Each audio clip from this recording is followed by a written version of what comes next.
Prayer hands. Yeah, yeah.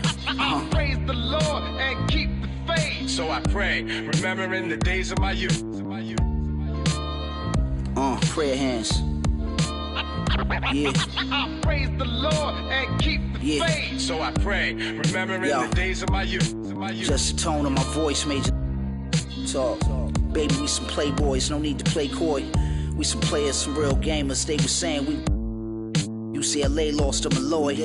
Rumor has it we the wheelchair classics and jumped in the window of the coupe like Bo Dukes in the Dukes of Hazards. I'm like magic, I can shoot it or pass it. Became a legend cause everything I'm doing is rooted in passion. All my music classic. Everything I do is plastic. Put up numbers, get baskets. Hit sacks fifth real. Don't wear rabbits. That is beneath me. Can't even reach my knee. Be easy. Chill, shorty. Put VVs on the pinky. Speak freely. Chauffeur don't make me spill my like Pinky. Told you don't make me spill my prayer hands. Prayer hands. Praise the Lord and keep the faith. So I pray, remembering the days of my youth. Prayer hands.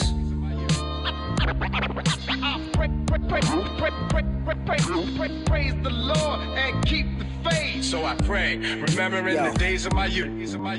This ain't a Jag, this a Aston Vantage. As for the jacket that I'm wearing, it's Chris Van Nash. Nice. We did the Montclair thing in the past. Back then, your rags get the Mutombo finger wag. It ain't spring, but I clean the glass with no wingman. This thing here, it ain't Jordan Brand, a swing man. With my pinky in the air. The length of an equal swing span. I'm never just winging it, I'm a thinking man. Me and Preem, we like the town car, we Lincoln fam. Frequent. Puerto Rican hair, my sneakers Lisa G a pair. Be aware this ain't even fair. These are millionaire hands, get paid handsome. What you expect? I'm a handsome man. Yup. I will answer your prayers. Facts. From your lips to Marciano's ears. Lord. Prayer hands. She bad, I like this. Now she wanna face car valid and she got nice lips. Innocent and a freak, that's my type. 10 out of 10, yeah, that's my. You feel like TikTok like this. I know what you're on, don't try hide it. I get move your waist and wine like this. Face car valid and her body come perfect. I could be patient if it's worth it.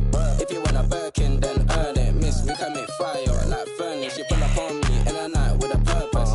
And your eye contact is flirting. You got the I'm surfing. Miss, if you got a bumper, then twerk it. Miss, if you got a bumper, then shake it. Vibrate it, embrace it. Let's make it. First step, room, next step. I got you tryna get. If you can handle, come take it. I know that your friends like me and you hate it. Babe, they can look, not touch.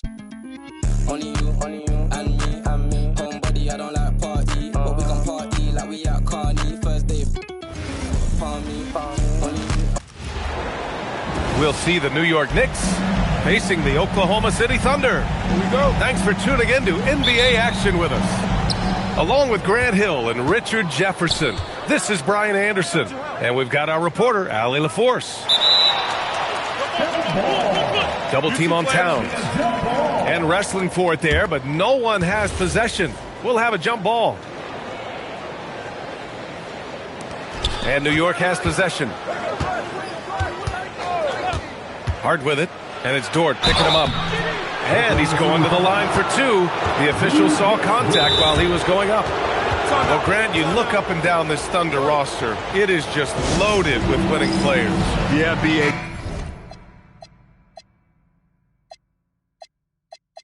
Guys who are going to make the right play, defend their spot, move without the ball. I mean, they've built something special in OKC, piece by piece.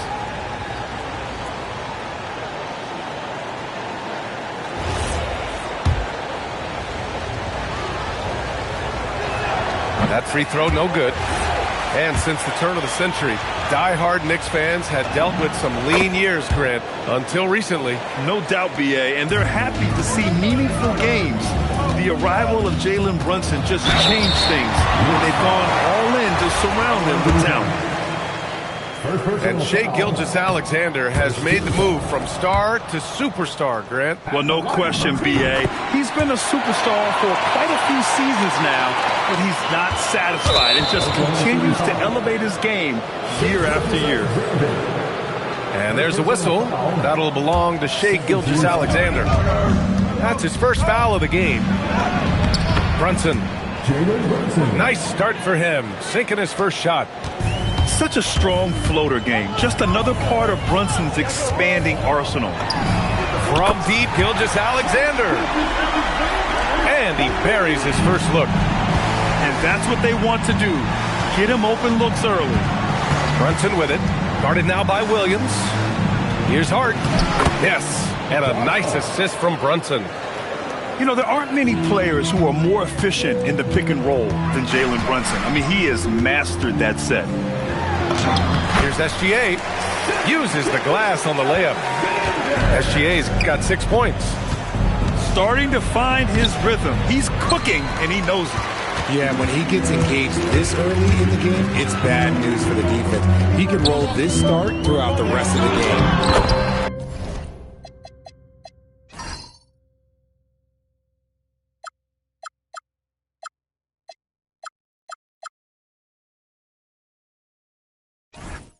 Yes, it's good. Give him 8. Yeah, and Gilgeous-Alexander is a fighter. Someone that challenges the defense and bullies his way through contact. Oklahoma City making a switch here. Just over a minute and a half played here in this one. And there's the foul. It's on Cason Wallace. That's his first foul. Here's Brunson. A chance here to catch up with Allie from the sideline. A bit ago, Mark Dacknall and I were able to chat. We talked about the matchup issues that Karl-Anthony Towns creates for defenses. Coach said the combination of size and skill make Cat a tough cover. If you put a center on him, he can beat them with his quickness or his perimeter game. And if you put a wing on him, he can overpower them in the post. Brian, back to you. All right, appreciate it, Allie. Towns outside. Screen by Hart. Towns goes in. And it's Towns with the power finish. Fantastic use off the bounce by Towns, getting all the way to the rim. And Williams punches it home. Ooh, putting on a show for the fans. Going up with a graceful reverse. Oh, that had a little extra sauce on it, Grant. Just taking it right to the rim, and no one was there to greet him. Easy possessions like that literally are just a gift. You just dream of them. And great job to establish position and square up. Here's Brunson. Mitchell grabs a miss. Oklahoma City trailing. First quarter of play, and we're about 3 minutes in. On the wing, Mitchell puts up a 3, and it's New York with a rebound. Bridges outside. Back to Hart. To the paint. Here's Towns. And it's Holmgren with a rebound. And Williams has got the ball here for Oklahoma City. Double team on Mitchell. Back to Wiggins. Williams from long range. That one won't fall. He's 1 for 3 on the day. And he almost made them regret defending him so loosely. And that one's good. Clarkson. The three-point shot of Clarkson runs hot and cold. But boy, when it's on, Jordan's so difficult to stop. Goes back up.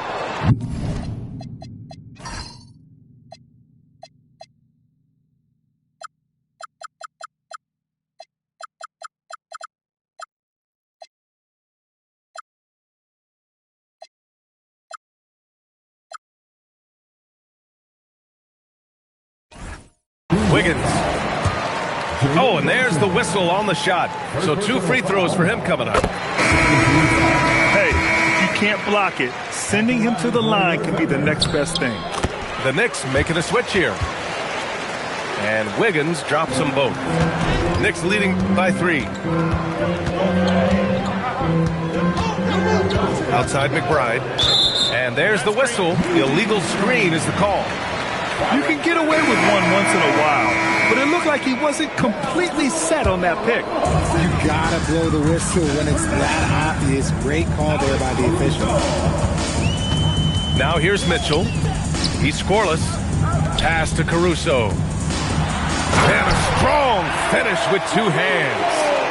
And Caruso's athleticism just jumps out to you, especially when he's up there finishing. Clarkson for three. And the rebound goes to the Thunder. Here's Mitchell. And that misses. That would have put him up. Towns down low. Comes up empty down low. And he ends that fast break chance. An intentional foul. That's a textbook example of the transition take foul rule. Oklahoma City shooting their 5th free throw of the game here. There's 6 seconds left in the first quarter. From deep, Mitchell. No good on the last second attempt there. What a performance for Shai Gilgeous-Alexander. He has been the story for Oklahoma City. 8-15.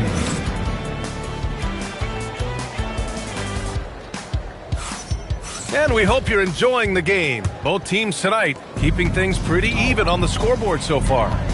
And from what we've seen from Oklahoma City, what's your take so far?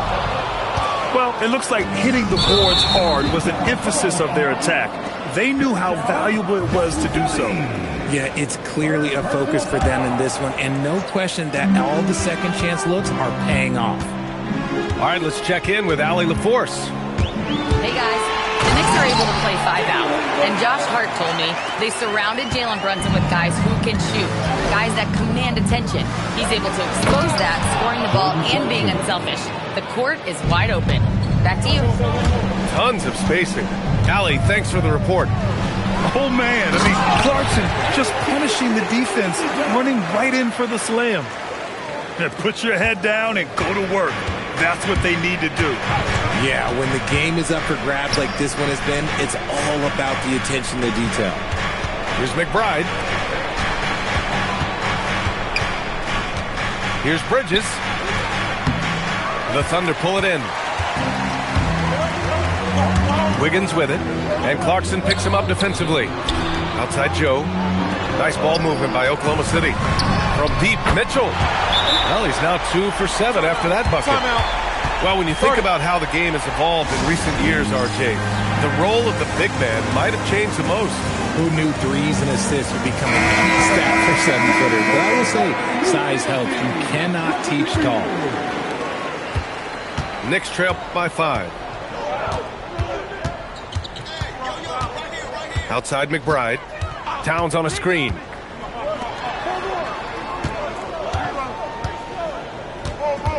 Tries the 9-footer. 5 to shoot. New York needs to get off a shot here. 3-pointer. Joe grabs the miss. Oklahoma City leading by 5. And we're about 2 minutes into the second quarter here. Pass to Williams. Outside, SGA.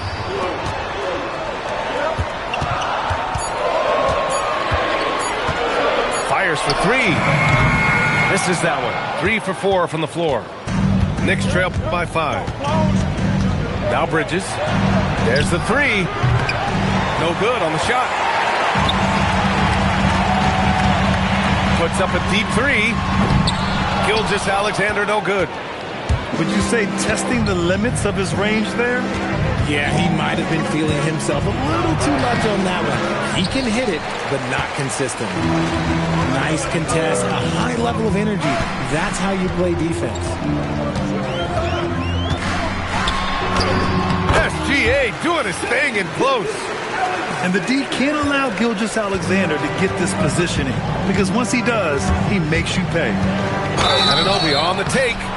All right, guys, let's get your take on the scoring breakdown for the Thunder. Oh, boy, they've been driving deep into that defense early on, and it's paid off. Great penetration from the perimeter so far. The Knicks making a switch here. Both free throws good from Anunoby. Thunder leading by 5. Right side, Gilgeous-Alexander. To the right side.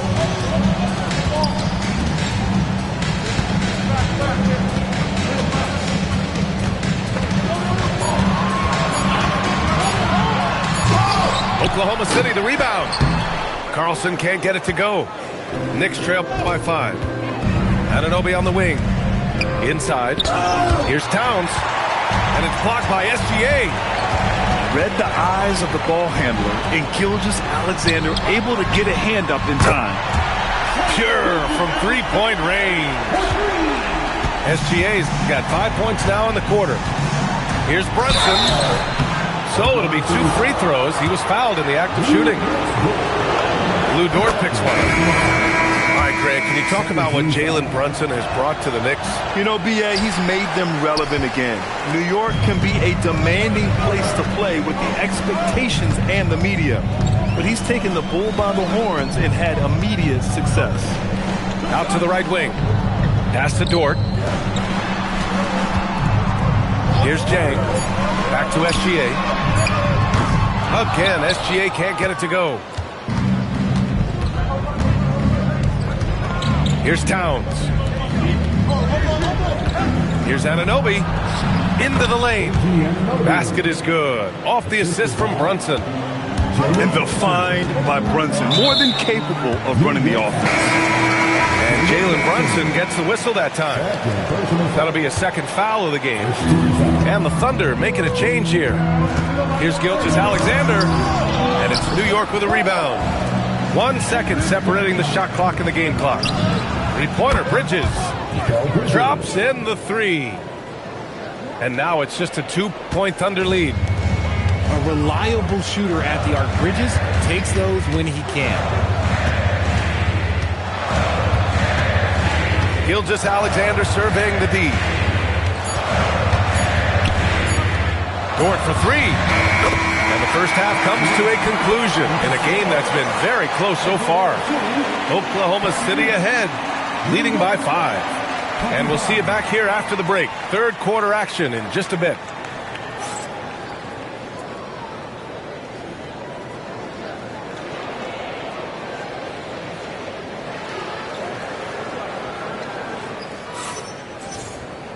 And as we get into this third quarter, as we've seen so far, neither team able to create much separation on the scoreboard. Oh, stolen by Anunoby. Fast break, New York. Bridges with room to shoot. And it's New York with another. The top 2 things Bridges does well, defend and hit jumpers off the catch. Oh, they get a hand on it. Hard with it. Now Gilgeous-Alexander defending. Outside Hart for the tie. And it's Holmgren with a rebound. This will be his third free throw of the game. That's good from SGA. The skills of SGA, they're so unique. His ball handling, shooting, length. Not a lot of guys like Shea in the league. And the rebound goes to the Knicks. Brunson looks it over. Rejected by Holmgren. And you can't forget about Holmgren's reach, especially when he's nearby on defense. Shot clock at 6. To the middle. And he dunks it. What a pass to set him up. I just love the aggressive finish. I'm thinking he's sending a strong message with that jam. Gives us a chance to catch up with Allie LaForce. Hey, Shai Gilgeous-Alexander does it all. He said, once I made the emphasis to try to affect the game on both ends of the floor, I have found myself having success. So for me, it's just a want to. Coach Mark Daigneault said, he wants to win, and if you want to win, you have to do the invisible things. Guys, back to you. A two-way talent. All right, Allie, thank you. Yeah, a defense has to be very aware of Gilgeous-Alexander's attack mindset. He wants to get to the rim and do maximum damage. Proving once again, he is one of the best shooters in the league. And Gilgeous-Alexander's got the ball here for OKC. 3-point lead. Wallace outside. Nice ball movement by Oklahoma City. From the arc. Gilgeous-Alexander drills a 3. Outside, inside, in between, it doesn't matter. SGA is lethal. Kicks it out to Anunoby. For three, Bridges. Good D by Wallace. Thunder leading by 6. SGA with it, and it's Brunson picking him up.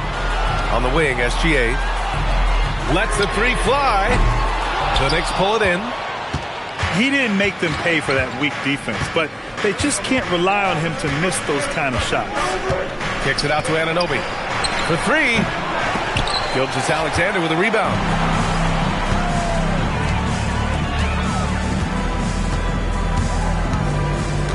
From deep three-point range. The rebound by Bridges. Knicks trail by 6.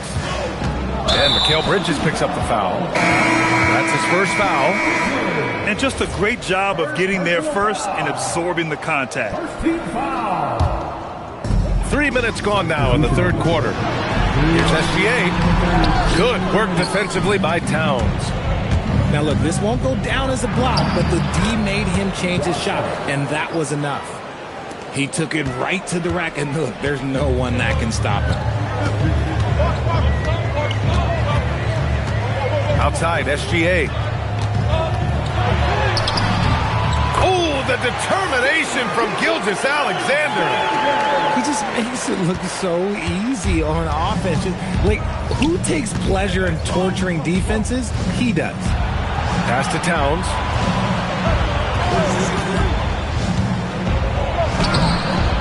And it's Holmgren with a rebound. Thunder leading by 6. Here's Wallace. No good on the three. 1:02 left in the third quarter. Here's Bridges. He's covered by Holmgren. Here's Towns. No good that time. Here's Wiggins. Drives to the hoop. And there's the slam dunk to finish it off. Slams it down with 2 hands. Man, they're really getting aggressive now. Here's Brunson outside. 4-3. Brunson nails it. You know, some threes look better than others, and Brunson's lefty stroke from 3 is a beautiful thing. Oh, got that one up quick. Williams has got 7 points. Man, this is just fun. These teams are trading threes back and forth. This is today's NBA. Hey, we see this kind of exchange more often than not. Gilgeous-Alexander on the wing. 23 points in the game.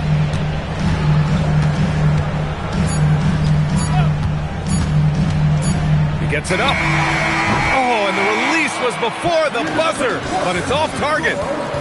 And so it's the Oklahoma City Thunder finishing the...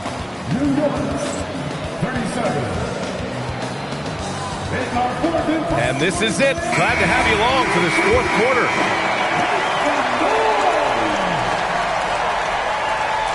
Wiggins with a steal. Basket counts. And trust me, when the D's slow to react, he'll be the first guy to make them pay. Yeah, they're going to do a much better job of putting a little bit of pressure on him on his way to the hoop. Oklahoma City leading by 8. Down low. Here's Williams. And the shot counts. He's fouled, and it's a chance for a three-point play. Defensive foul. And taking a quick look here at the hustle stats for Oklahoma City. All you have to do is look at one stat, and that is their block numbers. It tells you how tight their D has been. They've been going out of their way to smother the defense. Look at the power on that. He has to be one of the top dunkers in the game today. Here's Wiggins. And he says right back at you with a big dunk of his own.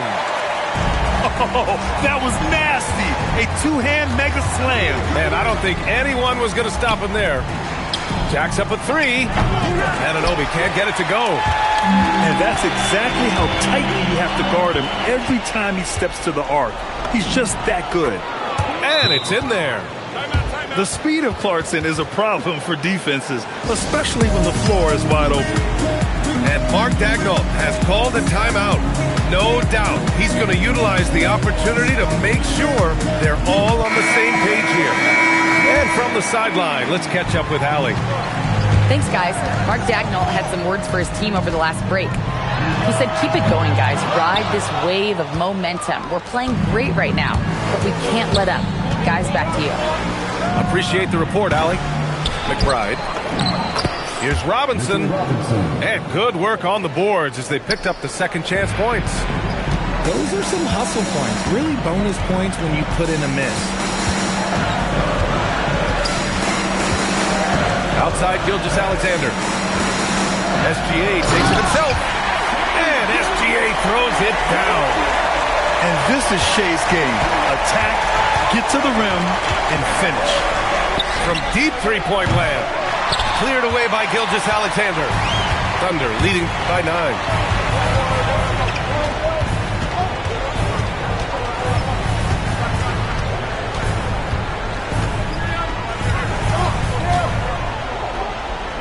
Just 5 to shoot. Off on the layup. Knicks trail by 9. Outside Anunoby.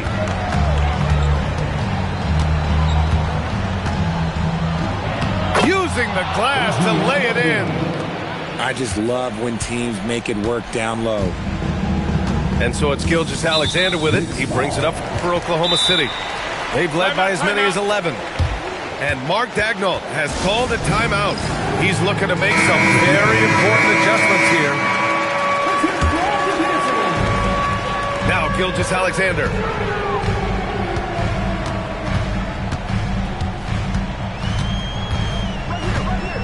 And he drives in.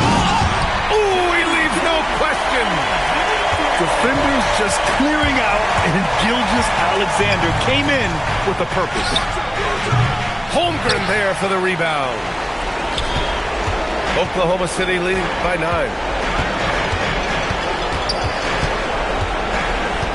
A bit under 3.5 minutes have passed here in the fourth. And Jalen Brunson gets the whistle that time. That's his 3rd foul so far. Here's SGA.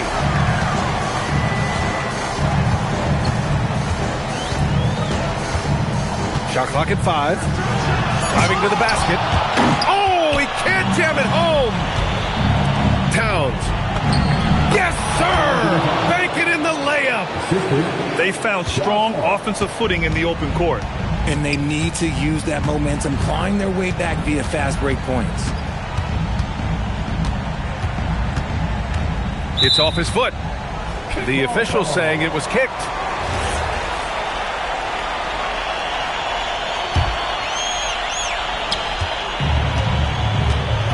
SGA with it. Down to 5 on the shot clock. He launches. When Brunson is helping on defense, it's huge for his team. It all comes down to dispossession. They must get points. Anything other than a make is game over. This is where you lean on your stars to get you to the finish line.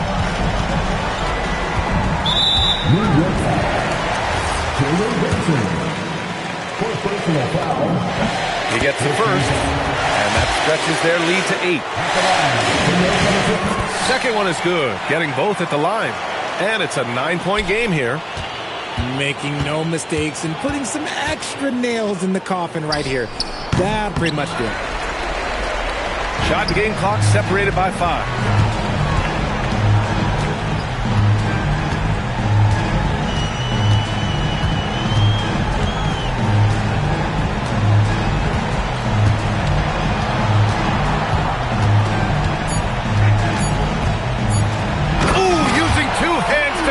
It down. Blocked. And it's going to be out of bounds. The Knicks will retain possession. Substitution on the court.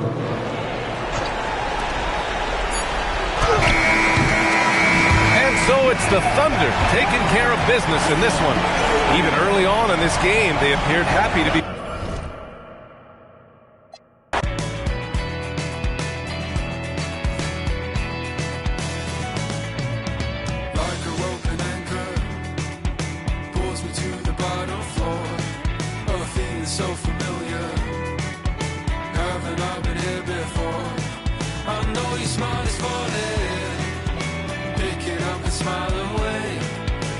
place with you is better. I'm better off with you, I'll stay. And preparing for battle, each guy with his own approach to getting ready for what should be an excellent matchup. Welcome, everybody. Thanks for joining us for NBA action on 2K Sports. I'm Brian Anderson, and with me tonight, Grant Hill and Tim Legler. And down on the sidelines is Allie LaForce. Now let's check out the Western Conference standings and see how they look here in December. Taking a look at the Timberwolves. Here to start, they're on solid ground, standing 6th in the conference. And checking out the Warriors, they're in 8th place right now. Well, I think for the Warriors, they wanted to get better. They're putting in the work. Maybe the results will start coming later in the year. Yeah, this is a team that has some talent, but they're still searching for that consistency night in and night out. And a look at Minnesota's opening lineup. McDaniels at the 3 with Randall at the 4. DiVincenzo and Edwards are the backcourt. And it's Gobert in at the pivot spot, manning the middle.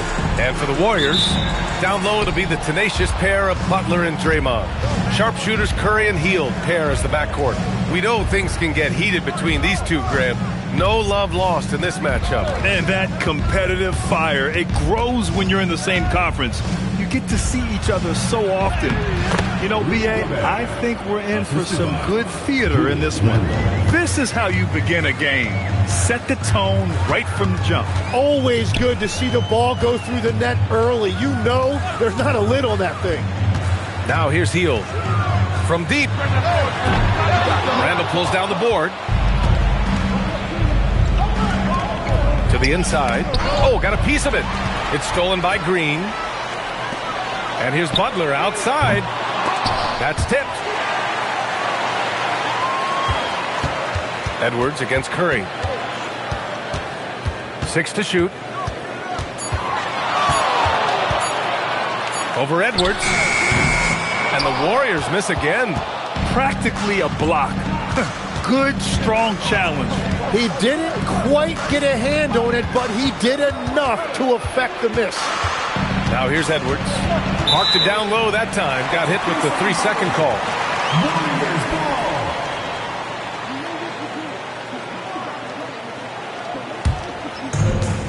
The Warriors have gone 0 for 3 from the floor to begin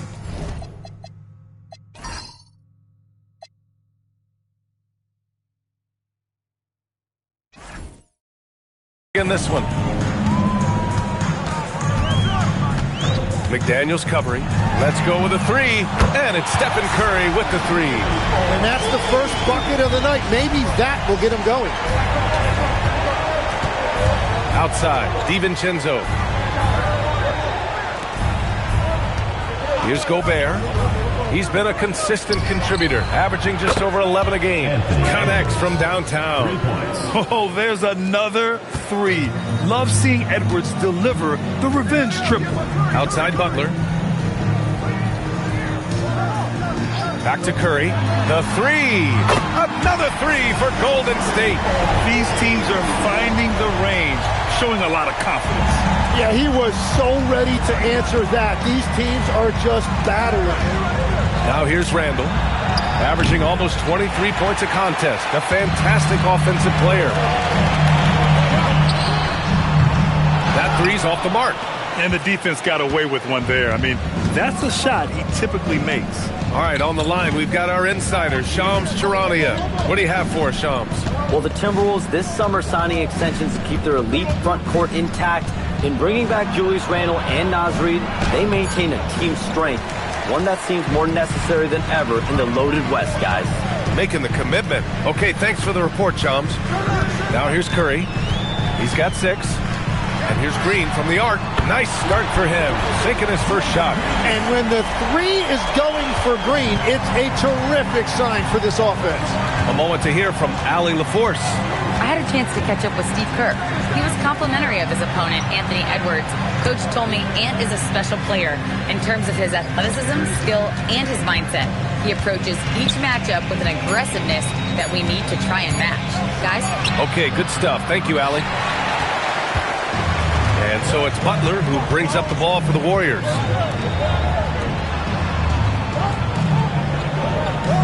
Up top, Curry takes a three, and it falls for him. He's hit 3 of his first 4 attempts. I just love the ball. And Chris Finch wants a timeout. He's going to take a minute to regroup with his players.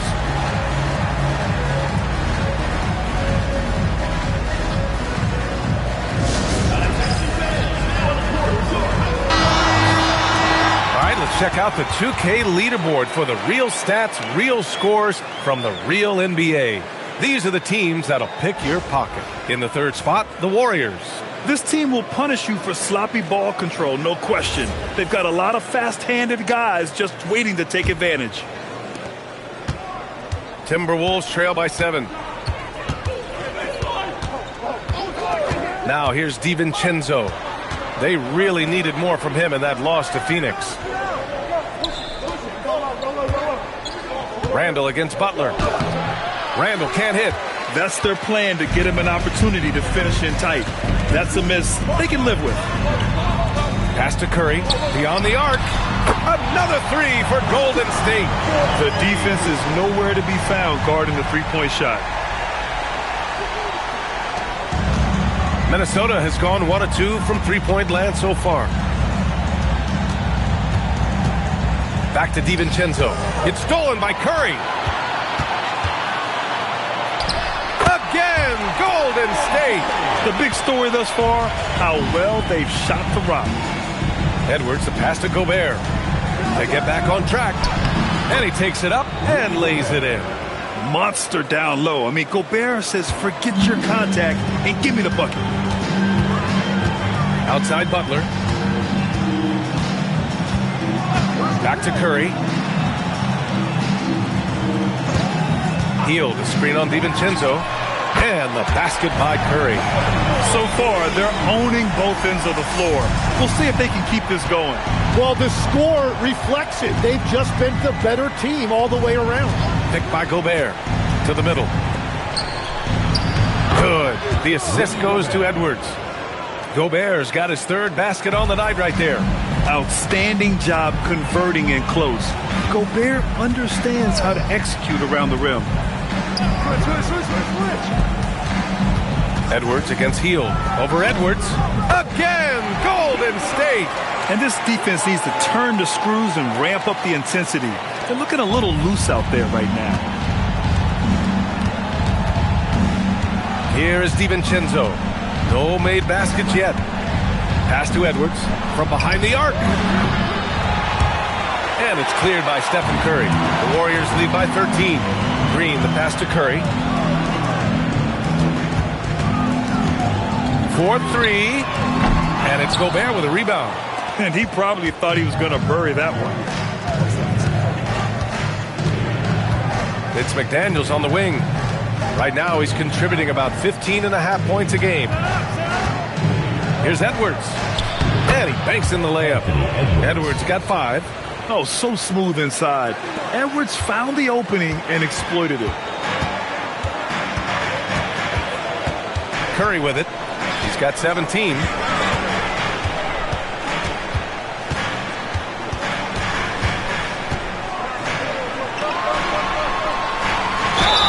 Oh, and he got fouled on his way up. He'll head to the line to shoot 2.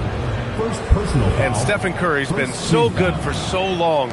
Tim, we tend to forget that early ankle injuries held him back. Yeah, really, Brian, hard to imagine what he's overcome. Surgery in seasons 2 and 3 that strengthened his lower body and got those ankle braces. Sports medicine has unleashed a killer. First one falls for him. Tim, does it seem to you that Stephen Curry gets better when the buzzer is approaching? Well, if that's true of anyone, it's Steph, B.A., a former clutch player of the year. He's very comfortable with the outcome in his hands. Here's what Minnesota's going with right now. Naz Reid comes in for Julius Randle, and Mike Conley is subbed in for DiVincenzo. Second free throw, no good. Grant, having played in the league, you must have a good idea of how these guys are feeling this deep into the year. No, B.A., it's hard to describe. There's such a physical drain on your body, and mentally, it might be even more difficult. I mean, how do you stop Gobert on the slam? He's too big, rising up too fast. There's really nothing you can do. Kuminga with a screen on Conley. Throws it up high. Stolen by Reed. And here we go. The Timberwolves on the run. Edwards with it. Kuminga defends. Shot is good by Edwards. He's got 7. The focus Edwards has, being able to still drain the shot despite aggressive coverage. Outside Moody. Outside Green. Pass to Kuminga. And here's Curry for 3. Nails it from 3. Curry's got 21 points in the game. And the defense is really allowing them too much room on the perimeter. And Chris Finch wants a timeout. Coach taking this moment to speak to his guys. Maybe alter some of the game plan.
Checked in for Pajemski. And then for Minnesota, Miller's checked in for Gobert.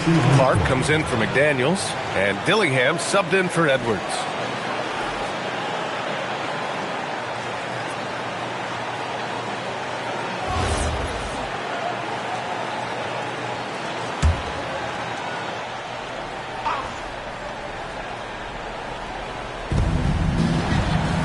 High post Clark. Good ball movement here by Minnesota. Reed sets a screen. Conley passes to Reed. A slam dunk by Reed. The floor general Conley, dependable at finding his guys in screen and roll sets. Now Curry, 21 points in the game. Here's Green. Reed with the rebound. And so it's Conley who brings up the ball for the Timberwolves. They trail by 9. They couldn't put the pieces together, losing that last matchup with Phoenix. And while they were favored to win, they ran into a buzzsaw. Ultimately came up just a little short. Now here's Melton. 13 points in the win against Chicago. And here's Kuminga for 3. Miller pulls it in. Here's Dillingham. Can't connect from short range. The Warriors lead by 9. Here's Green. And slammed it home. And a foul. A chance at another point at the line. It goes on Mike Conley. And a look at the toughness of Draymond. He took the hit, and he got it to go. All right, guys, some stats here. The scoring breakdown for the Warriors. Well, in today's NBA, the three-point shot is so valuable. They realize this, and that's why they're continuing to drain as many as they can. Another highlight for them has been their early ball movement, making quick, decisive passes to set up guys for great looks. Tim, it was pretty unique to hear the Warriors vets say they don't want a team to mortgage the future trying to chase one more ring. Really shows you the selflessness of this group. Here you've got Steph Curry, a top 10 player in league history, who maybe would want one because there's no time like the present. Thinking more like a GM than he is a star player. Smart. Keep that cupboard stocked. Here's Kuminga following the score by Minnesota. It's Pajemski on the wing. He's guarded by Conley. 4 on the clock. Launches a 3. And Baron J pulls it down. Timberwolves trail by 10. And let's send it over to Allie LaForce. Well, the Warriors have come a long way during the Curry era. Draymond Green said, quote, "We built this thing up from the laughing stock of the NBA. I I take a great deal of pride in that. I think about this organization like it's mine. If the Warriors win the championship 10 years from now, that's our championship, period. Back to you, Ryan. All right, thank you, Allie. And that one's good. Green. Boy, I like their energy coming in. Terrific execution so far. And from the opening tip, they've been locked in. Just look at the score. That tells you all you need to know. Here's Dillingham. Hasn't gotten one to fall yet. Right side Reed. Here's the three. The shot by Conley. No good. Yeah, and the defense has really got to tighten up on him. I mean, he's just too dangerous from the three-point line. Outside Pajemski. Over to the left wing. Here's Kuminga. Oh, and Reed with a block. Conley looking for an opening. And it's off the back of the rim. No good. The Warriors lead by 13. Pass to Kuminga.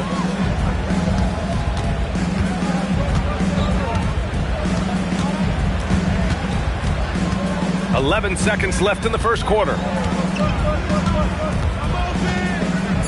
Golden State needs to get off a shot. Here's Pajemski. Three-pointer, no good. And so it's the Golden State Warriors in command with a 13-point lead at the end of the quarter. Up big because of their three-point shooting. Just going to town from downtown tonight. More 2K action in just a moment.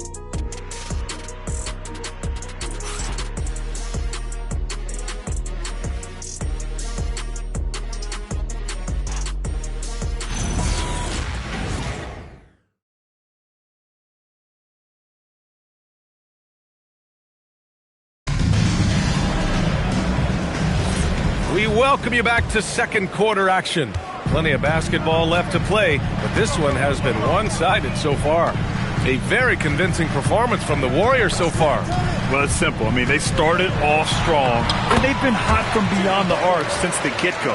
When you spread the floor and force defenses to close out to the three-point line, it's going to create driving lanes.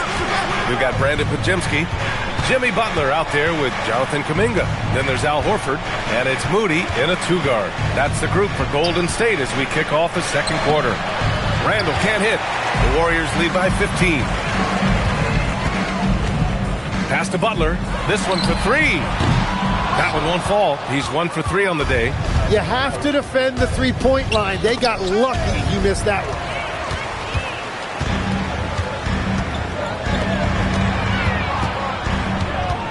Here's Pajemski. Outside Kuminga. Outside Butler. Clock at 6.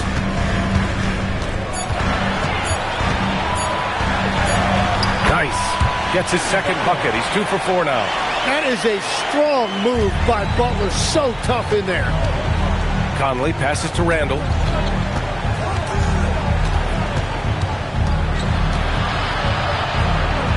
Back to Conley.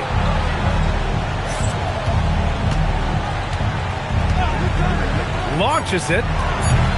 The Warriors pull it in. And you just can't afford to give up that kind of look very often. And the ball out of play. Timberwolves will have it.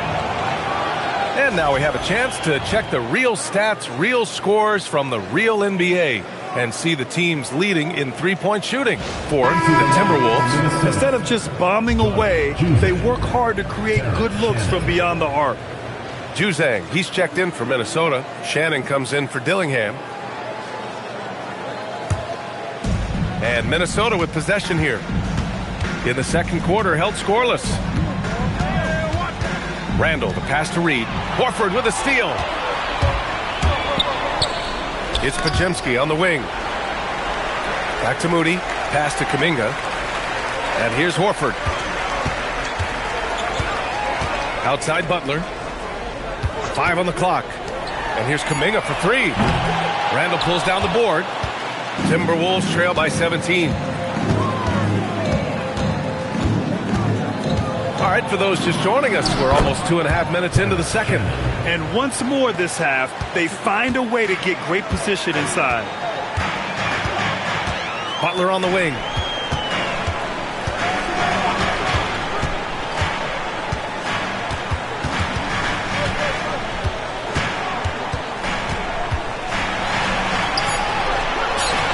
And he converts the layup. Butler's got 6 points. And after not scoring in the first, he's finally starting to get into a groove. Tim, when you talk about Jimmy Butler, just how hard of a worker is this guy? Well, he's just exceptional. That gritty style of play is what makes him so respected, B.A. And as we know, he has a way of rising to the occasion. The Warriors lead by 17. Outside Podziemski. Back to Butler. Screen by Horford. And it's Butler with the jam. And there's Jimmy Butler later on in his career, but still showing you the athleticism.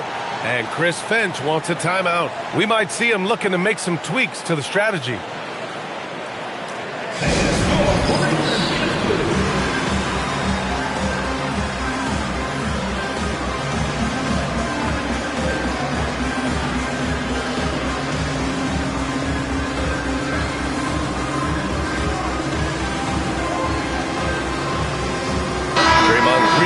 Checked in for the Warriors. Stephen Curry comes in for Kuminga. And the Timberwolves also making a change. Edwards is checked in.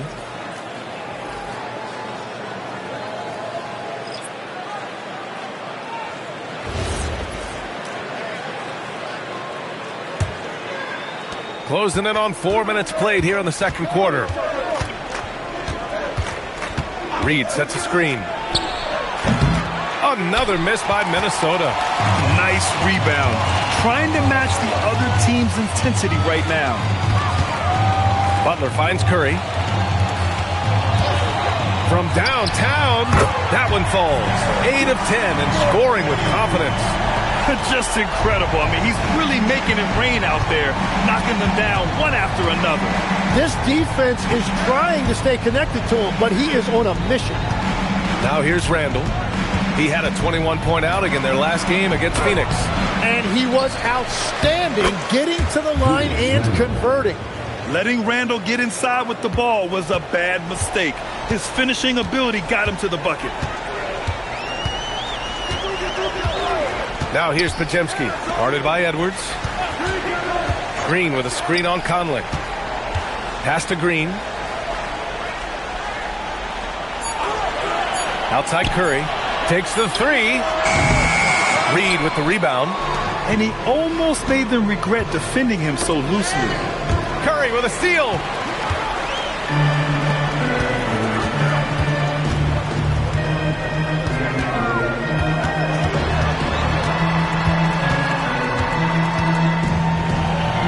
Left side Podziemski. 6 on the shot clock. Pass to Green.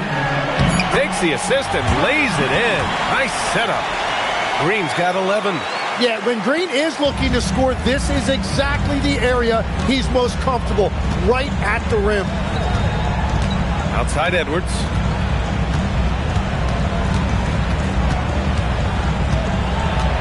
Outside for Randall.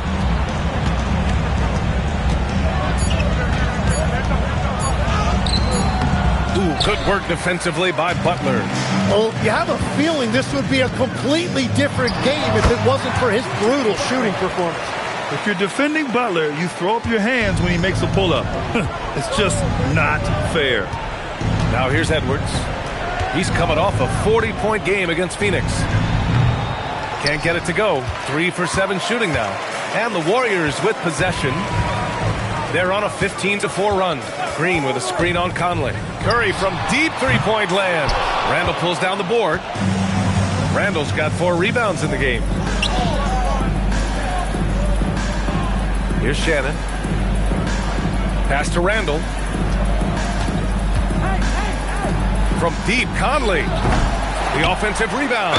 Inside, you have to try something to stop Randall. But he gets physical right back and draws a good shooting foul. First trip to the line for him here. Shooting for the Timberwolves, Julius Randle, taking 2 shots.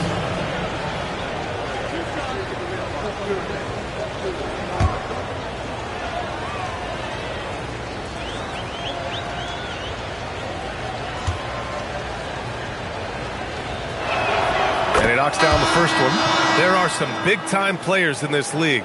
But who do you think the most clutch players have been over the past decade, Legs? When you look at these resumes, I think you go with the big three, LeBron James, Steph Curry, and Kevin Durant. But, of course, Giannis dropping 50 in a finals performance wasn't bad either. And I'll throw in the Joker in there as well. Love it. And Grant, Stephen Curry said his goal was to play meaningful basketball games. With the arrival of Jimmy Butler, that proved to be the case. Yeah, the Warriors have been looking to get Steph some help. The fit with Jimmy was questioned, but it's worked out better than most people expected. Now here's Curry. 24 points for him. And here's Butler outside. Anthony Edwards with a rebound. And so it's Edwards who brings up the ball for the T-Wolves. And after this one, they're at home against Sacramento. It'll be the first of 5 games in a row at home. Oh, he muscles it in through the contact. They call the foul, and he's on his way to the line. Superior strength on display. Randall just refusing to let the defense slow him down there. On the night, he's 2 for 2 at the stripe.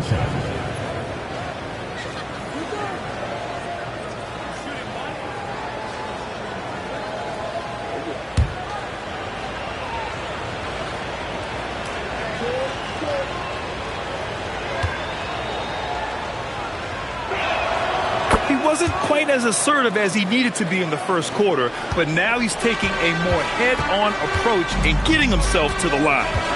Now here's Curry. He's a tough guy to check, averaging almost 28 points a game. Green, the pass to Hield. On the wing, Curry. DiVincenzo covering. Three-pointer. And Curry is good for 3. Curry's got 6 points in the quarter. And we've seen this so many times. A hot start by Curry. And once he gets rolling like this, there's not much the defense can do. Edwards for 3. Counted from distance. And both teams running long-range plays that are working. Yeah, just going back and forth. It is really competitive out there. Now here's Curry. He's got 27. Horford can't hit. Outside McDaniels.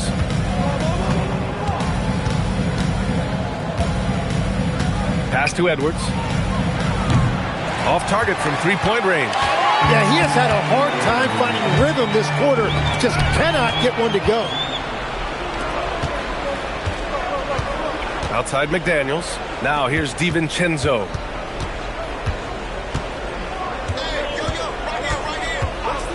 Outside Edwards. Puts up a deep 3. Again, the miss by Edwards. He's stacking up the missed shots right now. He needs to find another part of his game that can help his team. Outside Curry. Pass to Horford. Outside Green. And again, it's the Warriors missing. Yeah, another miss from downtown this quarter after being hot in the first. Here's Randall. And it's going to be a 3-second call.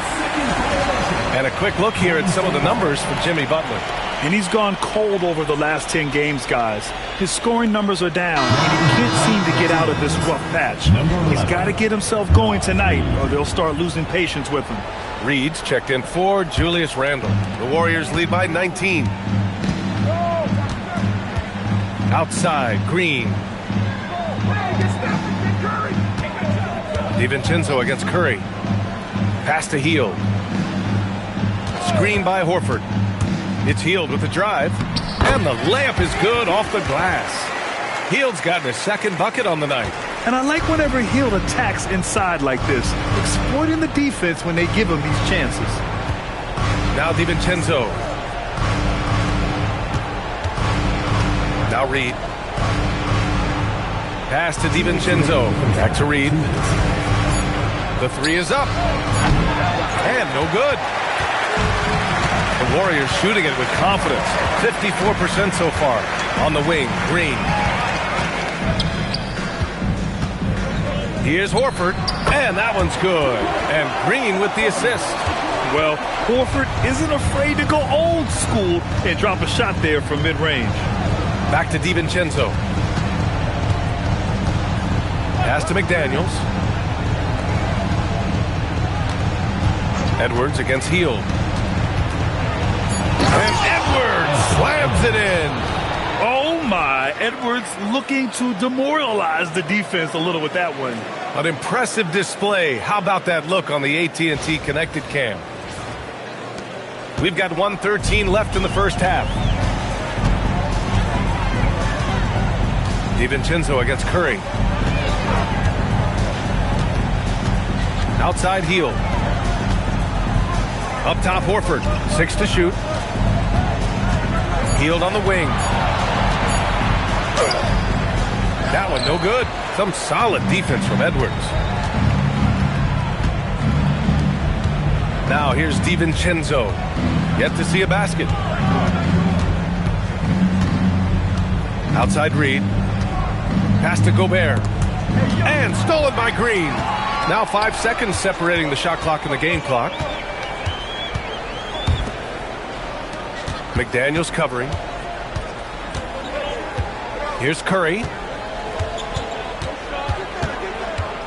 Just 5 on the clock. From the high post. And he comes up with a bucket. Curry's got 8 here in this quarter. He means business. Unlikely to be a comeback on his watch. Well, when you have the lead, ball security's everything. Just focus on each trip up the floor. Stephen Curry getting it done for the Warriors. And he's hit 8 3-pointers. Strong shooting performance in this one. All right, stick around. We'll be right back after this.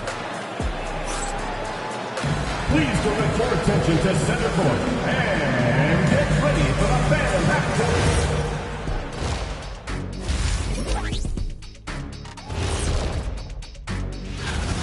Man, it almost doesn't seem possible. You know what I'm talking about, Ernie? Yeah. Steph, just getting better? How can a guy get better? And time for a look here at how. And that'll do it for us.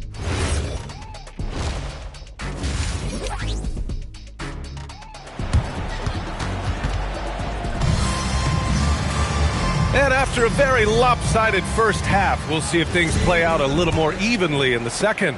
Stephen Curry having a dominant impact in this game. Through the first 2 quarters and change, his perimeter shooting continues to be spot on.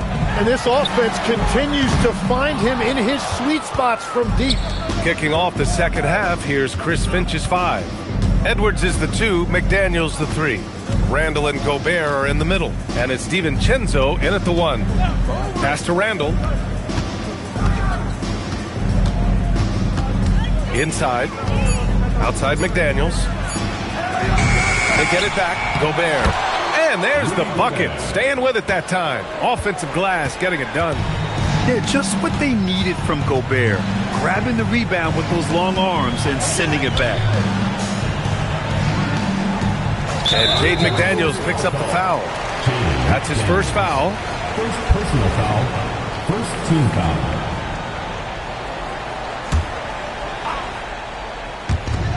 Second half rolling along. About a minute played here. Here's Butler. Shot clock at 6. No good. He's 5 for 9 in this one. Timberwolves trail by 21. Well, when you think about all the miles Jimmy Butler has on his legs now, how many more does he have left, Grant? Well, he's been shouldering the load for a long time. But what separates him from the pack is his sheer will and his IQ. So he might just surprise us a little. Back to Curry. Fires the 3. Gets rebounded by Minnesota. Gobert's got his 7th rebound here tonight. That's 3 straight misses to start the second half. Not what they wanted. This isn't how they wanted to start the second half. Only 1 of 4. What a performance for him on the offensive end. He's been fantastic the entire game. Let's check in with our reporter, Allie LaForce. Thank you. Well, Draymond Green is getting serious in the weight room. He said, one thing I learned is you have to lift weights. I was always naturally strong, so I was like, what do I need to lift for? These guys can't move me right now. But your body needs to be able to withstand the pounding of a long season. Back to you guys. Okay, Allie, thanks a lot. Here's Butler. McDaniels with the rebound. And I'm sure this isn't how they drew it up at the half. Only 1 for 5 here in the third quarter. Pass to Randall. Outside Edwards. From outside the arc. Gobert. Oh, he hangs in there and cashes in on the second chance points. At the offensive end, Gobert isn't always this aggressive, so it's really good to see. Curry finds Butler. Green with a screen on Randall. Butler up top. McDaniels covering. Pass to Curry. Fires from deep. And again for three. Buries his 10th triple of the game. Unbelievable, B.A. Unbelievable. They need something good to happen here. Yeah, they've gone way too long without a score. Minnesota calls timeout.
Which shooting guards have had the hot hand? Here are the top field goal percentage leaders over the last 10 games. 5th, Anthony Edwards. And these guys are all assertive. They're willing to step up and take shots when their names are called. And this is what separates them from all the rest. Well, this is an efficient group of two guards. I would trust any of these guys to carry the load for me offensively. Back to Randall. Gobert with a screen on Butler. Randall, the pass to Gobert. And he sinks it again. 7 of 7 from the field now. And he's doing all he can for his team. Just perfect shooting thus far. Now, it's time his teammates, they really have to step up. Outside Curry. Fires the three. And the Warriors with another three. Man, they're having a hard time defending the triple. That's 3 in a row. Randall against Butler. Randall, the pass to Edwards. And he can't answer back. The three-pointer offline. Golden State has gone 3 of 5 from downtown here in the second half. The teardrop. It's deflected. Yeah, nice swat by Randall. Using his size and good anticipation to get in the shooter's way. Rebounded by Green. Green's got 6 rebounds here tonight. To the wing, right side. Outside heel. The 3-ball. The rebound by the Timberwolves. DiVincenzo on the wing. Back to Randall. The kick out to Edwards. That's in. Coming off an assist from Randall. Randall's got 3 assists in the game. That's his first from distance this half, which gives him 3 for the night. Well, Grant, we've heard Anthony Edwards talk about trusting his teammates. He understands you need everybody. Yeah, a lot falls on his shoulders offensively with this team, BA. So those playmaking decisions in the moment, a lot easier said than done. Curry against DiVincenzo. Here's Randall. Counted. Randall's got 9. Yeah, and anytime there's contact in there with Randall, he usually gets the best of it. Outside Butler. Lets it go from deep. And the Warriors with another 3. 12 straight points off threes. This defense is not extending very well. Outside Edwards. DiVincenzo with a screen on heel. Back to DiVincenzo. Left side McDaniels. Another one falls for Minnesota. Love that look there, locating his teammate and creating an easy basket. Outside Butler. DiVincenzo with the steal. And now the T-Wolves on the break. Oh, it's stolen by Butler. Pass to heel. Outside, Green. And here's Curry. Curry draws the double. To the paint. And it's hammered home by Green. Okay, Draymond showing you he can still get up. Do not asleep on Draymond's hops. Randall deciding where to go with it. Pass to DiVincenzo. Sinks it from distance. Defensively, you can't afford to get stuck on the pick. Well, you just have to communicate those switches. If you don't, it's on you. The three from Curry. McDaniels with the rebound. Yeah, so many times we will see shooters of any caliber miss that wide open three. McDaniels, a screen on heel. McDaniels passes to Randall.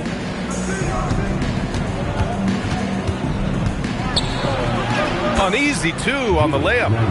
Randall's got 11 points. He's a potent mix of effort and ability. Hard to shut down a player of his caliber. Outside Curry from deep three-point land. Rebound Minnesota. Gobert's got double-digit rebounds now in the game.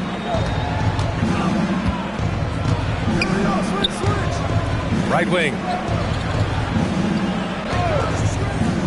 Randall against Butler. 5 to shoot. Randall inside. Ooh, good work defensively by Butler. The Warriors lead by 22. Spins. Curry. And a great assist by Butler as that one goes. Butler's got his third assist of the night. Wow, Curry putting on a clinic with his handle. Here's Randall. And it's good for 2. 13 points in the game. The Warriors have gotten 7 of 15 shots to hit in the second half. Pass to Butler.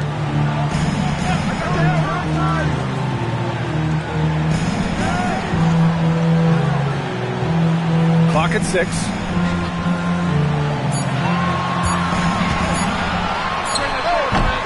Rudy Gobert with a rebound. Gobert's got 11 rebounds in the game. Pass to DiVincenzo. The three. The Warriors pull it in. He didn't make them pay for that weak defense, but they just can't rely on him to miss those kind of shots. Here's McDaniels. And he drops in the layup off the glass. McDaniels got his second basket on the night. Great awareness from Ant to locate his teammate for the score. And Steve Kerr wants a timeout. A moment to rest and confer on the game plan. The #1 overall pick in 2020. Grant, you think Anthony Edwards has a shot to become the best American-born player in the NBA? You know, I think his aspiration is higher than that, B.A. He's thinking MVP, face of the league. And if you ask me, he has the talent to do it.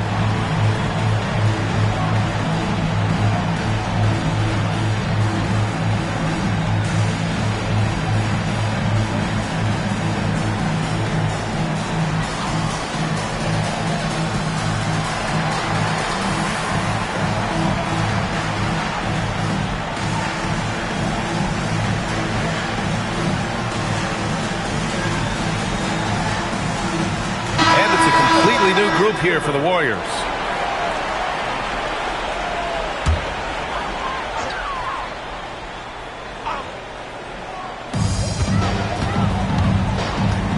Now here's Podziemski. Defense right on him. Pass to Kuminga. Up top, Horford. Clock at 4. Knocks down the long K. Horford's got 5 now. Their strategy has been pretty simple here in the second half. Attack from three-point range. Well, they certainly have the shooters to do it. It's just about finding that rhythm. Here's Clark. And he can't get that one. Nice D from Moody. The Warriors lead by 23. Melton on the wing.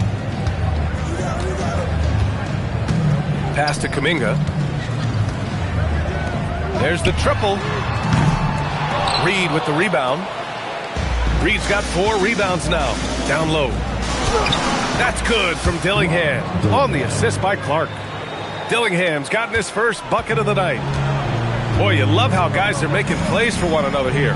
Yeah, just a balanced attack, a total team effort. And the officials whistle a foul on the shot. The bucket is good, and he'll go to the line. Yeah, showing a little versatility with their offensive attack. In the first half, it was about the three ball. In the second half, they've emphasized interior scoring. Miller's checked in for the Timberwolves.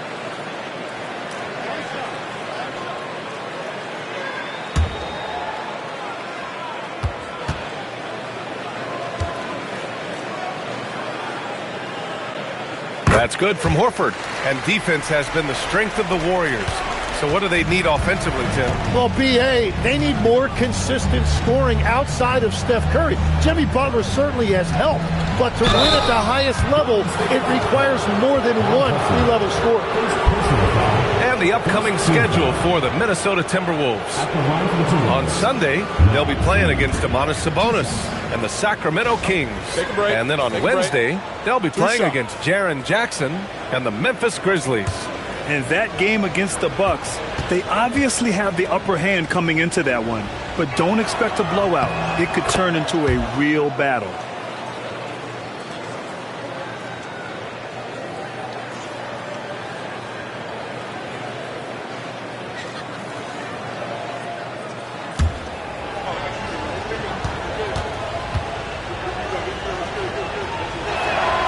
And that's good as he hits both shots. The Warriors lead by 22. Melton outside. Pass to Kuminga. Over Miller. And again, no good by Golden State. Minnesota has gone 2 of 6 from downtown here in the second half. Now Conley. Outside Reed.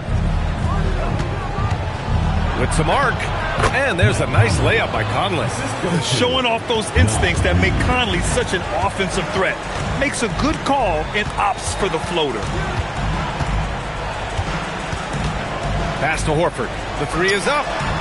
Nails it from beyond the arc. Horford's got 9 points now in the second half. That's just a smart play right there. The right pass to a ready shooter. And so it's the Golden State Warriors with plenty of breathing room.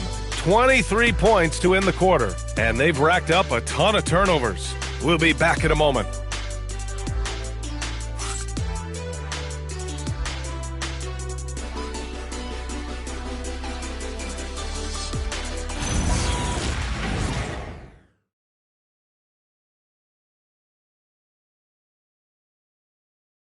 And while we have a chance, let's go to our State Farm assist of the game.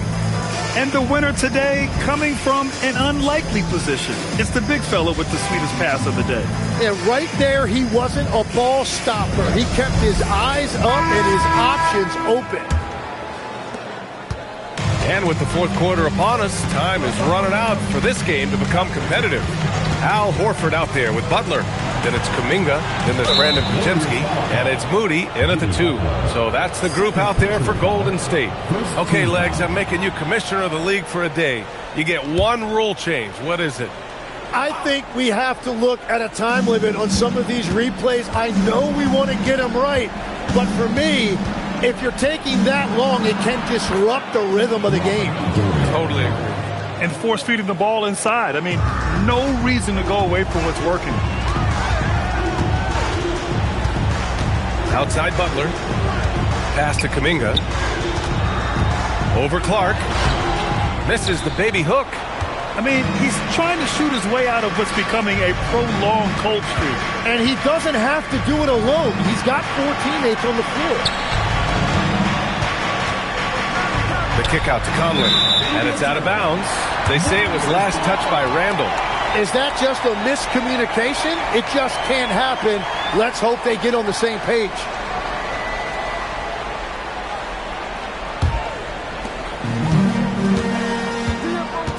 Horford outside.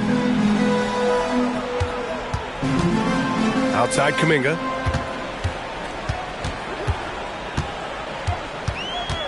Pass to Podziemski. Screen by Horford. 5 on the clock. No good with the triple. One thing they've done well tonight, and that's rebounding. Clark, the pass to Conley. This one for 3. Jimmy Butler with a rebound. Butler's got 6 rebounds in the game. To the middle. Here's Podziemski. And a great assist by Butler as that one goes. Butler's got his 4th assist in this one. The all-around game of Butler. He's all about sharing the rock and getting his guys involved. Outside Conley to the inside.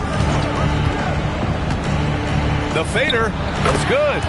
They've made things hard on themselves, going cold in the first half, but they've been warming up since. Now here's Podziemski. He's guarded by Conley. Kuminga against Clark. Left side Kuminga. Outside Butler. The 3. Dillingham with a rebound. Timberwolves trail by 21. Pass to Conley. Just over 2.5 minutes played now. Final quarter of regulation. Here's Randall. That's good. That's now his 7th made field goal in 15 tries. And when he's in the zone, it's very hard to slow down Julius Randle on the offensive end. I mean, he's got serious power to his game. And Steve Kerr calls timeout here, looking to get everyone dialed in and engaged.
Here, Curry's checked in.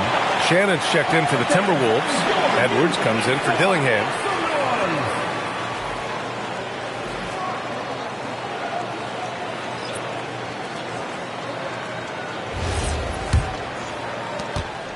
The Warriors lead by 19.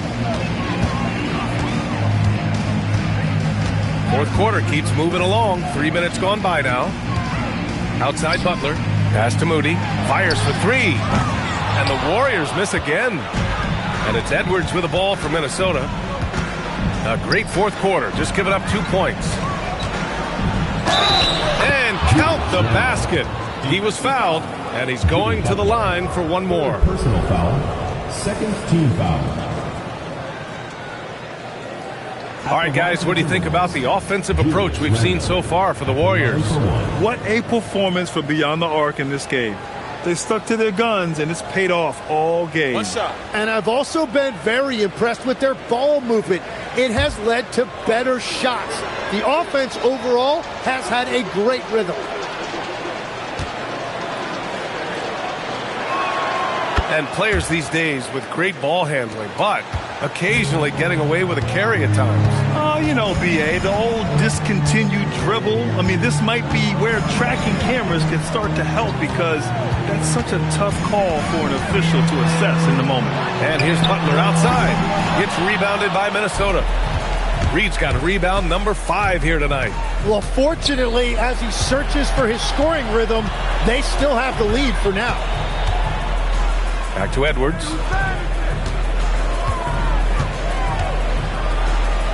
Getting it done inside. Edwards. This run has been fueled by their matador defense.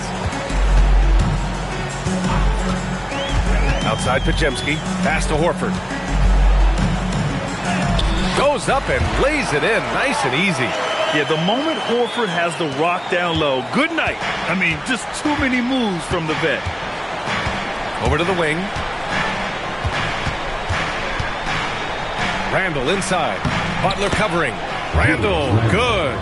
And he was dominant in their last outing. And the same thing here tonight. He is in a terrific groove right now. And that confidence has carried over to tonight. He is playing great basketball. Outside Pajemski.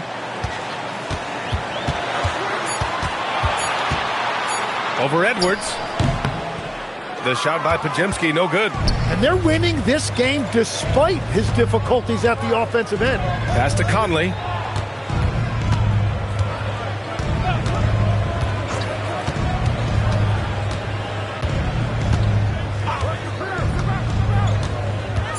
Right side Edwards.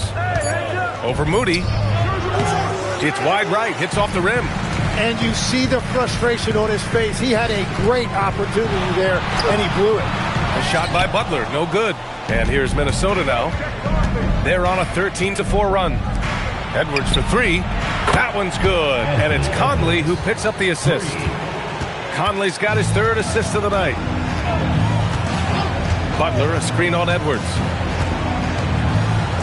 Pajemski, and a foul called on the way up. So he'll take two from the free throw line. It's on Anthony Edwards. He took the contact and had an opportunity to drain it. Pajemski, 2 shots.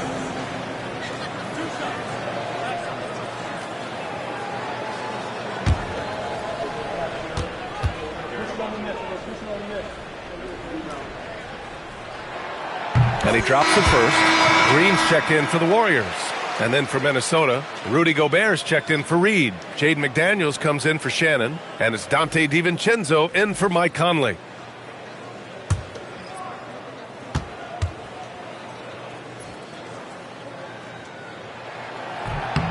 That one misses, so he goes 1 for 2. And offensive rebounding, one of Rudy Gobert's specialties, Grant. Yeah, in some games, over half his points come from second chance opportunities. You know, B.A., even when you block him out, he can reach right over you and get that board.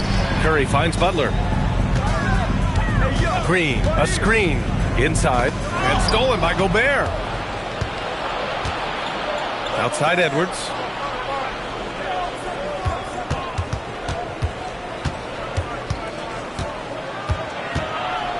Shoots from 14. The Warriors pull it in. They're off to battle the Trailblazers after this one, as they'll be playing at Moda Center. It'll be the front end of a 2-game road trip. Well, this is what Butler does to you. He puts it on the floor and goes hard at the defense. Outside Edwards.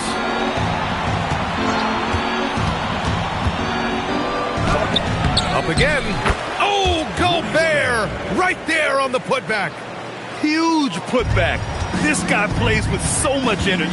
I don't know anybody that goes after the boards harder. Outside, Green. Pass to Curry. There's the three. Good! Another from three. The parade of threes has no end in sight. He just keeps knocking them down. And that latest triple ties him for second for most threes in a game. What a monster performance from deep it's been. Yeah, moving alongside Curry's mark from 2016. That was the top spot until Clay took it. Butler passes to Moody. On the wing, Green, defended by Gobert. Shot clock at 5. Here's Butler. That one a little long. Timberwolves trail by 15.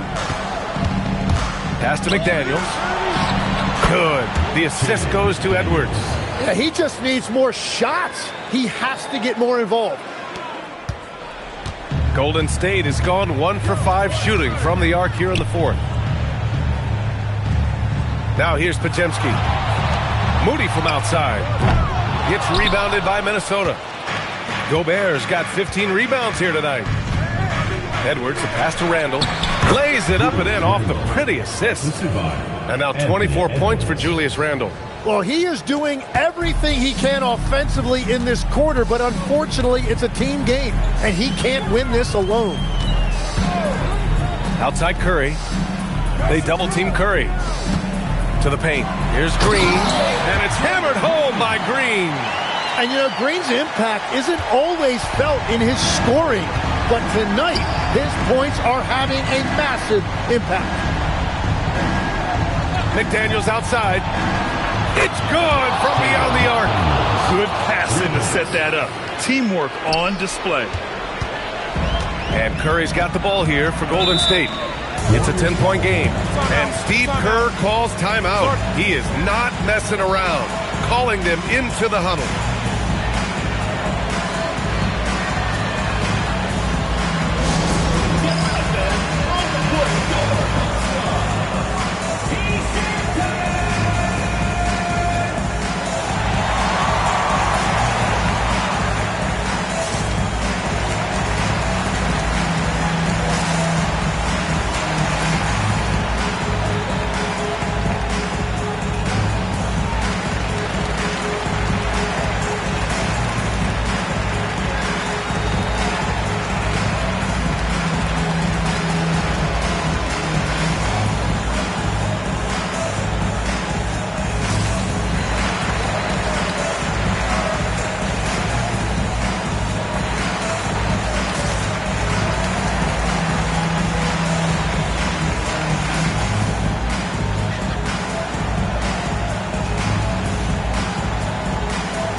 Time now to hear from our reporter, Allie LaForce.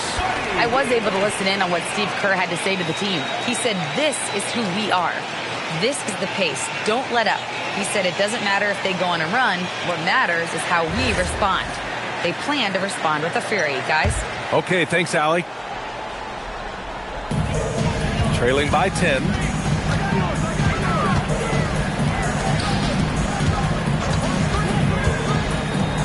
DiVincenzo against Curry.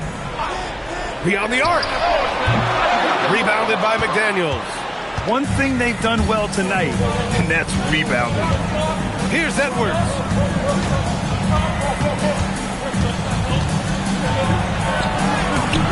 Old Green rips down the board. He's been way off the mark in this second half. Just unable to get any kind of rhythm going. Randall rips down the board. Timberwolves trail by 10. Now Edwards. 2 minutes remaining in the game. 2 minutes. Outside DiVincenzo. Randall on the screen. 6 to shoot.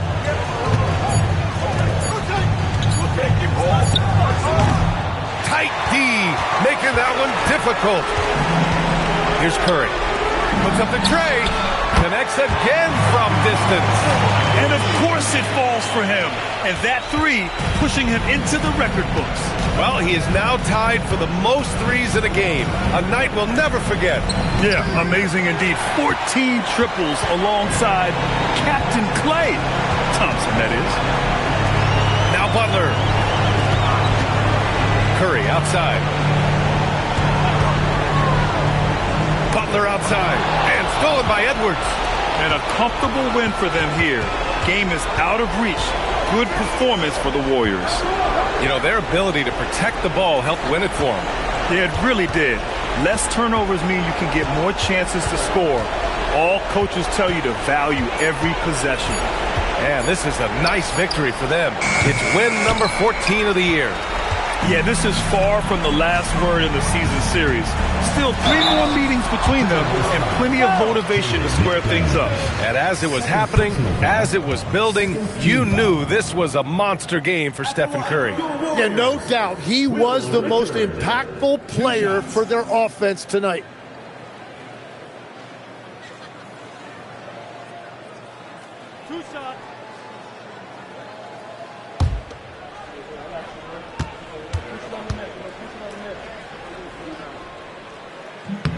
The first free throw is good.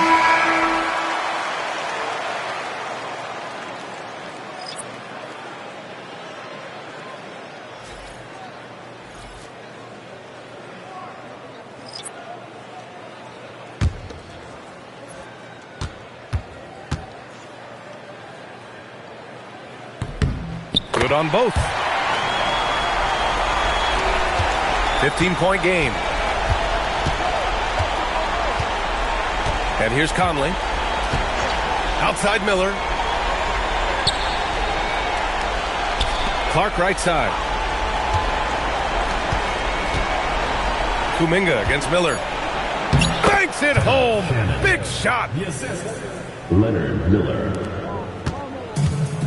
This is why you want ball movement and player movement. And that's made it hard for the defense to key in on any one individual.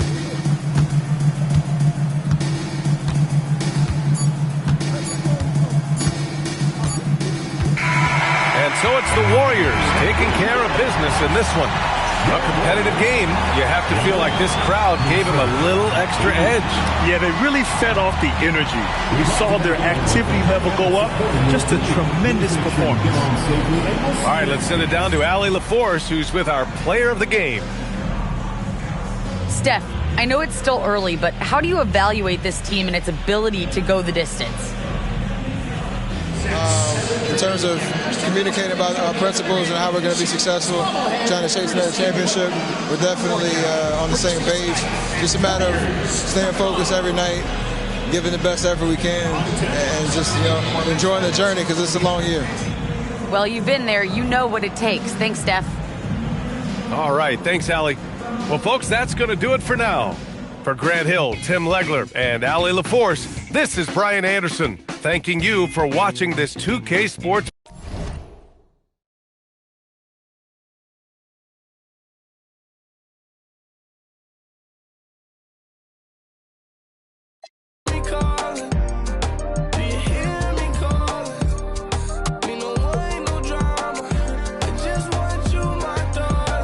You drive me insane, no girl make me feel this way, girl, you got your ways, girl, you I might get away.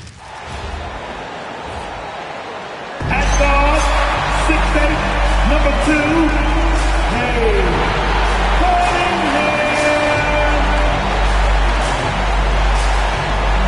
Well, Stan, the season's midway point is fast approaching. Is fatigue right now a consideration for these teams? Well, if it is, Kevin, then that team's going to be in real trouble when we get to February or March. This is the time to be ramping up, not wearing down. A look at Atlanta's opening lineup. Filling the perimeter slots are Daniels and Rizachet. The post pairing, Johnson along with Porzingis. And it's Alexander Walker in at the point guard position. That one's off. He starts the game with a miss. In the corner, it's Robinson. From deep. Good, and the assist goes to Cunningham. It had to be lightning quick, and Robinson got it away.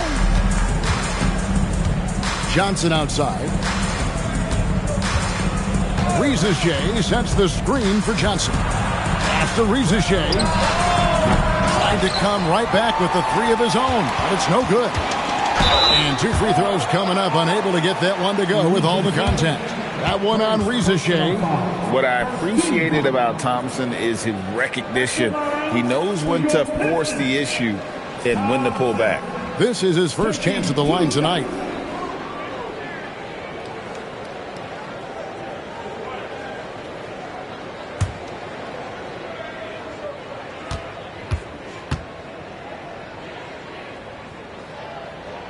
And the first one at the line is good. I'm told now by our producer, do we have him, guys? Okay, we do. We have a call coming in from Shams Charania. Shams, thanks for joining us. What do you have?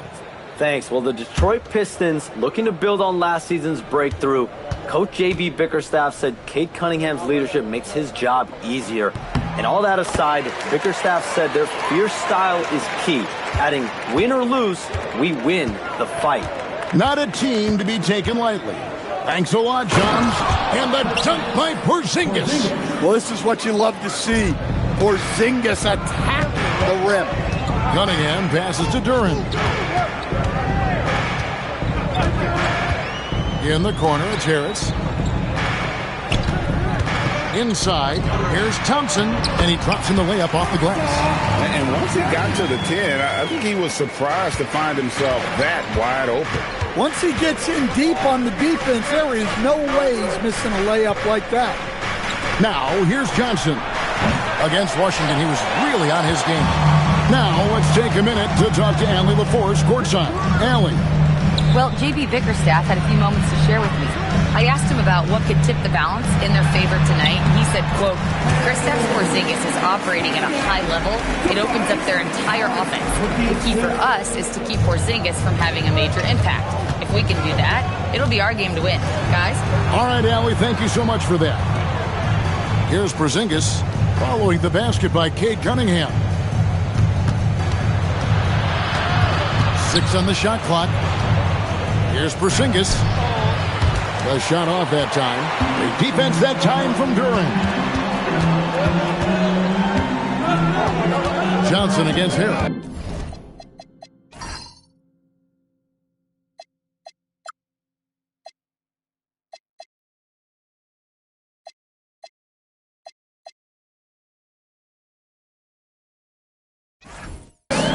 Cunningham outside.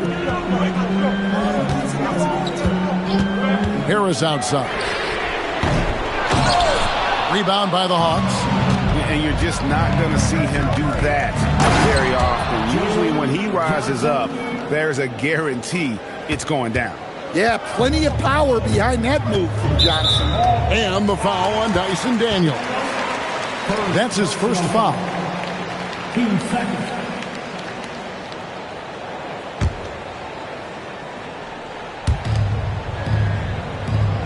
To the inside. And it's Thompson with the jam. And when he lets the athleticism take over, Thompson can do almost anything. After Rizachet. Watch the screen.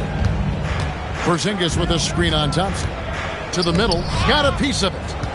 Alexander Walker passes to Porzingis. And he makes that one. And off to a strong start offensively.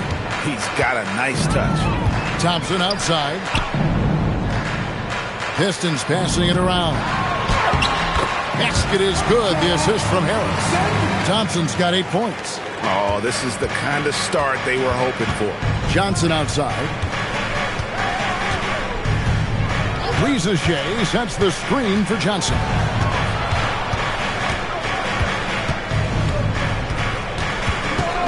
Five on the clock. And foul on the shot, so he'll get a chance at the line. And Jalen Johnson is already a nightly double-double threat, and his game, it just continues to expand. Oh, look, Jalen Johnson, Kevin, is an all-star level guy. I mean, efficient on the offensive end, brings consistent energy every night, makes very few mistakes, and plays both ends of the floor. And that one falls for Johnson. Stan, March 2025 marked the passing of the great Dikembe Mutombo. 4 of his 8 All-Star appearances came as an Atlanta Hawk. And he also won back-to-back Defensive Player of the Year awards in Atlanta. 4 in total over the course of his career. A tremendous player, but even more importantly, a humanitarian and a statesman for the game. And he jams it with authority. Well, credit to Johnson for making the steal that got them started in transition. Pistons leading by 3. Now, here's Cunningham. 23 points his last outing. Duran with a screen on Johnson. Harris kicks to Cunningham. Shoots over Alexander Walker. Cunningham's shot is off. And so it's Daniels who brings up the ball for the Hawks. Their last meeting was in Detroit, where they were unable to fight off the Pistons. Well, they were on the wrong side of a very close matchup last time they met. But what a great game. The Hawks trail by 5. Outside Daniels.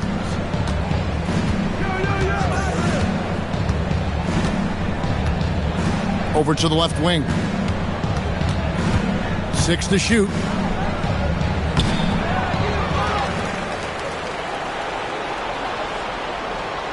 Johnson sets the screen for Daniels.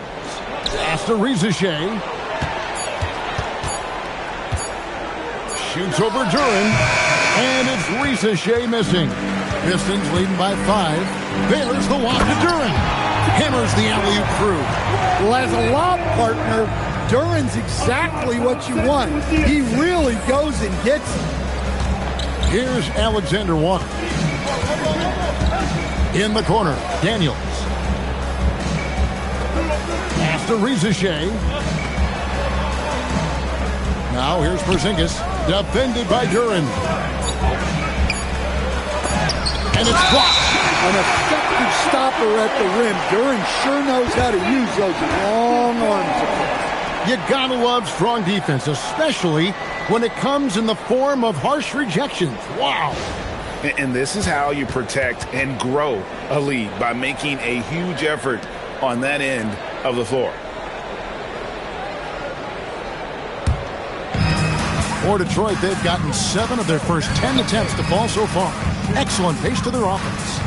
Back to Thompson. Harris against Johnson. And it's Jalen Johnson with the foul. That's his first foul. And now only one away from being in the penalty. Okongwu's checked in for Rizachet. To the floor for the Hawks. Number 17, Onyeka Okongwu. Duran finds Robinson. And here's Thompson. Just 5 to shoot. That's a 2 from Cunningham. Johnson with the rebound. The Hawks trail by 7. Outside Daniels. Pass to Alexander Walker. Okongwu with a screen on Robinson.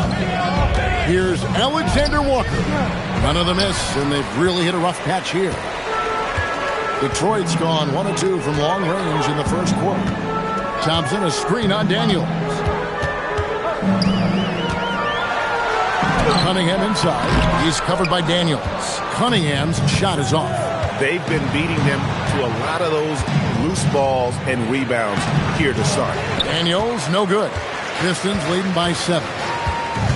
Outside Robinson. There's the pick. From past the arc. Porzingis with the rebound.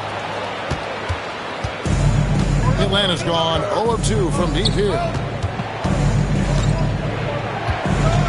Johnson down low, working on Thompson. Okongwu with the screen for Daniels. A three-pointer is right on target. Daniels has got 5 now. Young player, but a smart player. You see it there in the two-man game from Daniels. Okongwu grabs the board. Excellent coverage defensively, making it hard on him. Screen by Porzingis. Deflects the pass. Okongwu finds Porzingis. Over Harris. Porzingis can't hit. Yeah, not at his most efficient this quarter. He's got to work on finding high percentage shots. Cunningham passes to Duran. Back to Cunningham. And he floats in for the easy 2. Credit the assist on that one. Yeah, and that's a confidence builder for Cunningham. Good to see him getting it done inside. And Quinn Snyder wants a timeout. He's going to have a discussion on the sideline.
Harris LeVert checked in for Detroit. Jaden Ivey comes in for Duncan Robinson. Substitution on the floor.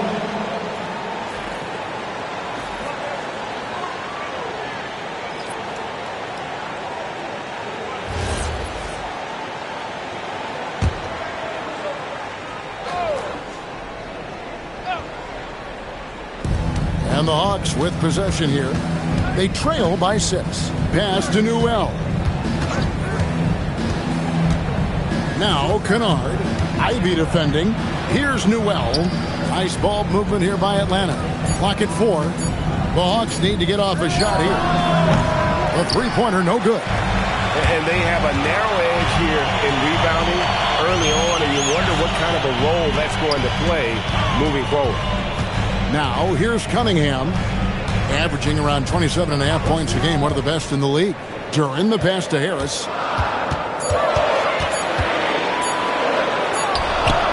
And he hits it just before the shot clock expires. And now an 8-point Detroit lead. Atlanta's gone just 1 of 4 from three-point range here in the first. Wallace, the pass to Krejci. Here's Newell. Back to Wallace.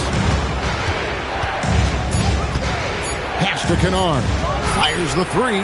Sinks the triple. Yeah, there's 6 points on consecutive 3 balls. They're finding holes now in the D. Down low. Here's Duran. And Duran slams it in. How much power from Jalen Duran. Good. Here's Krejci. Levert defending. We've got 1:23 left here in the opening quarter. Kennard's shot is off. Well, that one should be in his wheelhouse, but just off the mark. Ivy dishes to Cunningham.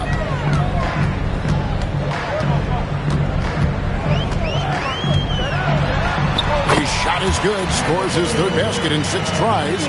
Shooting 50%. That's the 10th straight point they've given up in the paint. Out left to the wing.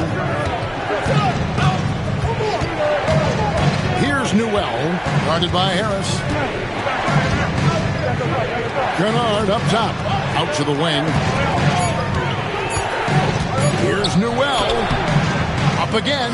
He hangs in there and cashes in on the second chance points. And folks, he did not luck into that one. He knew just where he wanted to be to grab that backboard. Pass to Duran, and Asa Newell will pick up the foul.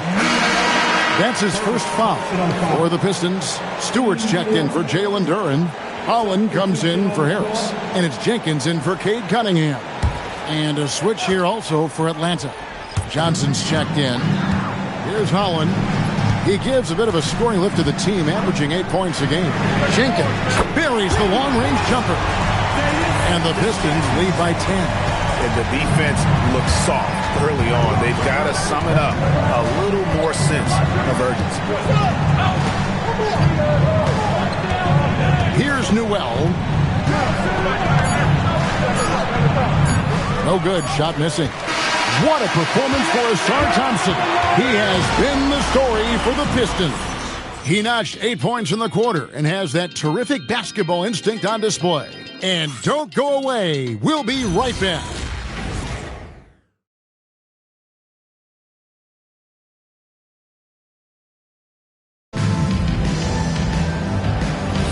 And so far through one quarter, it's been a lopsided game. We'll see if that changes here in the second. And before we move on, what do you guys think about what we've seen so far from Detroit? I mean, the rebounding was the difference in that first period. You've got to block these guys out. Hey, look, it's simple. More rebounds means more possessions, and that's clearly been their priority. This is how the floor looks for the Hawks starting the second quarter. They've got Jalen Johnson. Wallace is out there with Luke Kennard. Then there's Newell, and it's Okongwu in at the 5 spot. Detroit leading by 10. You look at the Pistons stand, statistically pretty solid across the board. Yeah, they're well balanced. They have guys with size, athleticism, skill. You got to give a lot of credit to the front office and these players for their hard work. So it's the Hawks now. After the basket by Detroit. Marvelous lead pass, and he throws it down. And wait to finish and cut into that lead a little bit. Yeah, but look at the basket, guys, still shaking. Let's check in now with our Allie LaForce, who's got a story for us. Allie? Hey, Kevin. The Pistons are growing. Coach J.B. Bickerstaff said, I appreciate the work that the guys have put in, and I'm proud of what they're becoming. But we have more work to do. We're still taking steps. Our guys have improved. The team has improved. But we're not finished yet. Back to you. On the rise. Hey, Allie, thank you very much for the report. Now here's Wallace. Nothing on the board. Okongwu finds Kennard. No good with the triple. I'd love to see them impose themselves a little more on the backboard. That's a great way to find confidence. Always a surefire way to get back in the game. Here's Ivy. He had 10 points in the win against Milwaukee. Stewart with the screen on Wallace. Here's Ivy. Off target with his three. And here's Wallace. He'll bring it up for the Atlanta Hawks. Only giving up 2 points this quarter.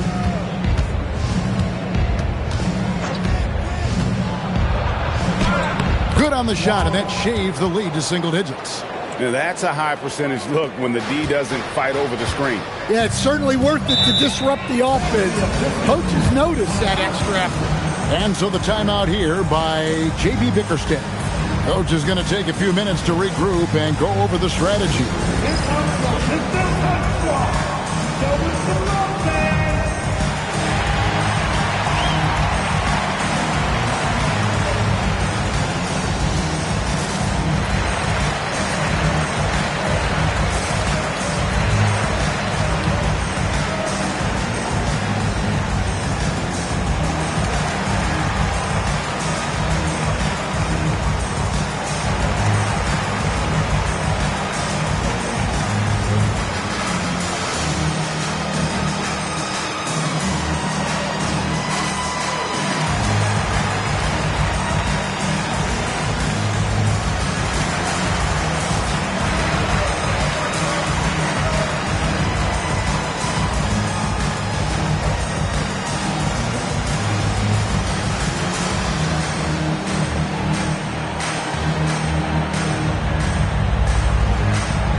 So for the Pistons, Asar Thompson, he's checked in for Holland.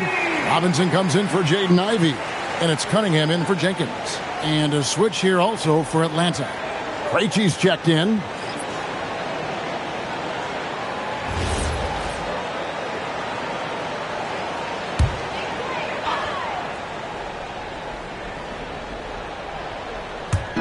Quarter two and just under 2.5 minutes gone by.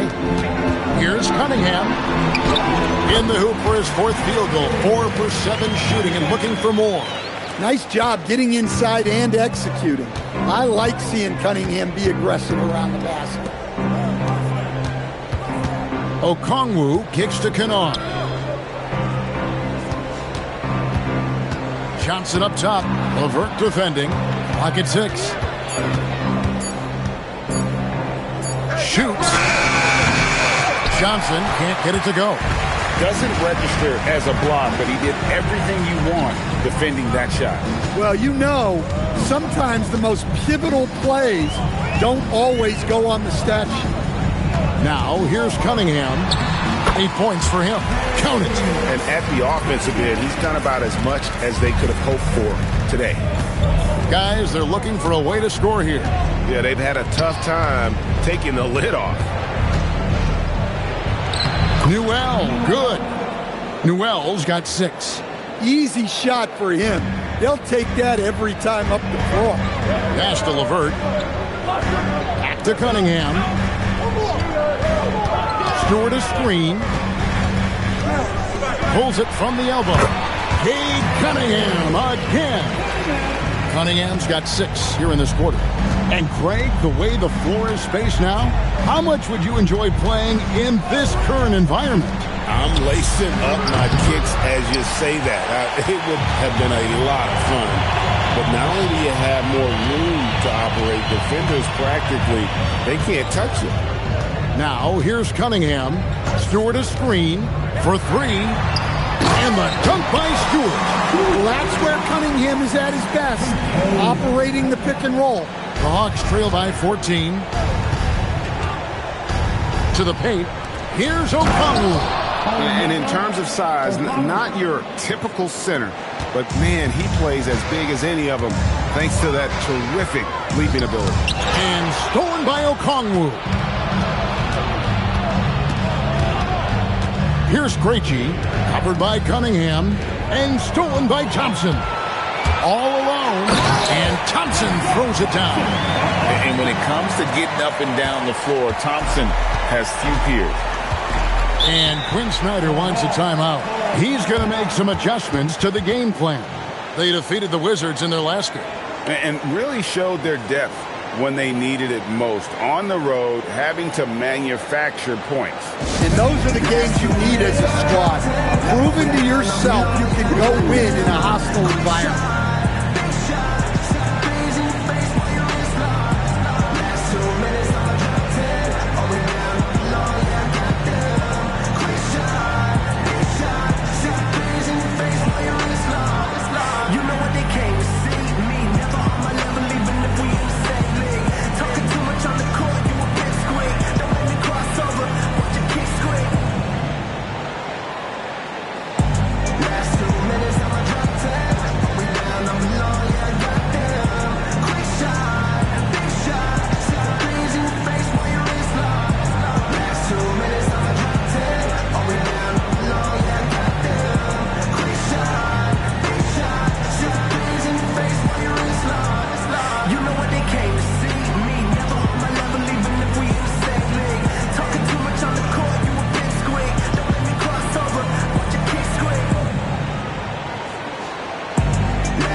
Harris is checked in for Karis LeVert. Hawks making a switch here. Now we get a chance to check out the standings out east. Already we are in December. Take a look at the Pistons. They've got the #1 record in the conference, and because of it, each night out, their competition is going to bring it right at them. And, of course, there's the Hawks, 5.5 games behind. And right now for the Hawks, this season has been, it's been solid. But they just need to maintain their place in the standings and get 100% prepared here for the postseason. Well, look, they've performed to expectations, but I think this team could take it to another level if they get rolled. Cunningham had another one in the scoring column for him. He's 7 of 10 from the field. And now we'll get perspective here on how the hustle game has been going for the Pistons. Wow, those early blocks are key. They are intimidating their opponents and making them hesitant. And they are also just outworking the opposition in transition. When the break is on, they've continued to find ways to score. And Stan, we know Jalen Johnson comes from a basketball family. Well, they did a great job, Kevin, of teaching him the game because Jalen Johnson can really play. And I'm sure everyone in his family is extremely proud of what he's doing in the NBA. Here's Alexander Walker. That one falls, coming off the Johnson feed. Johnson's got 3 assists in the game. And a wide open look for Cunningham. It's good from long range. Cunningham's got 17 now.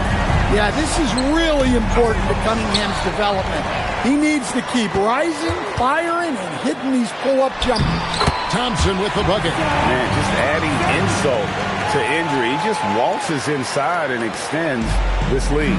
Well, it's not going to get any easier if they can't improve their defensive intensity. They got to show some fight. Here's Alexander Walker. A 17-point game for him in the win against the Wizards in Washington. That was big because they dug a big hole in the first quarter, but starting to show signs of life. Now, here's Stewart for 3. Harris. Porzingis with the block. Yeah, it's not easy to keep a shot out of Porzingis' reach. He has such long arms. And so it's Daniels who brings up the ball for the Hawks. It's a 14-point game. And the layup's good off the glass. He's got 7. And they're forcing the ball inside, and it's working like a charm. To the middle, Porzingis with the steal. Johnson, the pass to Daniels. Porzingis against Cunningham. Porzingis inside. Over Cunningham. Porzingis can't hit. Pistons leading by 12.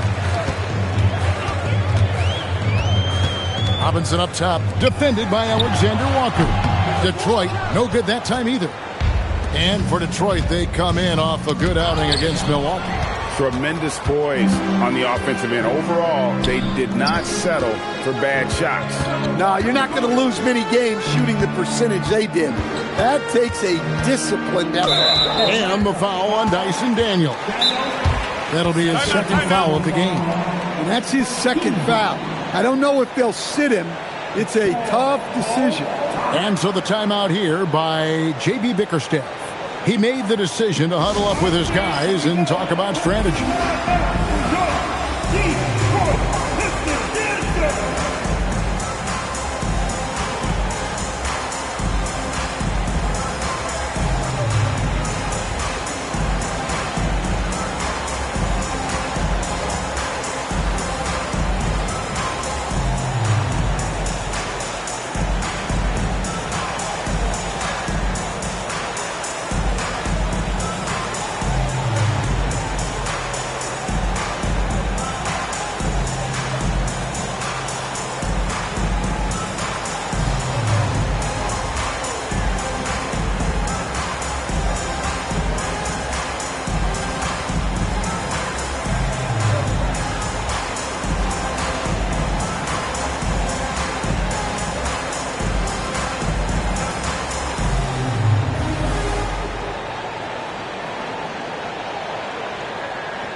And the Pistons making a change here. Duran's checked in, and then for Atlanta, Gay's checked in, and it's Reza Shea in for Johnson.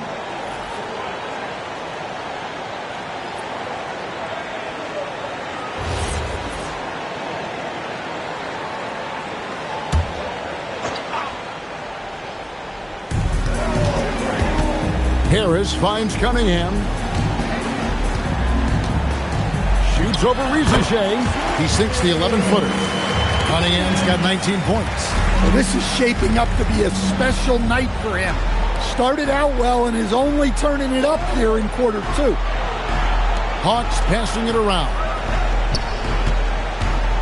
Here's Porzingis. The shot's good on the assist by Daniel. Porzingis has got 4 this quarter. And their shots are falling now with more regularity than we saw at first. Harris outside. It's deflected, and it goes out of bounds. That one off Porzingis. Here's a look at what's coming up for the Pistons. On Monday, they'll be taking on Jaylen Brown and the Boston Celtics. And then on Thursday, they'll face off against Anthony Davis and the Dallas Mavericks. You know, some might look ahead at the schedule and start marking off how many wins they'll wind up with, but I think that's a trap. You can't take any nights off in the NBA, and you've got to stay in the moment. And the foul on Dyson Daniel. And that'll be his 3rd foul so far. The Hawks making a switch here. Kennard's checked in. Number 3, Kennard. Luke Kennard. Hawks on D. Down by 12. Pass to Thompson. Shot clock at 6. Now, here's Durant. That's a 2 from Cunningham. Now, Alexander Walker. 5 points in the game. Kennard with a screen on Durant. Here's Alexander Walker. Defended by Durant. Nice play. Porzingis, such a good finisher in the 2-man war. And Quinn Snyder entering his 3rd full season as head coach of the Hawks. Well, before this, Quinn had a good 8-year run as coach of the Utah Jazz, which ended when he resigned. Most coaches have a tendency toward being fired instead, but he quickly moved on in Atlanta. Here's Alexander Walker. Tobias Harris picking up that last basket. And the dunk by Porzingis. Well, he's called the unicorn for a reason. Porzingis doing unicorn-type things tonight. Down low, here's Durant. No stopping him there. Jams it in as he's fouled. Chance now for a three-point play. It's on Porzingis. And you talk about size, coach, strength, and bounce. Jalen Duren drawing comparisons now to a young Dwight Howard. Yeah, he certainly is, Kevin. And look, I like to be careful when we're making those kind of comparisons with a young player and a Hall of Famer like Dwight Howard. But there are similarities with the athleticism and the relentless approach to defense and rebound. And Stan, when you think of the most athletic teams in the NBA, the Pistons have to be right up there. Yeah, a handful of supreme athletes. And most importantly, Kevin, they use that athleticism to attack and disrupt. That's what makes the difference. Kept alive. Here's Durant. He can't get that one. The Hawks trail by 10. Kennard with the ball. Alexander Walker finds Kennard. To the left side wing. Out of bounds. Detroit takes possession.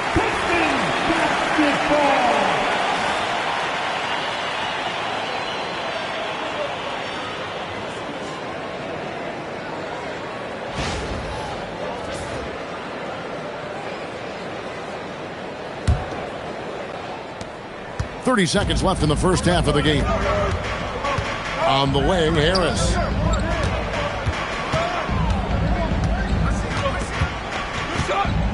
Outside, Robinson. 6 to shoot. Thompson outside. Again, the miss by the Pistons.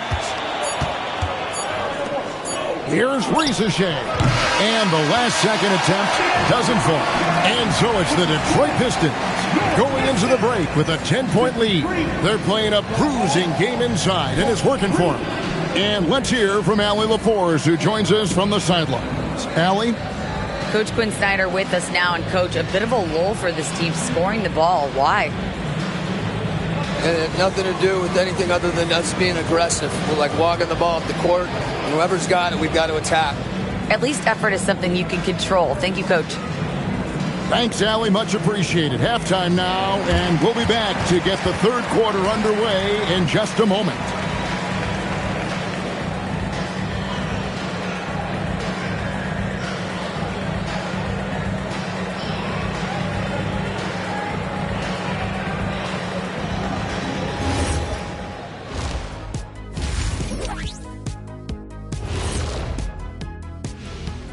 Greetings, Shaq, Kenny, and EJ here as we tip off the show with a look at our mid-season Eastern Conference standings.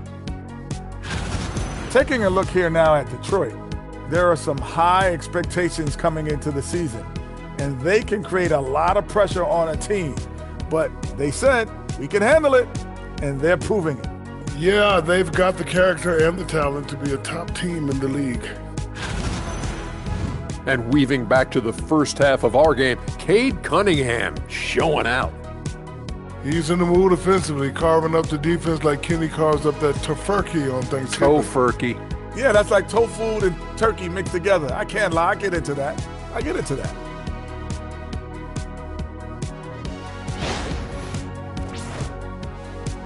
And that concludes halftime. Now time to send it over to Kevin Harlan as the game's about to resume.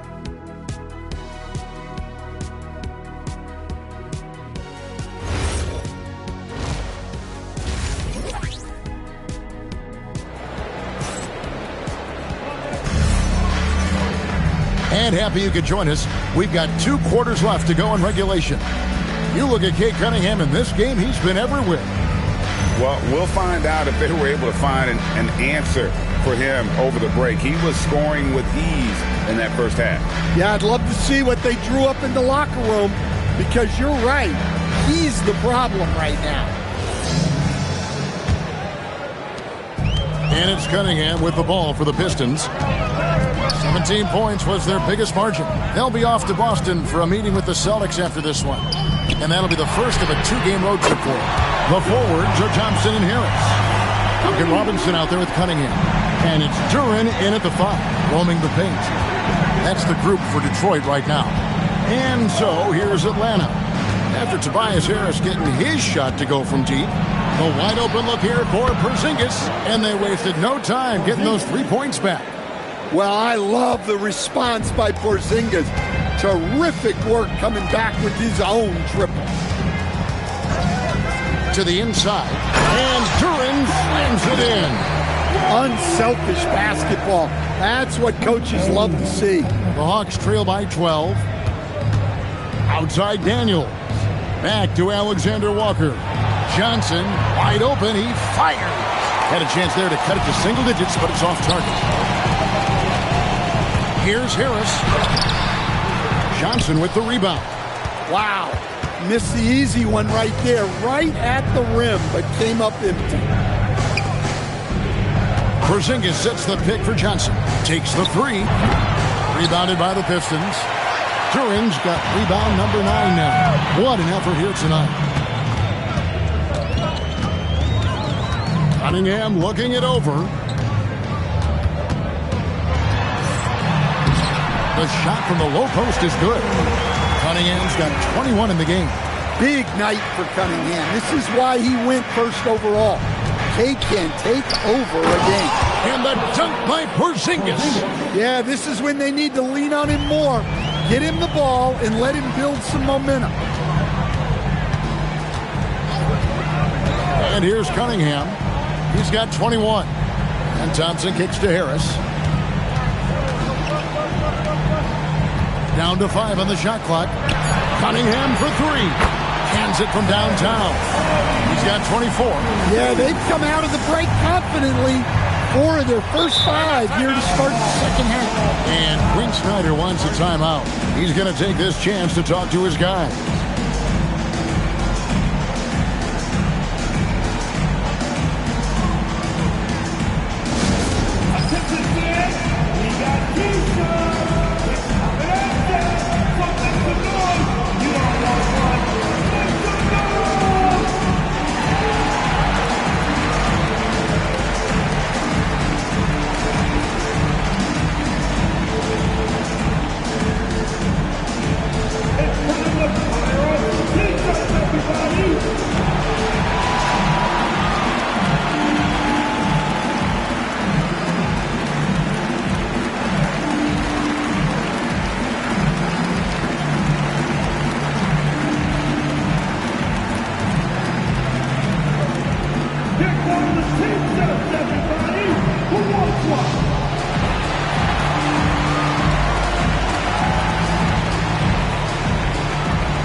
Checking out some numbers for Jalen Johnson. Unbelievable play for him over the last month. And he's a defensive ball hawk. You can't let your guard down. Remember, he's 10th in the league in steals per game. And again, look what he's done so far this season. Wiping the boards clean, ranking 2nd in the league in rebounds. Outstanding effort. A little over 2.5 minutes off the clock in this final half of play. Here's Alexander Walker. The teardrop falls in. Alexander Walker's got 9. Oh, perfect timing there to knock down the teardrop. Inside. Here's Duran. That shot no good. Nice D from Porzingis.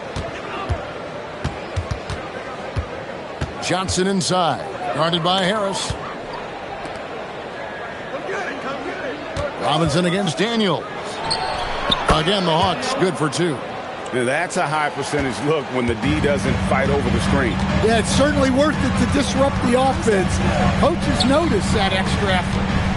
Now, here's Cunningham. He's got 24. Robinson passes to Harris. Clock at 6. He scores his 5th field goal. He's taken 9 shots to get those 5. Well, plays like that take real poise. Harris didn't let the physical defense get the better of him inside. Alexander Walker with the ball. Covered by Cunningham. In the corner, Daniels. Back to Alexander Walker. A three-pointer off the mark. Pistons leading by 13. On the wing, Daniels. He's covered by Thompson. Here's Rizichet. Hasn't made one yet. Porzingis. In GA, the Hawks going young, trying to build a sustainable model for success. Yeah, most of the starters not yet scratching their prime, so there's going to be some growing pains, but they're showing plenty of promise. Porzingis, 2 shots.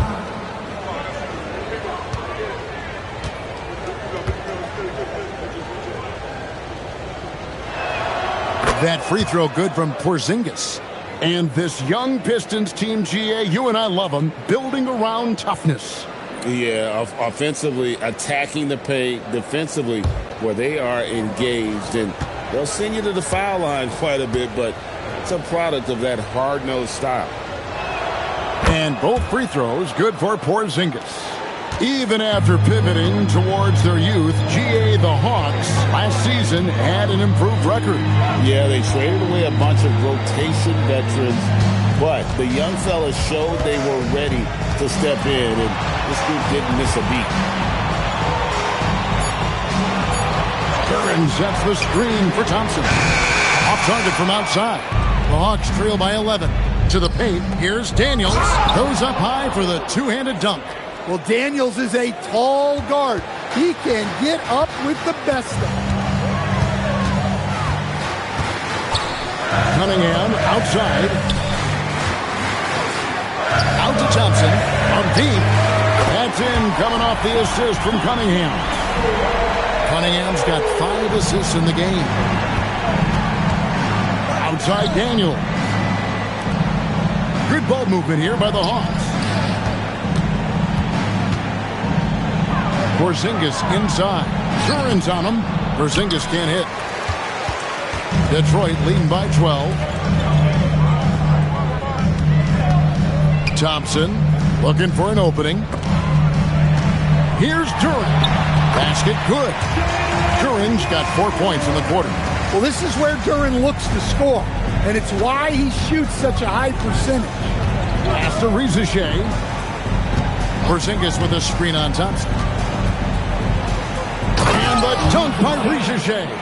And once he gets clear off the screen, there is no stopping him. No, not when there's a flush waiting to happen. Well, give credit to the screener there. That's how you help free up your teammates. Now here's Johnson. He seems to always be finding ways to score, averaging around 23.5 points a game. Thompson outside. Johnson against Duran. Pass to Cunningham. Shoots over Alexander Walker. Cunningham's shot is off. The Hawks trail by 12. Stolen by Thompson.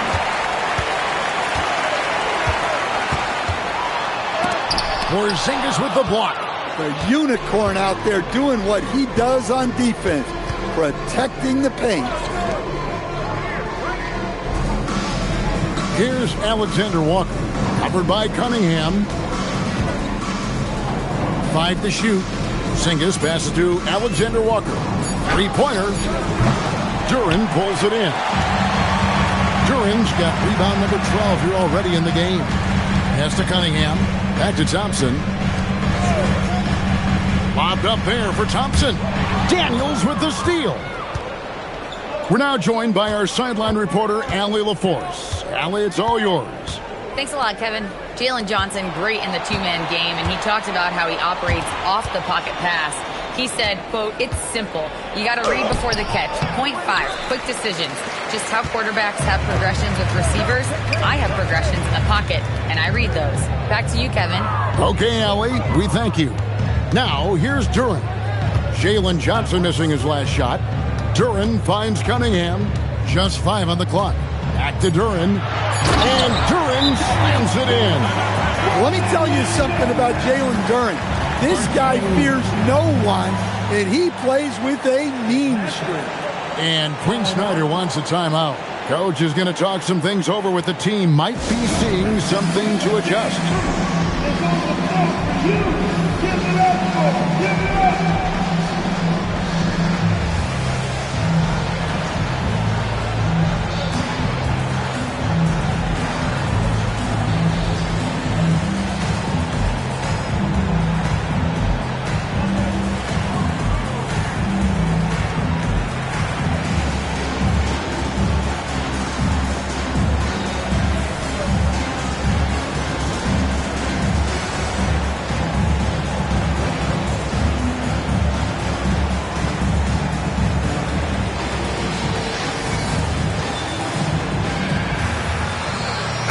For the Pistons, Harris LeVert comes in for Tobias Harris, and it's Jenkins in for Cade Cunningham. And then for Atlanta, Okongwu's checked in for Jalen Johnson. Luke Kennard comes in for Zachary Rizachet, and Wallace subbed in for Daniels. Thompson misses. The Hawks trail by 14. Alexander Walker on the wing.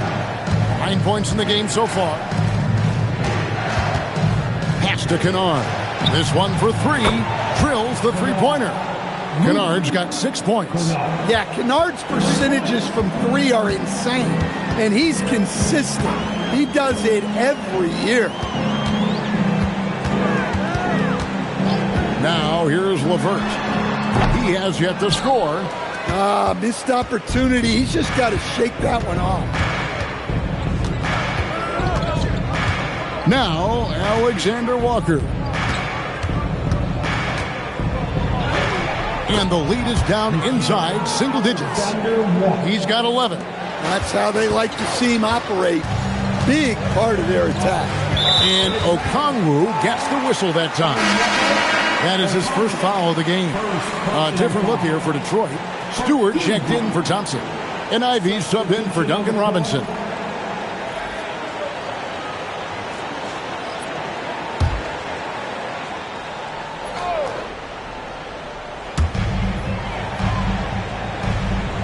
Now here's Jenkins. Wallace covering. Jenkins dishes to Ivy. Duran with a screen on Kennard. Newell pulls it in. Newell's got 4 rebounds now tonight. And before his untimely injury, Jaden Ivey, Greg, was blossoming in his 3rd season. Yeah, his shooting touch showed tremendous improvement. Great to see him back on the court. And still plenty of time to deliver on his potential. Wallace, good. Well, that's what you're looking for. Shots from point-blank range. Now here's LeVert. Not a lot of room. High arcing shot. Pass to Jenkins. To the middle. Shot clock at 5. Stewart kicks to Ivy. Over Kennard. Detroit, no good that time either. The Hawks trail by 7. Stolen by LeVert. Pushing it up. There's the lob to Duran. Takes the alley-oop pass and dunks it down. Oh, phenomenal alley-oop slam there. They are taking advantage of a team that looks lost out there. Wallace looking for an opening. Count that bucket. Porzingis has got 9 points here in the second half. 50 seconds left to play in the 3rd. Pass to Duran. Now Stewart. Here's Jenkins. The offensive rebound. Shots good by Duran. And not quite as aggressive from outside as they were in the first half. Sticking to the high percentage shots, playing smart with the lead. Wallace kicks to Kennard. Back to Wallace. Right side Porzingis. Pass to Krejci. Down to 5 on the shot clock. Fires for 3. Rebound by the Pistons. 17 points was their biggest margin. Fires from way outside. And so it's the Detroit Pistons ahead by 9 as the quarter comes to a close. Their lead is where it is because they've gotten good shots. A lot of good shots. We've got more in store for you right after this.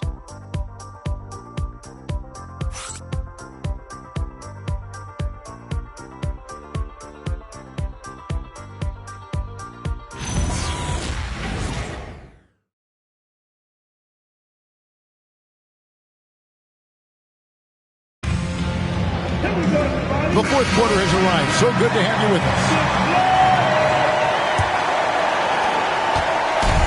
And here's Wallace. He'll bring it up for the Atlanta Hawks.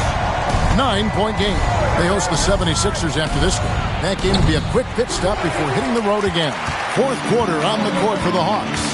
Okongwu is out there with Newell. Then it's Luke Kennard. Then it's Johnson. And it's Wallace in at the point. Ivy kicks to Cunningham.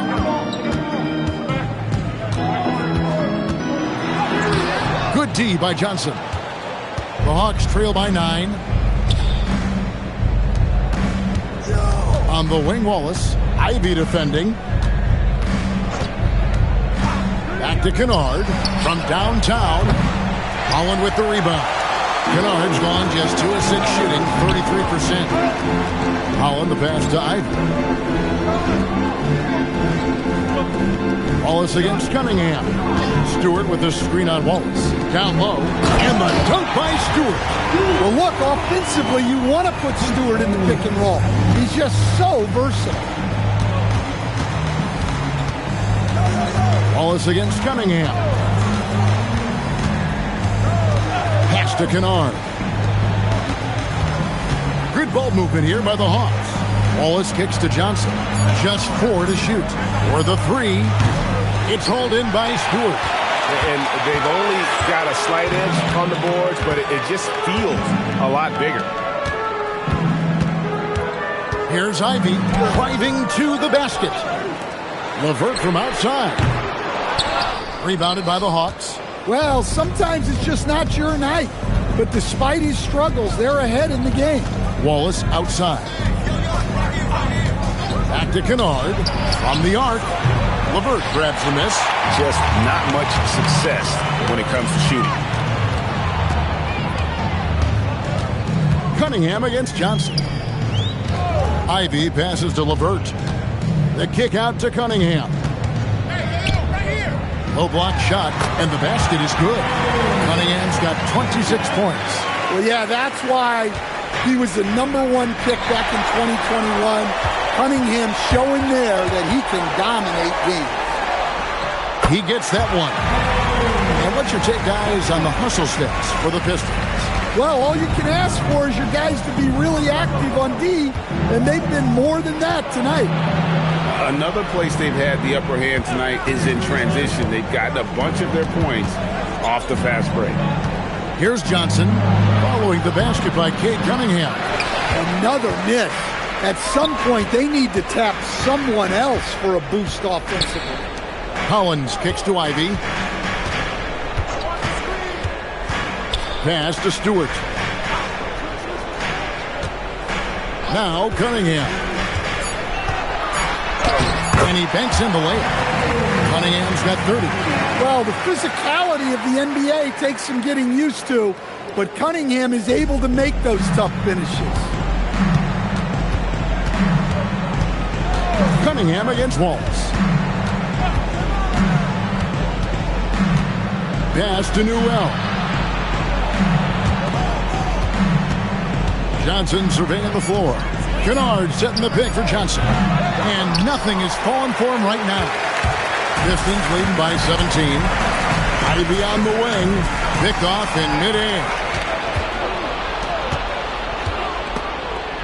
Here's Okongwu. Fouled in the act of shooting. Gets the bucket anyway, so a 3-point play chance for him. Well, this is why you really got to hit Okongwu if you're going to foul him, or else he'll just power right through. And a different look here for the Pistons. Duran, he's checked in for Stewart. Tobias Harris comes in for Holland. Thompson, he's checked in for Karis LeVert. And it's Duncan Robinson in for Jaden Ivey.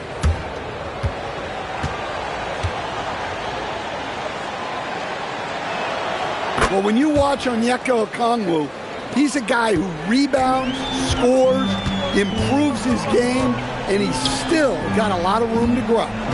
Now, here's Thompson. Back to Cunningham. Rebound, Atlanta. Okongwu's now got 6 rebounds in the game. And it's Alexander Walker in the corner. The Hawks again can't hit. Well, he had 1 3-pointer in the first half, but so far in the second, he's come up with goose eggs. The shot by Thompson, no good. The Hawks trail by 14. Alexander Walker with the ball. Here's Krejci. Porzingis is doubled. Here's Alexander Walker. And it's off from three-point range. Pistons leading by 14. Thompson finds Cunningham.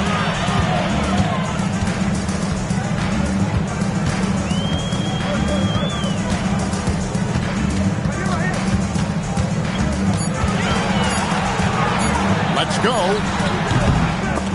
Detroit, no good that time either. Hawks shooting reasonably well, 45%. And here is Okongwu.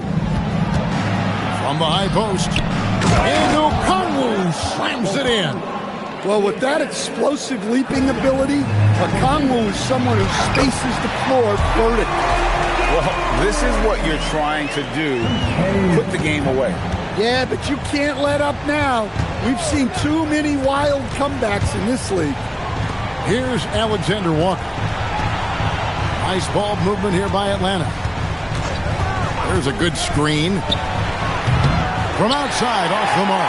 And you know what? If you're the defense, you got him right where you want him. Let him keep shooting those threes because he's been brutal in this half. Back to Cunningham. Okongwu grabs the board. Okongwu's now got his 7th rebound of the game with that last one. Krejci passes to Okongwu. And here's Porzingis for a three. Drills it from outside. Porzingis has got 12 points in just the second half. Porzingis with the steal. Pass to Alexander Walker.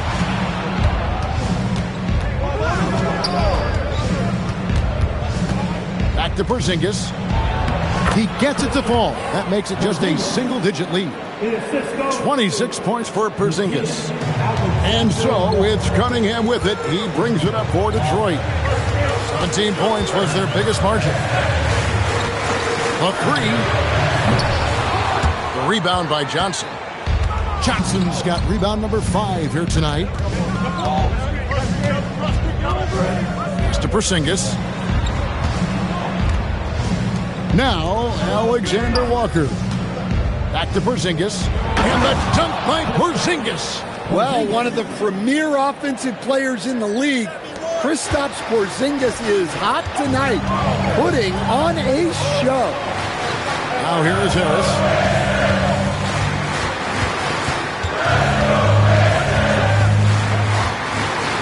Back to Cunningham. 6 on the shot clock. From about 19 feet, Atlanta with the rebound. Johnson's got his 6th rebound on the night. Pass to Okongwu. Now Porzingis puts up a deep three. They get it again. Johnson, and Johnson with the stop. Well, you'd better put a body on Johnson. That guy is just too talented to forget about. And J.B. Bickerstaff is called a timeout. It's a chance for them to regroup and refocus.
And now, Allie LaForce has something for us from the sideline.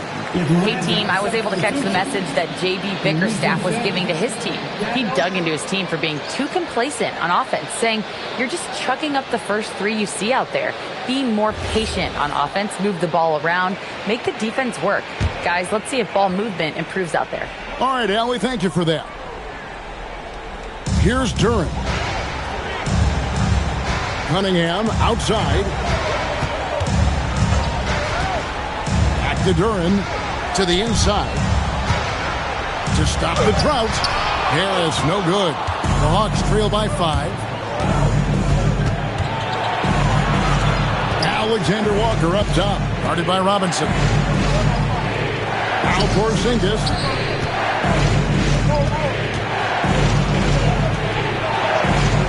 On the clock, and he gets the whistle for the 3-second call.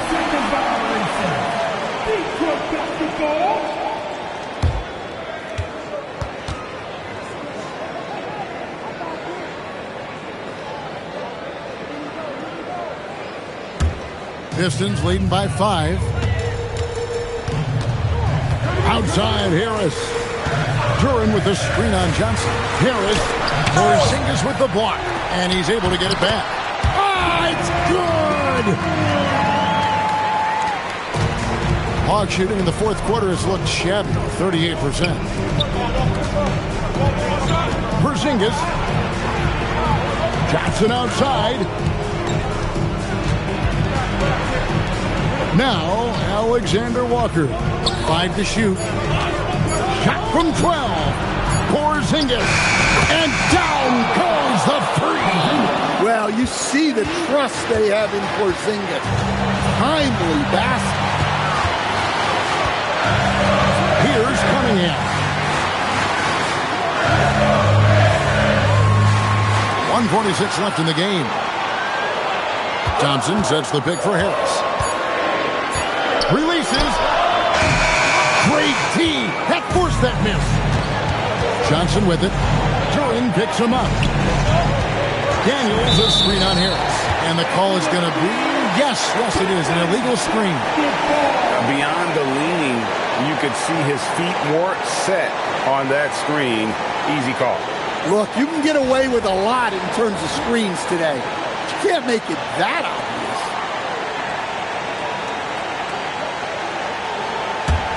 Pistons leading by 4. Cunningham outside. Here's Harris. Thompson outside. Outside Cunningham. Strong move off the glass. Cunningham's teammates and coaches trusting him in a big spot. The Hawks trail by 6.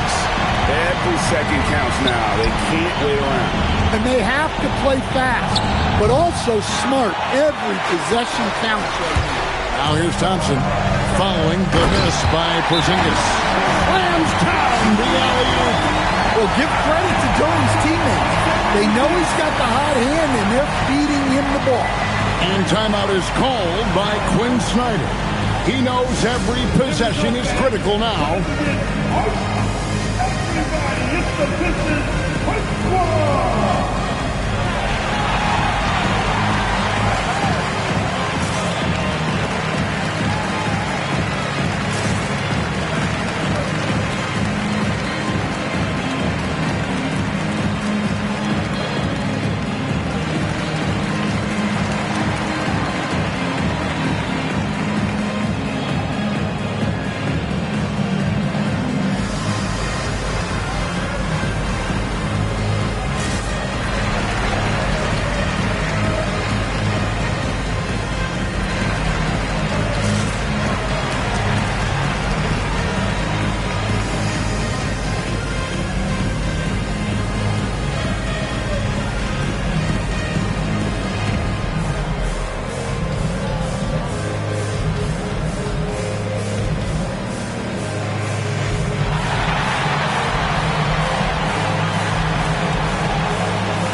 Here's Johnson.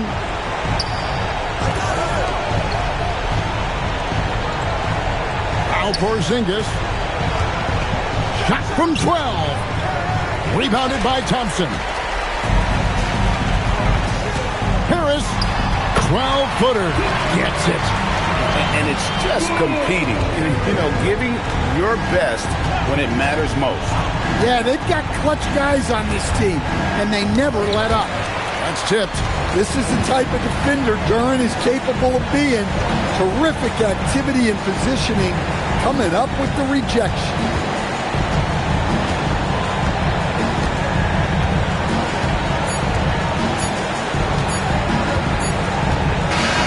And so it's the Pistons taking care of business here.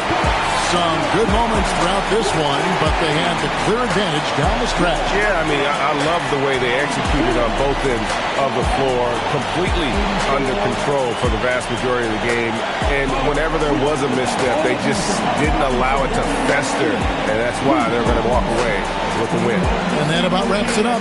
Here with Stan Van Gundy, Greg Anthony, and Allie LaForce, I'm Kevin Harlan, signing off for this presentation of NBA basketball. And now, our player of the game, Jalen Duren.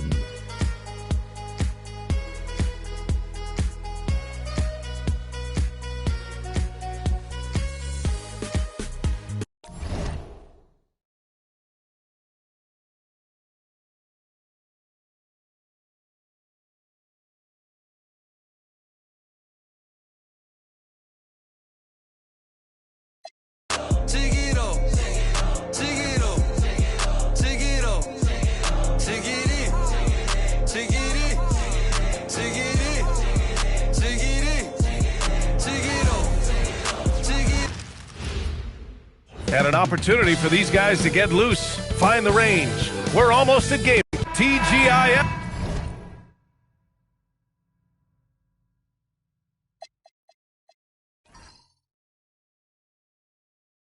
Everyone, it's the NBA on 2K Sports. We're bringing it to you live, and along with Grant Hill and Doris Burke, I'm Brian Anderson, joined by Allie LaForce, our reporter. A look at Indiana's starting group. At small and power forward, it'll be Mathurin and Siakam. Then there's Andrew Nembhard, and it's Huff in at the pivot spot, manning the middle. As a team, when you're trying to construct your best lineups, what are you looking for, Grant? I think balance is probably number one. Each lineup has to have enough defense and offense. Otherwise, you're just vulnerable. To the inside, and he takes that one up and powers it through. Tremendous read right there by Benedict Mathurin. As he gains experience, that court vision really coming along nicely. Out to the wing. Embiid passes to Barlow. Oh, hey! How about that? He's shaking the hoop. He's actually shaking the whole building. Oh, what a slam. Look here, the fans going crazy right now. Thanks to AT&T for that fantastic look from their connected cam. And it's Indiana's ball. They put up a nice win against Sacramento last time out. Oh, boy. Throughout the game, they got after it defensively and forced a lot of turnovers, too. There has to be a willingness to take chances, jumping for steals, getting out passing lanes, and all of that worked in their favor. He's undersized for a 4, but his hops level the playing field. And keeping us updated from the sideline, Allie LaForce. I was able to catch up with Nick Nurse. I asked him if he's focused on a particular player in the opposing lineup, and Coach stressed the message he delivered to his team about Pascal Siakam. It was simple. Don't bite on his spin move. He doesn't want his guys falling for Siakam's tricks in the low post. PA, back to you. And Allie, thanks. Here's Edgecombe. Tries again. Embiid gets the bucket. And that's the hunger that Embiid plays with. He just gobbles up the miss and goes back up for the score. Siakam outside. Baxi against Nembhard.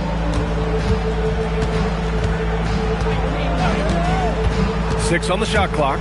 Here's Huff. Fires in the triple. Huff's got 5. This guy's such an excellent passer. You want the ball in Nembhard's hands, letting him make decisions. Pass to George. Now Embiid. Back to George for three. Good. And the assist to Embiid. Both teams are starting to find a rhythm here. And this is partly what the game has become, right? A matter of dueling three-point opportunities. Now here's Matherin. Against Sacramento, he was really on his game. And here's Siakam for three. The rebound by Embiid. I'm not sure he expected to be that wide open and yet somehow comes away empty. Well, Grant, if you had to say, is there anything you think is underrated about Embiid? You know, B.A., I think it's his intelligence. Joel's a heady player.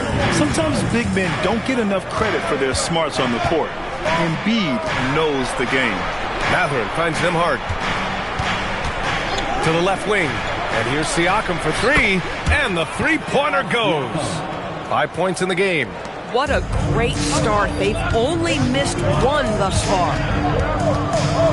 Embiid, a screen on Nembhard. Pass to Embiid. Three-pointer. It's rebounded by Indiana. And guys, this is the first they're seeing of the 76ers this year. Last year shows that having the better overall record doesn't mean you're going to dominate the lesser opponent. Here's Huff. Another three for Indiana. Boy, the veteran move right there. This is such an important play, folks. The ability to pass to the three-point shot. Here's Edgecombe. George outside. Oh, nice finish from the low block. That one's good. George has got his second basket of the night. Now, this is a guy who wants to score, so don't let him catch a rhythm. Pass to Matthews. Back to Nembhard. Takes the three. Paul George pulls down the board. And I'm surprised that didn't go down. I mean, I'm sure he is too. And down it goes. 2 points. George has got 7 points in the game. They just look so overwhelmed inside. You know, that's why they continue to get attacked. Back to Siakam. Pass to Huff. It's stolen. Fast break. Here comes Philadelphia. Here's Maxey. The basket drops, and he gets fouled on the shot. One free throw coming his way. There's the strength training coming into play for Maxey. And a chance for just a second to check out the scoring breakdown for Philadelphia. They've been really going at the defense in the painted area, and so far the opposition really hasn't had an answer for them. Yeah, they've also been alert and active on the defensive end, creating turnovers and turning those into points on the offensive end. And for the Sixers, the growth of Tyrese Maxey has been everything, Grant. Oh, my. His growth, both with his play, but also with his leadership, has meant a lot. And he has such a joyful energy. It really helps pull this team together. Now here's Matherin. No points yet. To stop the run. The rebound by Embiid. Embiid's got his fourth rebound in this one. Kicks it to George. And a nice finish on the layup. They're finding ways to get the ball into the paint. 5 consecutive buckets. Pacers trail by 7. And timeout called by Rick Carlisle. And we might see some changes. Coach potentially looking to adjust.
Philadelphia making a change here.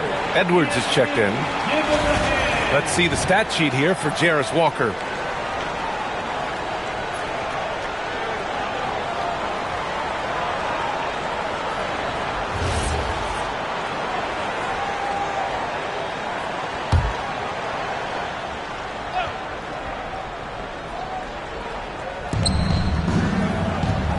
Pass to Matthews. Here's Huff, and he throws it down. What a terrific lead pass. And what an aggressive move to the rim. He's really trying to fire up his teammates right now. Boy, it's not hard to feel inspired after a teammate makes that kind of finish. Where was the defense? No help. You can't afford to give up these kinds of buckets. And their offense looking like a well-oiled machine. Pacers trail by 8. Pass to Siakam. Some nice passing by Indiana here. They set a pick. Shot clock at 6. And Siakam with the slam. An emphatic finish by Mr. Siakam. Yes, sir. Outside Edwards. George, a screen on Mathurin. George outside. Pass to Embiid. Outside Maxey. Fires from deep. Good. And the assist to Embiid. Embiid's got 4 assists now tonight. Their ball movement on this run has been tremendous. It's led to a lot of good, clean, open looks. Back to Nembhard.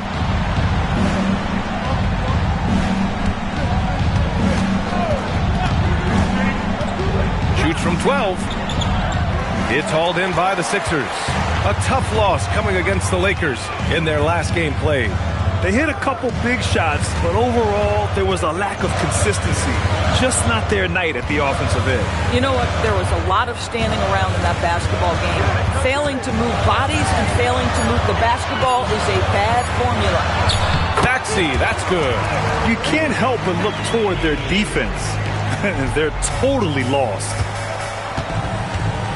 Nembhard to pass to Huff. Siakam outside, and it's out of bounds.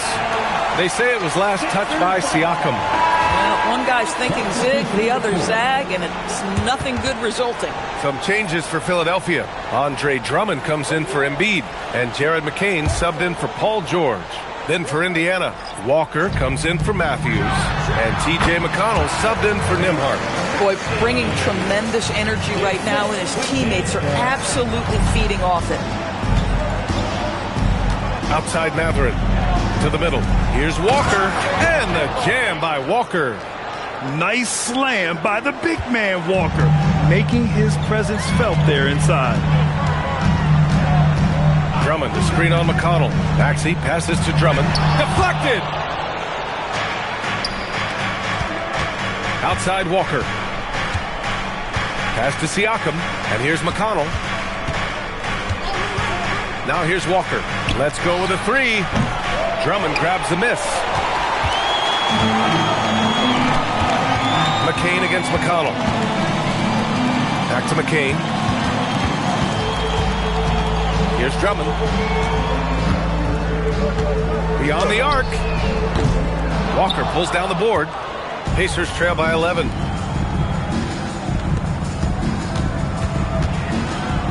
Yes, and it's McConnell with the assist that time. Walker's got his second bucket on the night. Looks like we're starting to see a pattern here. Not afraid to get in the paint and get wet. Here's Maxey. Hey, he's now 6 for 6. He is cooking right now. They can't stop him. Indiana has gone 3 of 6 shooting from beyond the arc. And let's swing it over to the sideline and hear from Allie. Thanks. Well, the Pacers are moving as one. Coach Rick Carlisle said the thing I love about this team is that we're a true team. We're a group that needs each other. We work at communication. We're collaborative. We make sure our guys have a voice, and we're all in it together. Back to you. They win by committee. Thank you very much for the report, Allie. So it's Philadelphia now, after Indiana picked up the 3 with their last shot.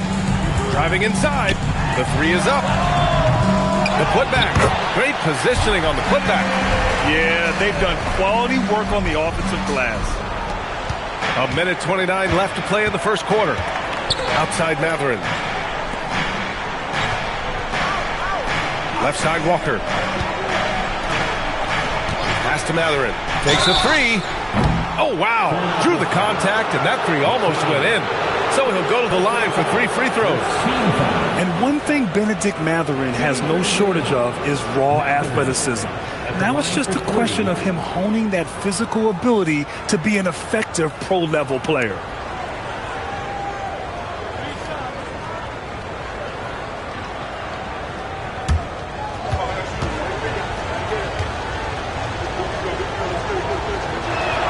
That free throw good from Mathurin. And though he gets lauded for his scoring ability, Benedict Mathurin is also an excellent rebounder for a guard, Doris. He's got a live body, very fast off his feet, BA. And yes, he loves to put the ball in the basket, but this guy just competitive. He likes to get after things on the basketball floor. Looking at who's out there now for Philadelphia. Embiid, he's checked in for Drummond, and it's Walker in for Tyrese Maxey. Well, you think about Benedict Mathurin and all he offers offensively. Has a polished shooting motion and plenty of confidence.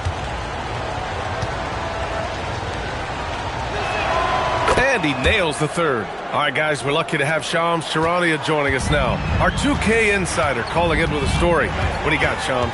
Well, on the heels of star Tyrese Halliburton's unfortunate Achilles tear, the Pacers losing starting center Miles Turner in free agency, this is a team that had boasted tremendous depth. And that depth will be tested in what amounts to something of a gap year in Indy. They'll be challenged for certain. Shams, appreciate the report. Now here's McConnell. No points so far.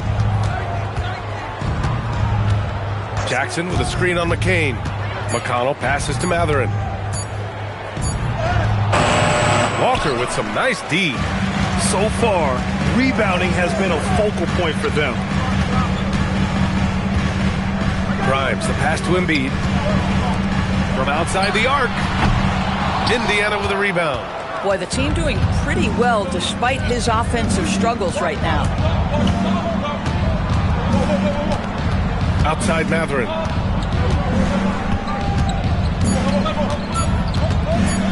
With the floater. And no good. Trying to get that one to fall.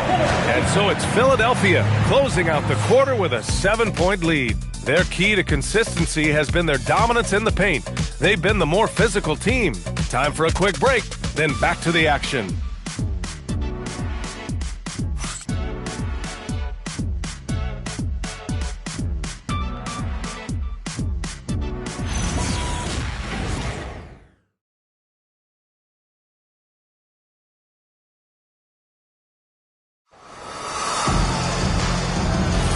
And thanks again for tuning in. If you're just joining us, we played through one quarter of action so far. And looking at what we've seen from the Sixers, what do you guys think? Well, a big differentiator was their ability to generate offense by pounding the glass. I love the determination. They want to go after every rebound out there and overwhelming to the opposition right now. And Indiana looking at who they've got. Jeremiah Robinson-Earl is out there with Jackson. Then it's Thompson. Then there's T.J. McConnell. And it's Walker in at the small forward. Now here's McConnell. Still no points.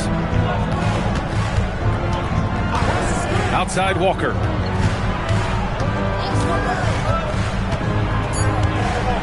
Indiana needs to get a shot off.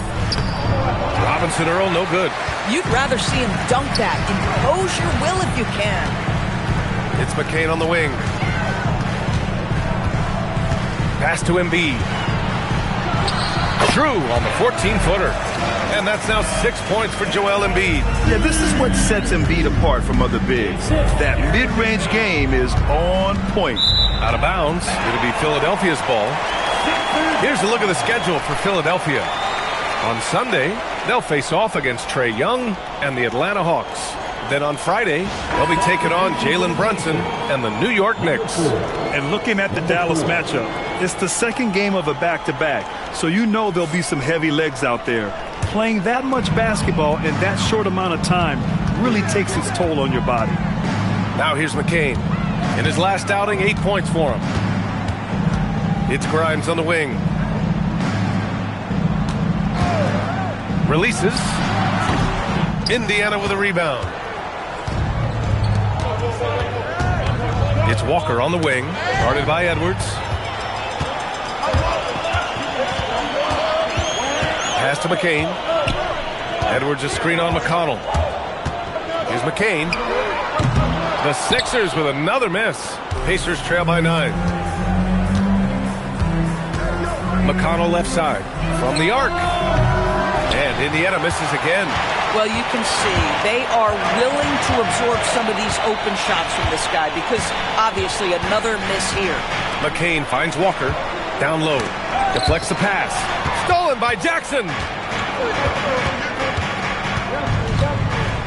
Quarter 2 and just under 2.5 minutes gone by. Embiid with the nice defensive effort. Outside Grimes. Now here's McCain. Still without a bucket. Pass to Embiid. Clock at 6. And it's flushed down. A nice jam. Wow. I'll tell you, such an advantage having a playmaker who can get up to the rim and finish. Now that is what every team wants. Well, you love it. Fearless, aggressive, leaving. No doubt whatsoever. And timeout called by Rick Carlisle. I think right now he might be looking at some adjustments.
Making a switch here. And right here on the 2K leaderboard, the best rebounding teams of the past 10 games.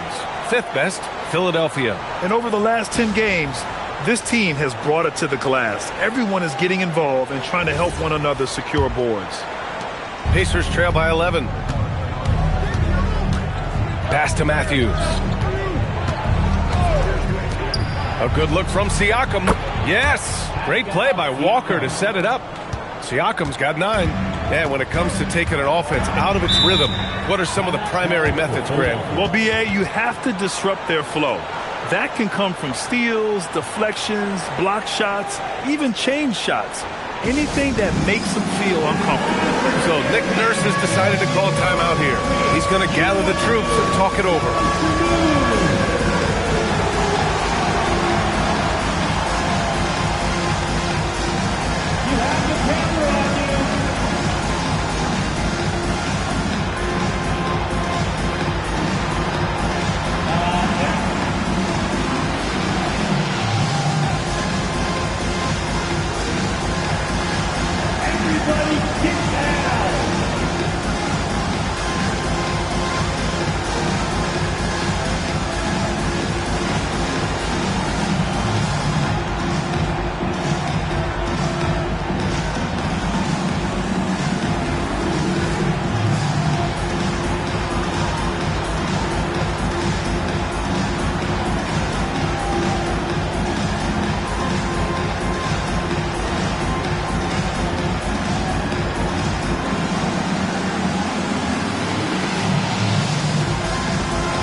Maxey's checked in for Philadelphia.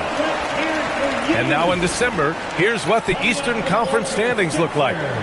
You take a look at Philadelphia. Already, they're on the outside looking in. 9th place in the conference. And, of course, Indiana, 5 spots from the top. When I look at the 76ers, they wanted to get better. They're putting in the work. Maybe the results will start coming later in the year. I do think they're capable of more than what they've given so far. If this coaching staff gets them right on track, and once they get a few more games under their belt, the wins will start to come. Just 3 to shoot. There's the triple. The rebound by Jackson. Pacers trail by 9. Siakam left side. And stolen by Edwards. Banked it in off the glass. Edwards got his first 2 points.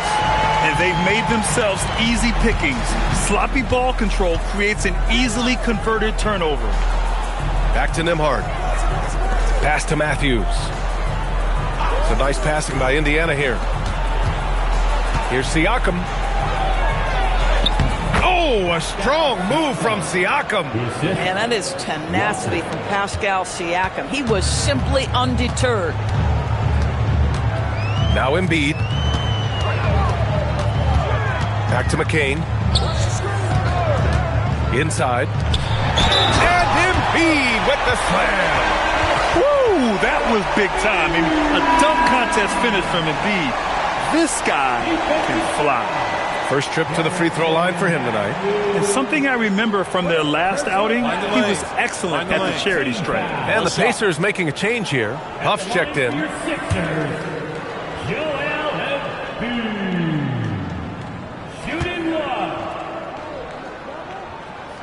The free throw drops for Embiid. Molding himself into one of the most dominant centers in the league, Embiid has really come into his own.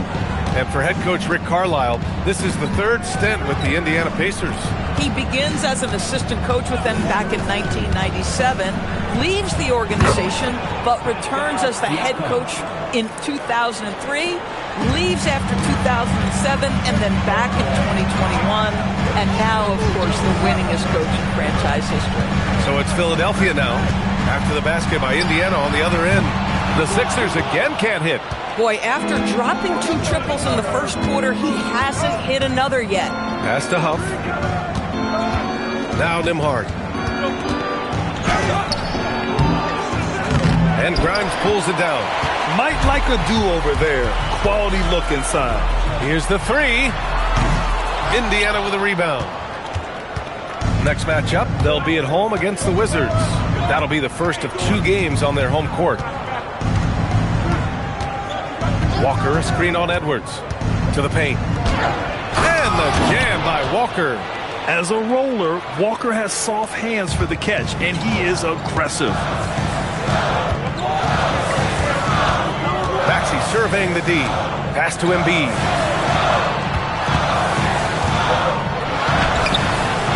Another shot. And he can't bank that one in. Solid defense there. You are just trying to make an interior shot a difficult shot, and that's what happened. Here's Huff. That one drops for him. Huff's got 12 points in the game. Setting each other up beautifully. I love it. 8 of their last 10 points coming off assists. Now here's Embiid. The D's right on him. Out of bounds. It'll be Indiana's ball. Indiana ball. George, he's checked in for McCain. Matherin's checked in for Indiana.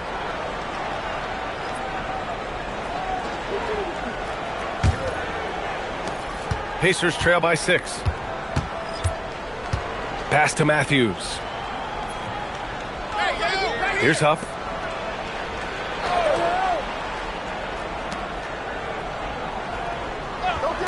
Nembhard for 3. Knocks down the triple. Nembhard's got his first bucket of the game, and he's on the board for 3. Well, this is something Nembhard's working hard to become consistent at, knocking down shots from distance. Maxey against Nembhard. Outside Maxey. Down to 5 on the shot clock. To win the drought. And he sinks the layup. 17 points in the game. Very consistent tonight at the offensive end. Right there, he helps fuel the fire. Here's Matthews, covered by Grimes. Nembhard, good. And their offensive game plan is clear. Get it inside and go to work. Philadelphia leading by 3. Outside Maxey. Embiid, a screen on Nembhard. Yeah, just quick and crafty. Maxey really makes it tough on the defenders. This is his second trip to the line in the game. At the line for Philadelphia, Tyrese Maxey taking 2 shots. Take a break. Take a break. 2 shots.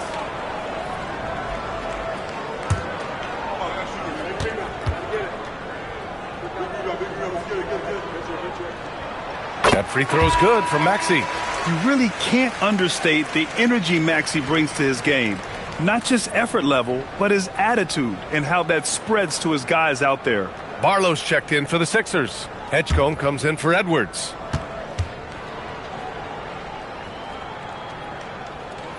Both free throws good from Maxey. This is a guy who will happily go to the line if that's what the defense wants to give him. Here's the pick. And the foul called on Paul George. That's his first foul of the game. First team foul.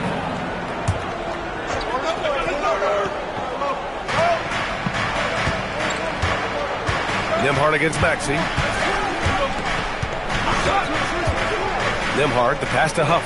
He takes it in. Oh, a nice one-handed slam right there. And plays like that one can make the difference in a close game. And it definitely got the bench on their feet, too. Well, credit him for going for it, not settling, saying, I'm going to attack. Now here's George. He had a 12-point outing in their last game against the Lakers.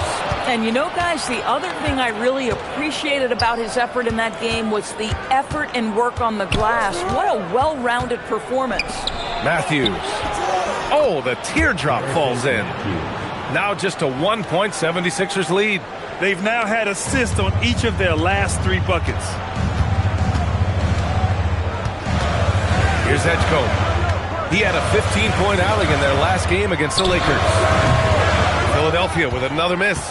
He's giving his all, but you can't force yourself back on track. Maxey against Nembhard. Tries the 9-footer, and Matherin gets it to go on the assist by Nembhard. Matherin's got 8. And Matherin is an impressive scorer, skilled at finding ways to convert around the rim. He buries it from 3. And the 76ers lead by 2. Well, plenty of give and take so far. There's 6 lead changes already. Both teams came to play. All right, let's get a report from Allie. Hey, Tyrese Maxey trying to do it all for his team. He said, I think the biggest part is leadership. I need to lead by example and lead with my voice. I have to play well, and if I do that, I can demand respect with my play. But I really want to set a good example just by how hard I work. Ryan, back to you. Great mentality. All right, Allie, thanks a lot. Now here's Maxey, coming off a 28-point game against the Lakers. And don't forget about the 2 blocks. He really changed the game for his team on the defensive side. Here's Matthews, trailing by 2. Pass to Nembhard.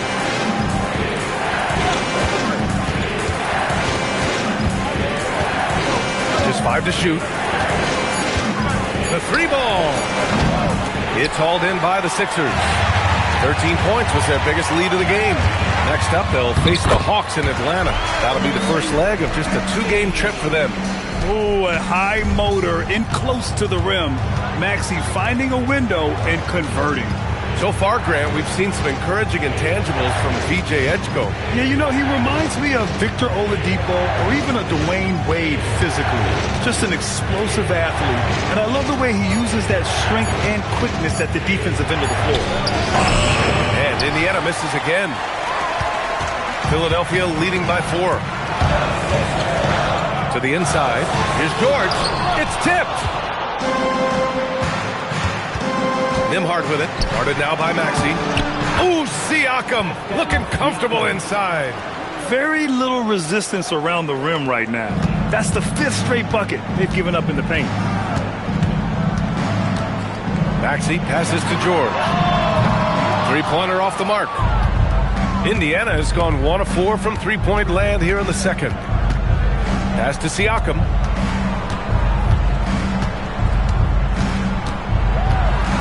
Over George. Siakam, no good.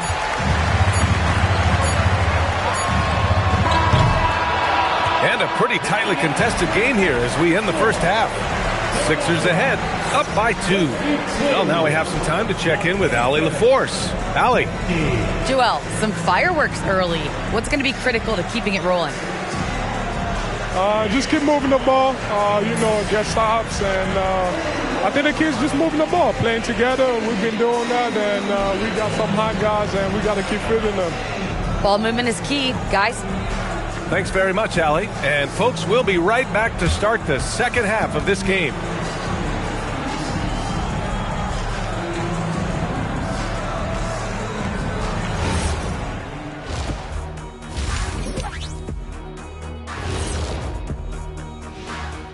Hello there, everybody. It's halftime, and right now the Indiana Pacers are in the midst of a good battle. Their focus on defense has been inconsistent. Tough to win with lapses at that end. Yeah, they got to clamp down in the second half, man. Better communication and multiple efforts. Now let's take a moment and see what games still lie ahead. It'll be the Cleveland Cavaliers up against the Wizards in Washington. 7 p.m. Eastern is the tip-off. I'm predicting a somewhat lopsided outcome, just saying. Thanks, as always, for watching. Let's head back to Brian Anderson and crew for the start of the second half.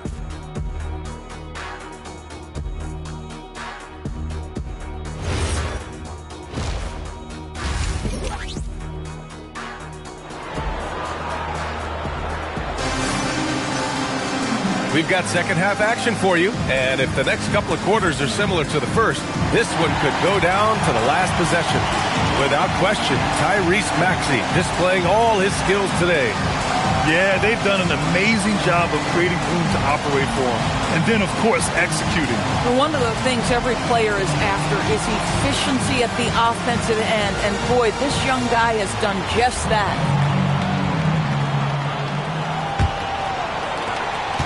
Indiana trailing here. Maxey and Edgecombe man the backcourt. Then there's Paul George. Then it's Joel Embiid. And it's Barlow in at the 4. That's the group for Nick Nurse getting going here in the second half. For the tie. Siakam, no good. And the 76ers shooting around 50% of the game so far. Maxey against Nembhard. Lets it go. Maxey, that's good.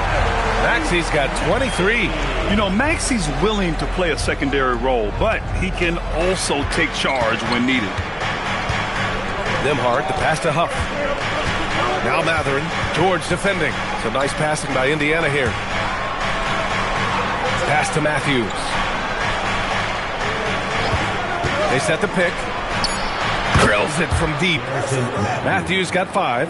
Pick works well there, but the defense left a lot to be desired. It takes incredible effort to stay connected to the hip of the offensive player. You've got to want to work. Embiid. And then Embiid with the dunk. At 7 feet tall, Embiid looks to dunk often, especially when he's got good positioning. And now the Sixers on the break. Oh, Embiid packs it down. Got to give him credit for jumping on the ball and making the most at the other end. Boy, inexcusable at this point of the game. They got to be more composed in these moments. Boy, in a tight game like this, that can change the whole tone. It helps your opponent get into a little bit of a rhythm.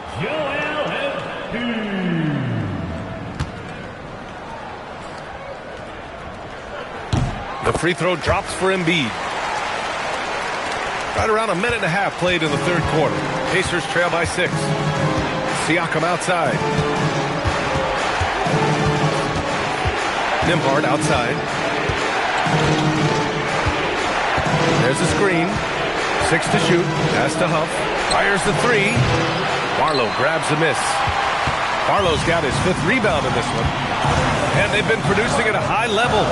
No question. They're in a nice rhythm offensively. Back to Maxey. Screen by Embiid.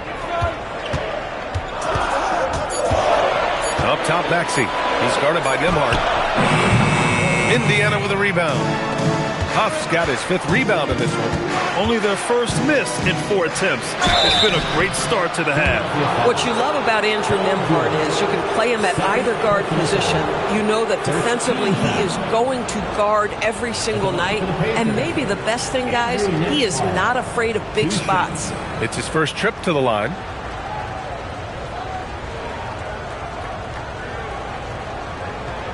Take a break. Take a break. 2 shots.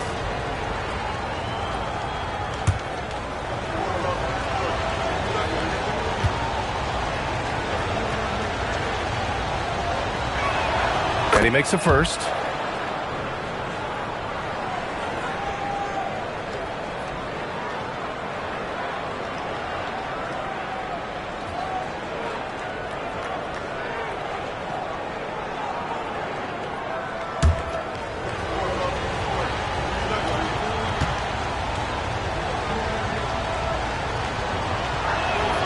Nimhard hits them both. Not quite 2.5 minutes played here in the second half. Here's Edgecombe. Oh, and makes it with the kiss. Edgecombe's got his first bucket in this one. 80% shooting to start the third, 4 for 5. And timeout called by Rick Carlisle. He's going to talk it over with his guys.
And here's a rundown of the teams that have not wasted their opportunities at the line in the last month. Second, Philadelphia. And looking at last month, this team really got it done from the charity stripe. Whenever you fouled them, they made sure to make you pay for that mistake. Just over 2.5 minutes gone by in the second half. Pass to Huff. Here's Matthews. Some nice passing by Indiana here. And it's Mathurin missing. Struggling to get into their groove here, just 1 for 4. Nimhard against Maxey. Screen by Embiid. Here's Edgecombe. A steady force on their offense, recording around 14.5 a game. You're trying to contest Embiid, and there often leads to the foul. Philadelphia shooting their 6th and 7th free throw shots in the game. At the line for Philadelphia, Joel Embiid. 2 shots.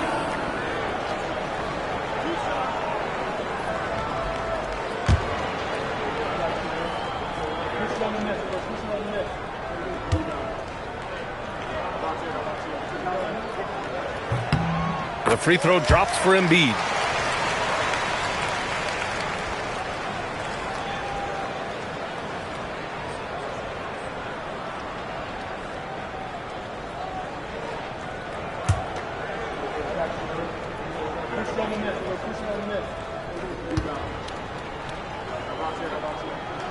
And Embiid drops them both.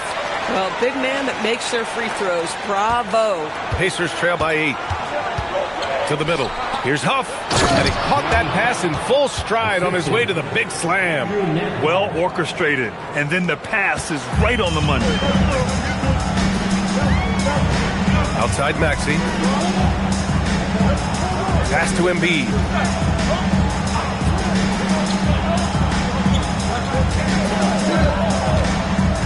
Shot clock at 5.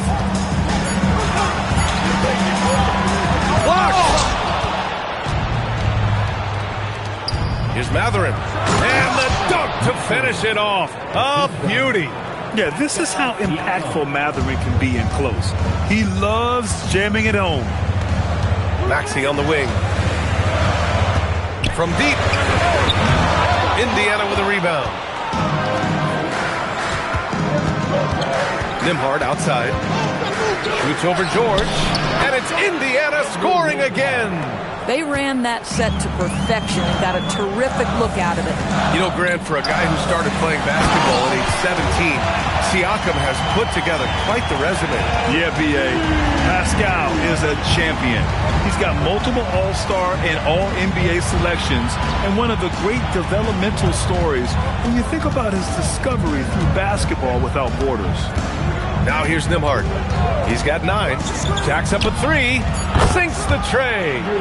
Nimhard's got 7 now in this quarter. Boy, you give this guy a half-decent look from distance, and he's going to make you pay. Here's Maxey. Up and in on the layup.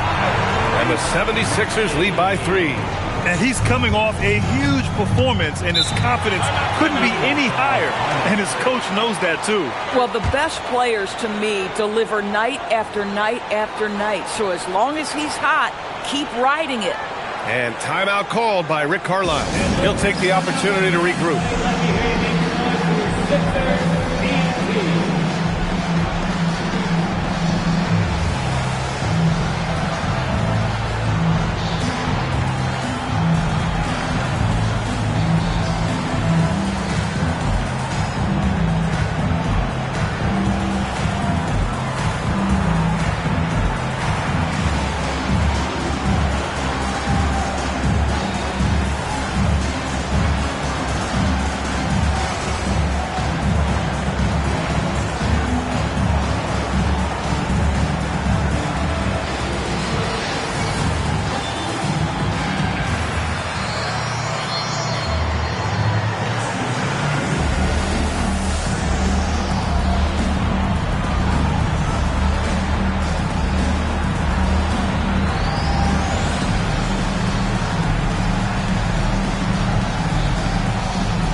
Philadelphia making a change here.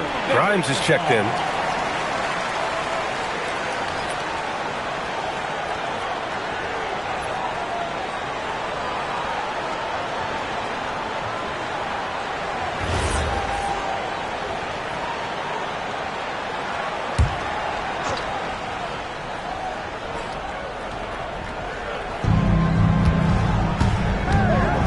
Matthews passes to Huff. Outside Matherin for the tie. He drops it from range. Matherin's got 13. Back-to-back threes, making their defense work on the perimeter a bit. Outside Maxey.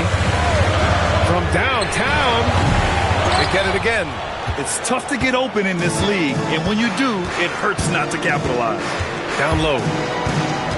Siakam, pass to DeMar. And Embiid with the block. You can see why Embiid owns the inside. He's just so physical. And the shot's good. Grimes has got his first 2 points of the night. The floater is a tougher shot than it looks, but boy, he makes it look effortless. Now here's Nembhard. He's got 12. Pass to Siakam.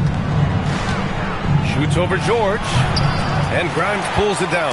This guy does not love to operate in the mid-range, and it showed right there. Gets the three to fall. Just love the unselfishness there. Keep the ball moving. Good things happen. Outside Matherin. Back to Nembhard. Pass to Nembhard. Count the bucket. Coming off a perfectly placed pass. Nembhard's got 9 points now in the second half. Maxey finds Embiid. It's George on the wing. Philadelphia moving it around. Now here's Embiid, guarded closely. Knocks it down from distance. Give him 8. The defense really fell apart there. You can't afford to leave him all alone at the arc. Siakam outside. Outside Matherin. Pass to Huff. 5 on the clock. Wing shot on the way. And it's Philadelphia with the rebound. George has got 5 rebounds tonight. Here's Edgecombe. Grimes, the pass to Embiid. Outside Grimes. Late clock, the Sixers need to put one up here. And it's Maxey missing. And Siakam has got the ball here for Indiana. They trail by 6. Now here's Matherin, covered by Grimes. Matthews, offline with a 3. Philadelphia has gotten 2 of 4 threes to fall here in this third quarter. The putback. If it ain't broke, don't fix it. They should continue to ride the hot hand. Pacers trail by 8. Outside Matherin.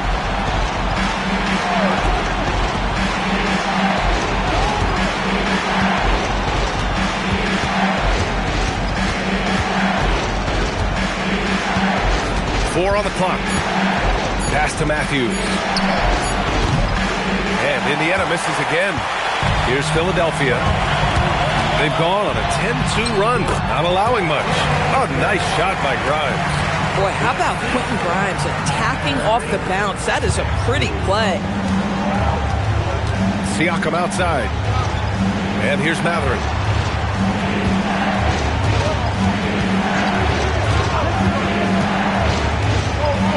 Pass to Huff. Lets it go from deep. Count that one. He's 8 for 10 from the field now. His first 3 of the half. That gives him 9 total points from beyond the arc so far. So Nick Nurse has decided to call timeout here. He's going to take a moment to give him a breather and talk things over.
Big group substitution here for Indiana.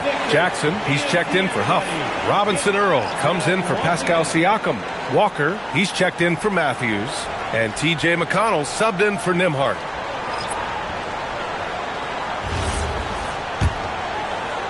Philadelphia leading by 7. Pass to Drummond. Back to McCain. That one's in there. Drummond with the assist. McCain's got his second basket of the game. Their interior D continues to look shaky. Not a good matchup for them right now. McConnell outside. Back to Robinson Earl. Pass to Walker. Jackson outside. Just 5 on the clock. Jackson the screen. Three-pointer Matherin. Walker pulls down the board. And they're doing strong work on the glass. A +5 advantage for them. Now here's McCain. He's marked by McConnell. McCain finds Edwards. And Edwards slams it in. Nice one-handed jam. Simple and effective, B.A. Hey, with the lead, I'm surprised he didn't come up with something a little more creative. Now here's McConnell. No points so far. Left side Matherin. McConnell against McCain. Outside Walker. Launches it. Gets the 3-ball to go. Walker's got 9. No hesitation. Nice work by Walker, not overthinking it. Outside Grimes. Drummond, the screen on McConnell. Pass to Drummond. Played it in with a nice touch off the window. And the 76ers lead by 10. Boy, absolutely no rim protection, leading to a lot of easy buckets here. There's a screen by Robinson Earl to the paint. And the layup is good. And it comes off a good pass. Clearly, Matherin has been well coached on when to give it up. Philadelphia leading by 8. Now 8 seconds separating the 2 clocks. Drummond, the screen on McConnell. Inside. And it's good. Fought through contact. Hit the shot and will go to the line. Defensive foul. Isaiah Jackson. And this is his first trip to the line tonight. Siakam, he's checked in for Indiana. Thompson comes in for Matherin. At the line for your Sixers, Andre Drummond. One shot.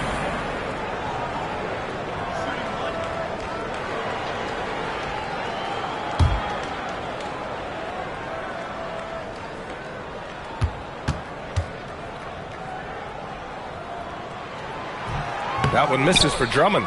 Guys, what I appreciate about Andre Drummond is that he understands his role night by night. Be physical, defend the basket, rebound with great intensity. He gives it to you every single night. Jackson with a screen on Walker. And they call an illegal screen here. The screener was leaning a bit right there. His feet may not have been planted. Pretty obvious call by the officials. You know, he's just leaning a little bit. You try to get away with it, but boy, the official all over it. Well, it's always nice to head up to the connected cam to get another angle of these big plays, courtesy of AT&T. Fires from way outside. That shot missing. And so it's the Philadelphia 76ers earning this break in the action, up 10. Looking to run whenever they can. That's part of why they lead. Back after this.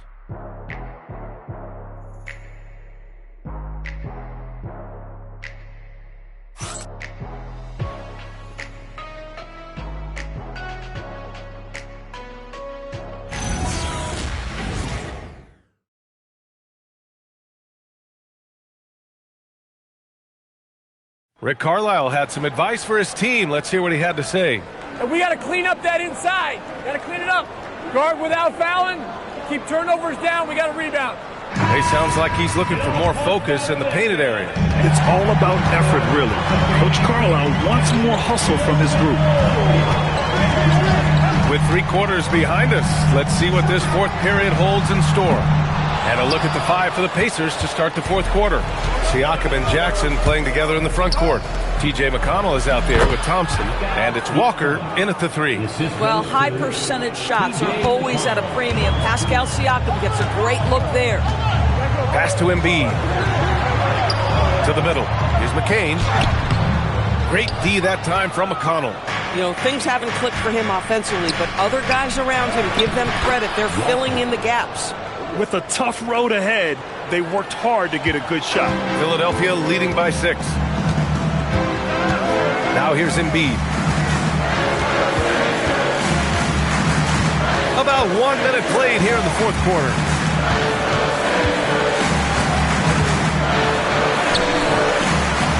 The rebound by Jackson. Jackson's got his 6th rebound on the night. Pass to McConnell. Some nice passing by Indiana here. Siakam finds McConnell. 5 to shoot. For McCain. And it's Philadelphia with the rebound. 13 points was their biggest lead of the game. Grimes, the pass to Walker. Back to Grimes. Screen by Embiid. Oh, nice shot by Grimes. And the 76ers lead by 9. Ooh, finally hitting one from range. That's his first 3 of the night. To the inside. Here's Siakam. Yes, and it's McConnell with the assist that time.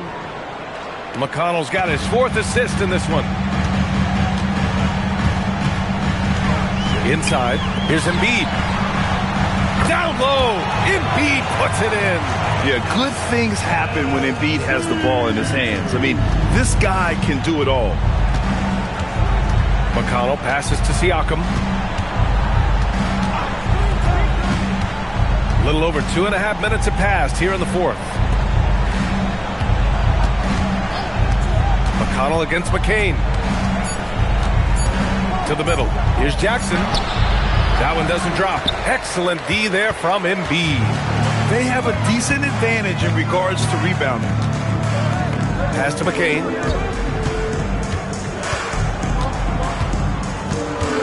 Here's Walker.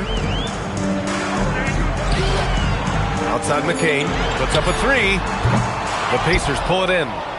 Jackson's got his 7th rebound of the game with that last one. Here's Walker, guarded by Edwards.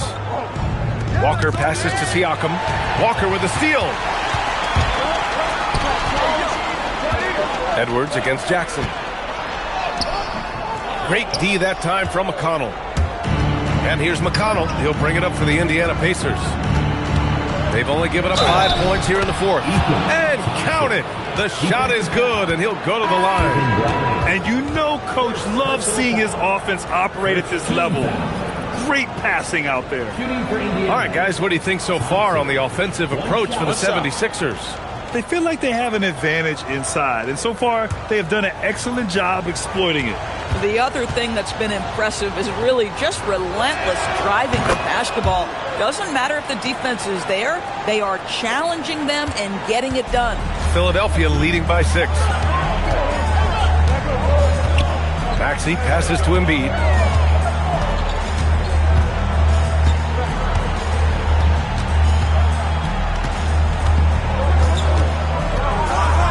Fades and shoots. Siakam pulls down the board. Siakam's got his 7th rebound of the game with that last one. Down low. Ooh, Siakam shrugging off the contact. Well, this is your 2019 most improved player, and now Siakam trying to become that franchise-level guy, carrying the load tonight. Here's McCain. Good. The assist goes to Edwards. And the 76ers lead by 7. And you can feel the temperature rising in this arena. Both teams pouring it on offensively. There's been a bit of a flurry here late, and this game may come down to which side gets a stop or two. Now here's Siakam. And he was fouled while in the act of shooting, so he'll take 2 free throws. And early on, growing up in Cameroon, Pascal Siakam originally trained to be a priest. It's an incredible story, B.A., because his father sent him away to pursue that vocation, but in fact, Pascal was miserable. And it wasn't until he attended a basketball camp that he found love of the game, and the rest, as they say, is history. He's off on the first. I think the value of Pascal Siakam is the skill set on both ends of the floor. He can play multiple positions either end, and he can lift his team in any number of ways. Catching up on the changes for Indiana. Matherin's checked in for Walker. Matthews comes in for Thompson. And it's Nembhard in for McConnell. And no good on the second free throw, so 0 for 2 there. One of the things that we're watching happen with Pascal Siakam is the willingness to accept more and more responsibility, both from a leadership and a productivity standpoint, guys. And it has been something else to watch that growth. Back to Nembhard. Some nice passing by Indiana here. Siakam looking it over. Pass to Nembhard. Lets the 3 fly. And McCain pulls it down. The Sixers lead by 7. Outside Maxey. And here's Grimes. Embiid inside. Edwards for 3. It's rebounded by Pascal Siakam. Siakam's got 9 rebounds in the game. Boy, he's getting it done. Nembhard, the pass to Huff. Here's Matthews. 4-3. And Indiana misses again. Surprising to see him miss here, but they'll be happy with that shot in most possessions. Now Maxey. 3-pointer. Indiana with a rebound. Siakam's got rebound number 10 tonight with that last one. This guy hit a couple of threes in the first half, but since then it's been a little bit of a struggle. Here's Matthews. On the wing, Matherin, covered by Grimes. Here's Huff. Sends it home from 3-point land. Huff's got 22 points. He's hit a pair of threes each half, making a significant impact. And so it's Nick Nurse calling timeout here. He's decided it's time to clarify the situation, leaving little room for error.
76ers with some changes. Barlow's checked in for Edwards. Paul George comes in for Grimes. And it's Edgecombe in for McCain. Let's go now to the sideline and catch up with Allie LaForce. I had a chance to find out what Nick Nurse was discussing with his players. He cautioned his guys against forcing things at the arc, saying we can't make a rhythm happen. So don't force it. Take what is coming to you out there. Coach hoping for renewed offensive focus going forward, guys. Good job there, Allie. Thanks. Took the opportunity when he saw it. And the 76ers lead by 7. This guy practically automatic. Paul George in the catch and shoot. Look out. Pass to Siakam. A good look from Mathurin. Barlow grabs the miss. Barlow's got his 6th rebound on the night. Here's George. Excellent D there from Siakam. Nothing more important than protecting the rim, folks, and that's exactly what they get. Now Nembhard. Outside Mathurin. Pass to Huff. And he makes it on the layup. Huff's got 24 points. Boy, Benedict Mathurin, that's a nice setup for his teammate. This isn't something he's known for. Here's Barlow. He's covered by Siakam. Maxey against Nembhard. Now here's Maxey. He's guarded closely. Lays it up and banks it in. 27 points for him. He is torching a defense that simply has no answers for him. And here's Siakam. Outside Mathurin. Launches a 3. Rebound by Philadelphia. 13 points was their biggest lead of the game. Out to the right wing. Now here's Embiid. He's covered closely. It's rebounded by Pascal Siakam. Pacers trail by 7. Pass to Nembhard. Outside Siakam. Here's Mathurin. And there's the screen. Shoots a 3. George is there for the rebound. The Sixers lead by 7. Here's Edgecombe. Embiid with it. For 3. Money from 3. Now you have to extend that defense. I mean, you really have to stay connected to him at all times. Well, you know this. This is a guy who's looking for his shot the whole time. You have to know who you're guarding. KYP, know your personnel. Yes, sir! That one goes! Well, this is part of Pascal Siakam's growth, the willingness to absorb nightly responsibility to score the ball. Here's Embiid. Rebounded by Mathurin. Well, whether it's a defensive adjustment or he's gone just a bit cold, that efficiency has really fallen off this quarter. Wow, not sure what happened there. Yikes.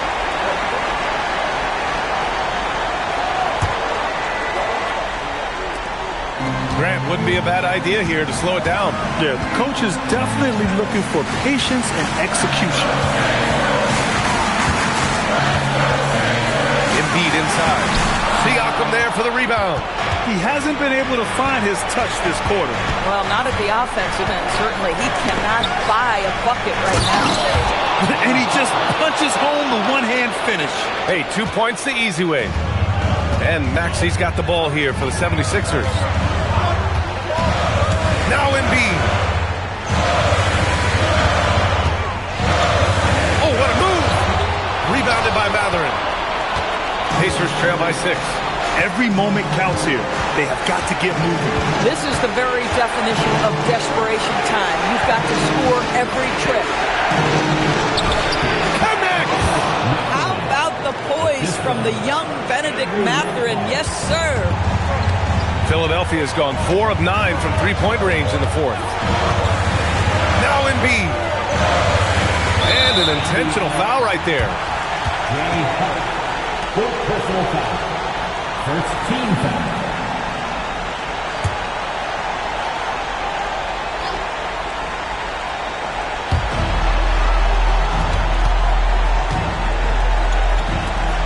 speed. 17-footer is in. These are the moments Embiid loves. Enjoys being the player for this team to take and make clutch shots. And it's Rick Carlisle calling timeout here. Coach clearly has something he wants to say to his team right now. Given the situation here, what sort of strategy needs to be top of mind? They're going to have to work fast coming out of a timeout.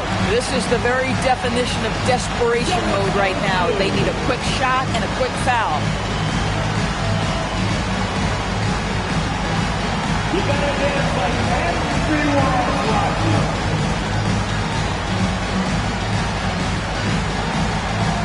We have a dancer.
They set the screen. Here's Matherin. Takes a three. Yes, sir, with the three. This is what the team likes about Matherin. He's calm and cool when they need him to step up. A chance here to possibly put the game away. They have to remain focused to get it done. About 7 seconds separating the shot and game clocks. Outside George from downtown. The three ball is down. Looking to close things out. That might have been the nail in the coffin. Well, at this point, they're so far up, it would take a real collapse to give this game away at this point. Time called here. Indiana decides to talk it over. We've got 13 seconds left in the game. What do you think is going to be their best move at this point? They need to answer fast. Well, preferably a three, right? If there's a clean look, take it.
Matherin fires. Oh, missed on the train. And now they decide to foul intentionally. Second personal foul. Second team foul. At the line,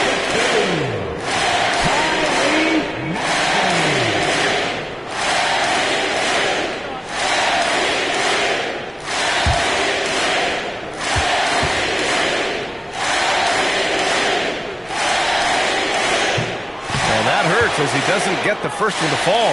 Trying to focus now for the second.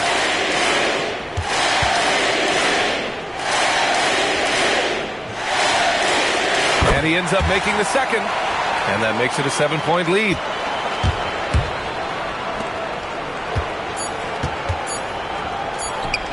Count it!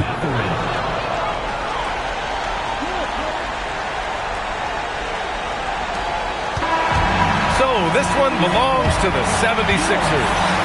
Boy, a hard-fought game. They did a great job of holding on to the lead at the end. Get the coffee, because that's the way to close. You're going to face some obstacles in the game. They overcame every one. Let's send it courtside and check in with Allie LaForce. Allie, what do you have? Well, Paul, this team seems to be rounding into shape. What is your sense of the chemistry right now? Really good, real beneficial. It's great that we was able to pick this one up. That's what it's about. We don't care if it's a blowout or if it's a close one. We need to learn how. Every sprouting tree, every child of peace, every cloud and sea. You see with your eyes and see destruction and demise, corruption in the skies from this enterprise. Now I'm sucked into your lives through rust, so not as muscles, but percussion to provide with me as a guide. Y'all can see me now because you don't see with your eye. You perceive with your mind, that's the end. So I'ma stick around with Russ and be. Coming right up, the Mavericks taking on the Nets. For the Mavericks, currently 10th place right now, Western Conference position here at the halfway mark. Still time to make up the difference. Nets, Mavs, coming right up. Hi, everyone. We're coming to you live on 2K Sports, bringing you the NBA. With Greg Anthony and Richard Jefferson, I'm Kevin Harlan. And our very own Allie LaForce has the sidelines covered for us tonight. And taking a broader look here at the year-over-year scoring trend for Klay Thompson. And you can never fully predict these long-term trends, but it's apparent that the production has been on the decline here a bit. That doesn't mean it will stay that way. And look, so many ways he can impact the team as well. Not always just about the scoring. So the Nets starting five. Porter and Clowney up in the forward spots. Demons out there with Terrence Mann. And it's Claxton in at the 5, patrolling the paint. And for Dallas, they've got Washington. He's out there with Flag. Christie is out there with Davis. And it's Nembhard in at the point guard position. Greg, both these teams have been dealing lately with some adversity. Yeah, injuries have hit them hard. We're seeing some makeshift starting lineups. This is when a reserve has a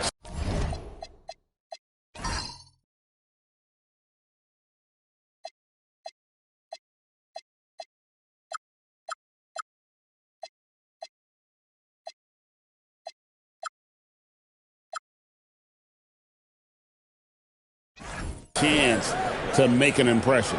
4 on the clock. Demon, that's good. And that'll start us off already. You can feel the tension in this arena. And sometimes getting that first bucket puts momentum in your corner, but we'll just have to see. Nembhard finds Davis. 2 free throws coming up, and they call the shooting foul. And over 3 years in high school, Anthony Davis shot up from being 6'2" to 6'10". But Greg, he brought those guard skills with him. And Kevin, that transformation as a pro also significant. Adding over 30 pounds to his frame. And with his wingspan over 7'5", he is a physical presence. And that one falls for Davis. There is no question Davis is a top 10 talent in this league when healthy. But unfortunately, he's dealt with several injuries throughout the years.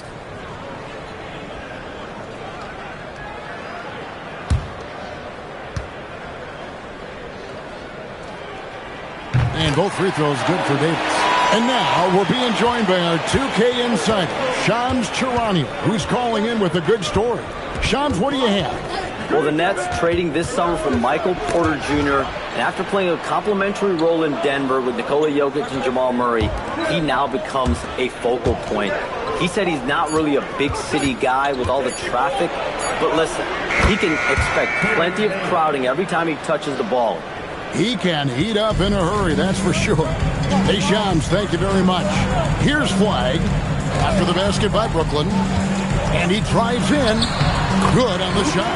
And once he got to the 10, I think he was surprised to find himself that wide open. Easy possessions like that literally are just a gift. You just dream of them. He'll gladly take those. Here's Demon. Sinks that one from the post. Demon's got his second basket of the game. Pick works well there. Not much resistance, from the D. Yeah, that just comes down to a lack of effort. The defender has to do a better job fighting through the screen. Now, here's Washington. He's been a factor in their offense on most nights with his scoring average at nearly 16 points a game. Nets have gotten their first 3 shots to go in for it to start off this game. Here's Davis, and finished off by Davis. Ooh, when the brow gets up, you better get out the way. There's not many people with that length and that athleticism. Pass to Clowney. If you're just tuning in, we played about 2.5 minutes here in the first. And looks like the illegal pick was set. Yep, that's right. That'll get their attention. That's going to draw a whistle every time down the floor. Not even close to being a legal screen. That's a very avoidable turnover. You gotta focus on the details. Nembhard, the pass to Davis. Now, flag. Dallas moving the ball around. Davis surveying the floor. The 3. That one's no good. That makes him 1 for 2. And the Nets with possession. They defeated the Pelicans in their last game. And the bench turned up in that one. Whatever they couldn't get from their starters, they got from the reserves. For a number of reasons, depth seems to become more important every year. And there's the call. It's going to be an illegal screen. And that's sort of a picture of what not to do on those last 2 possessions. They're being way too loose with the ball. The Nets making a switch here. Williams has checked in. Dallas has gone 0 of 2 from deep here. Pass to Christie. High post, Davis. Really played well against Houston in his last outing. Now, flag. Pulls up from the corner. Porter pulls it in. Oh, that's a shot he's got to hit. Brick. On the wing, man. Defended by Christie. Here's Demon. 8 points his last outing. Here's Man. And Davis pulls it down. And really, despite that miss, they've had a solid start offensively. Pass to Nembhard. Back to Davis. Washington with the screen on Williams. And here is Washington, guarded by Porter. And good that time. And he's just adept at scoring in so many ways. It's clear Porter very comfortable operating inside. Back to Nembhard.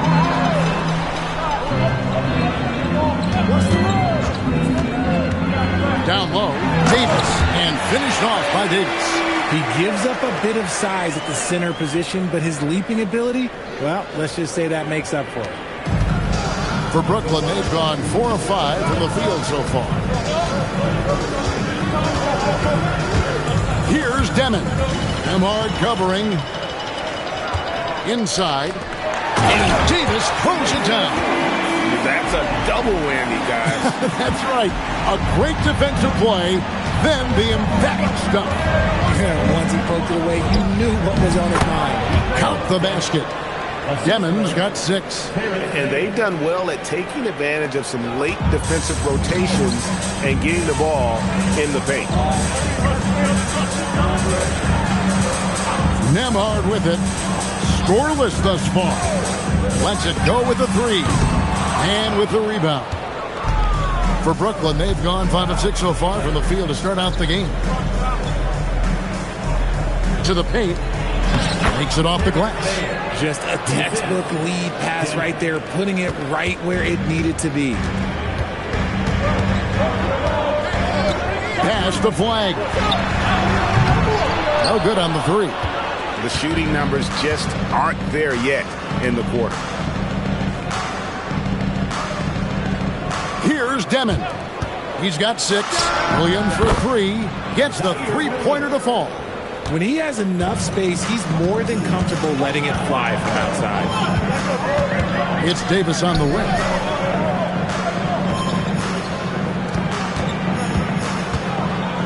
Will it go? That one goes in for him, too, making it look easy. He's now 4 for 4. He's doing everything he can. If they want to win, others have to step up and provide some scoring. Pass to Clowney. Here's Demon. He makes another one. That's 4 up and 4 in to start his game. Nice ball movement there. That's how you break down the defense. And here is Washington. Davis with a screen on Williams to the middle. And finished off by Davis. Great work by Davis in the screen roll. Good at making himself a big target in these situations. On the wing, Williams. Pass to Clowney. Nice ball movement by Brooklyn. They set the screen. Here's Demon. Again, the Nets for 2. Boy, has he put his foot on the pedal here this quarter. He's doing a terrific job in terms of leading their offense. Now here is Davis. 12 points for him. The shot's good from Christian. Something we don't always talk about with Davis because he's so talented is his elite understanding of the game, his basketball IQ. And so Jordi Fernandez decides to call timeout. He's ready to talk things through with them.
And with this chance, we can show you the real stats, the real scores from the real NBA. Those are the season's top shot blocking teams. The Mavericks 4th. I mean, terrific rim protection. I mean, they rotate and help on the inside as well as anybody. And, of course, you want to keep offenses on the outside shooting jump shots, and that continues to be the goal. Now here's Williams. Taking a look at his stats, he's averaging around 9.5 points a game. Man finds Williams. Over flag. The shot by Williams, no good. Dallas has gone 1 of 5 from downtown in the first quarter. Points out there have been hard to come by. So great for Cooper Flag. Both of his parents were college basketball players. Yeah, and I love that Cooper's mom calls him String Bean. Though at this point, he's a powerful young man. And he also has a twin brother, Ace, who's got some talent as well. Here's Demon. 10 points for him. Pass to Man. Just 5 on the clock. 3-pointer. And the rebound goes to the Mavericks. And this is their first time matched up with Brooklyn this year. Yeah, faced off twice last season, and it was a split between the two teams. And that seems about right. Last season was one that both teams would like to forget. They get beat up a lot and couldn't even beat up on each other. And guys, let's get your take on the scoring breakdown for the Nets. Well, they're off to a good start, getting it inside and scoring at close range. Solid fundamentals so far in this one. And I've really liked how they've moved the ball tonight. Because of this selfless approach, they are piling up the assists. We are really in the thick of the regular season now, Greg. Do you like what you've seen so far? Absolutely. You can tell that everyone came to play this year. The game just keeps getting more advanced, and the skill level continues to rise. Aaron Sharp, he's checked in for Brooklyn. Traore comes in for Demon. And with Davis, you know what you're getting, a nightly double-double threat and a versatile defender. To the inside. Here's Troray. And they call the foul, so a chance at the line for one more coming up. I mean, the number of points they've scored in the paint already here is eye-opening. The Nets shooting their first free throw of the night here. One shot.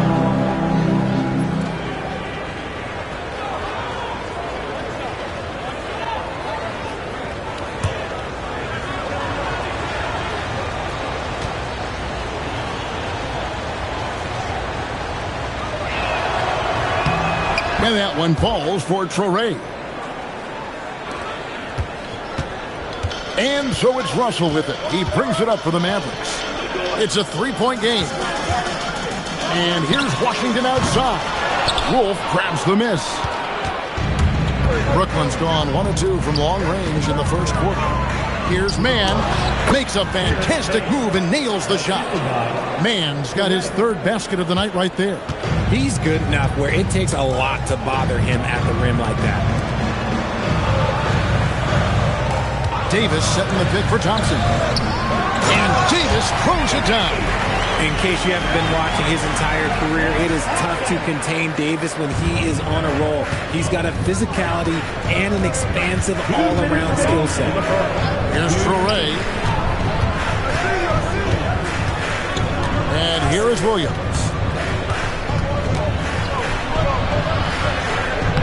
Got him with the pump fake, but couldn't finish. Mavericks trail by 3. Loads it up for Davis. Porter with the steal. Pass to Troray. Here's Wolf. Here's Troray. Lock at 6. Over Russell. Troray can't hit. The Mavericks have gone 8 of 15 from the field, shooting above 50% here tonight. Dallas moving the ball around. Pass to Davis.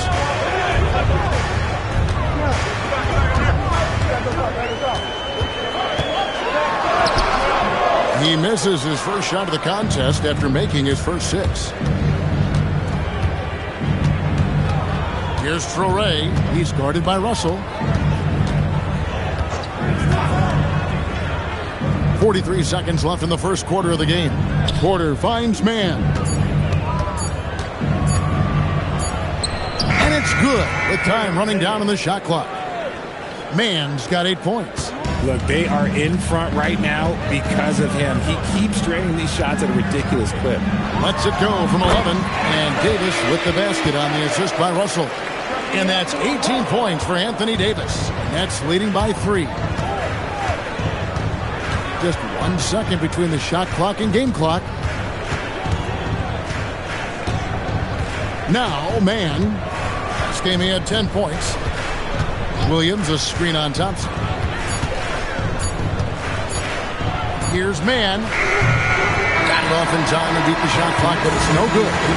1 quarter in the books, and it's been a close one so far. Nets lead by 3. And the second quarter about to get started. We'll be back in just a moment.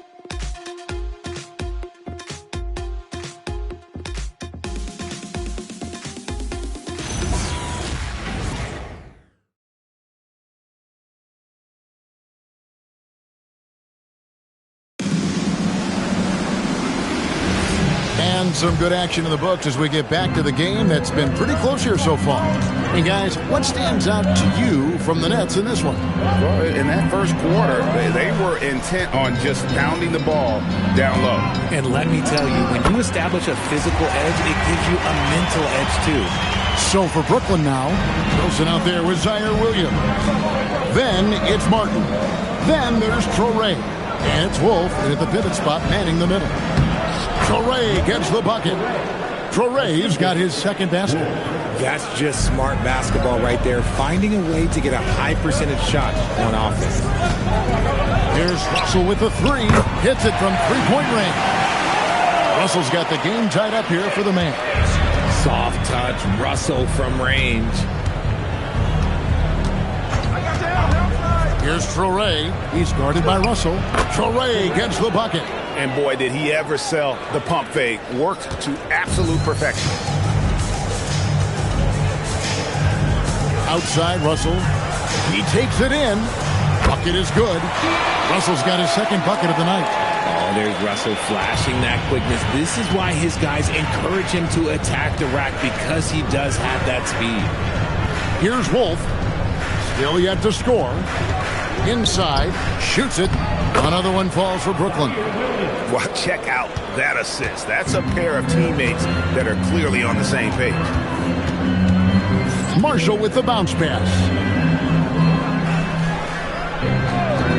Now, here's Gafford. Taking a look at the scoring numbers, right now he averages about 9 points a game. It's been an interesting journey for D'Angelo Russell. He's had multiple stints with the Lakers and Nets, Richard. Yeah, before turning 30. That's a pretty rare occurrence.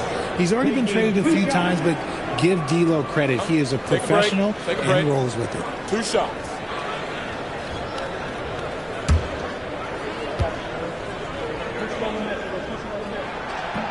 That one is off. So, Greg, you played in the league over a decade. What's the toughest thing about being a pro basketball player? Lots of things. To me, it's just keeping your spot. Every year, there's just so much talent coming in. So holding on to a place on the roster, and that can be as difficult as anything. And Russell is a shoot-first kind of player. A combo guard who doesn't lack any confidence. Williams for 3. No good. He has missed 3 of his 5 attempts this game. Russell feeling it out a bit.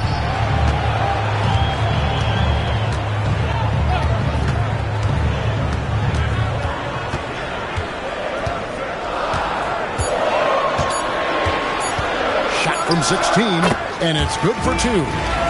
Russell's got 7 points. That scoreless first quarter, that might have woke him up, and he's turned it on here in the second. And so, Jordi Fernandez decides to call timeout. Coach needs a moment to talk things over.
Brooklyn making some changes.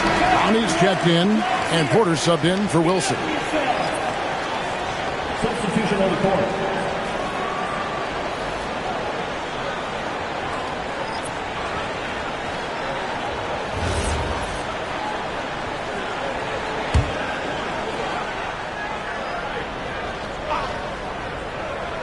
Second quarter of play with almost 3 minutes gone.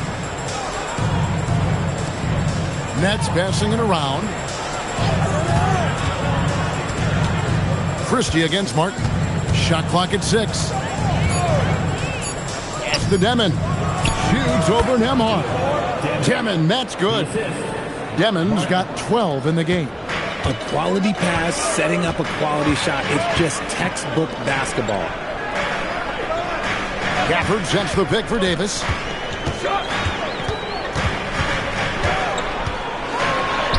Ignoring the contact, Anthony Davis.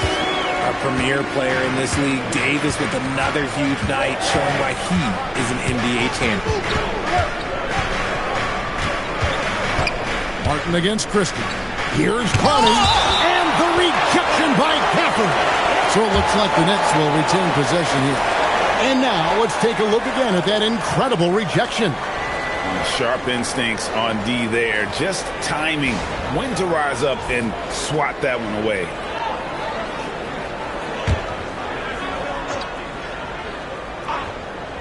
And just over 3.5 minutes played here in the second quarter. Here's Demon, off the mark from 16 feet out. The Mavericks have gone a sensational 5 of 5 from the field since the start of the second quarter. Pass to Thompson, shoots the three. Rebound, Brooklyn. To the paint. Here's Demon.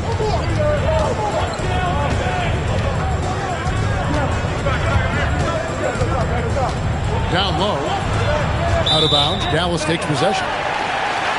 Now we get a chance to check out the standings out east already. We are in December.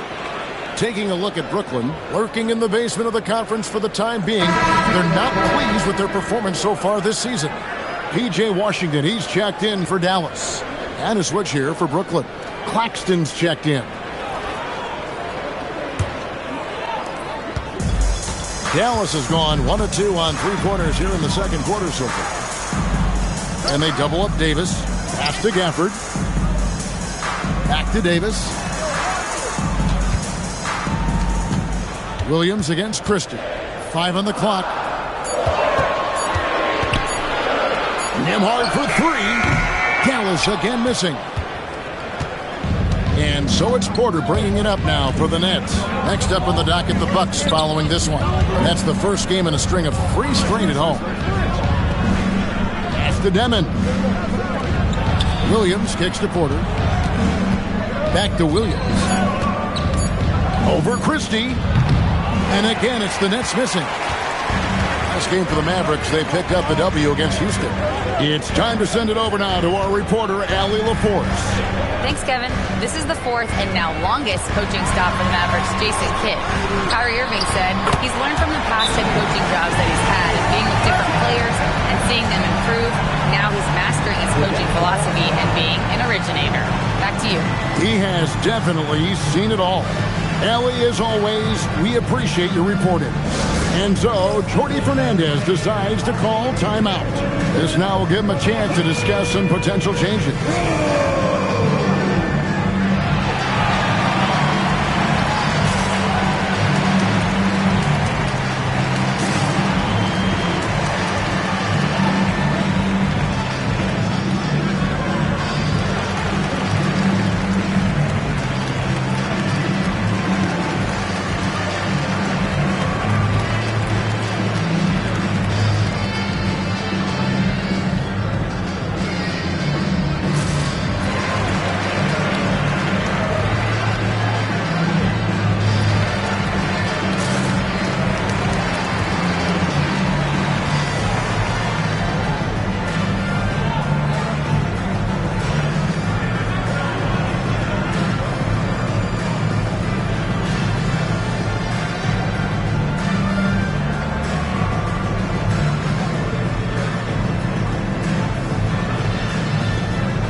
Look at the stats for Najee Marshall.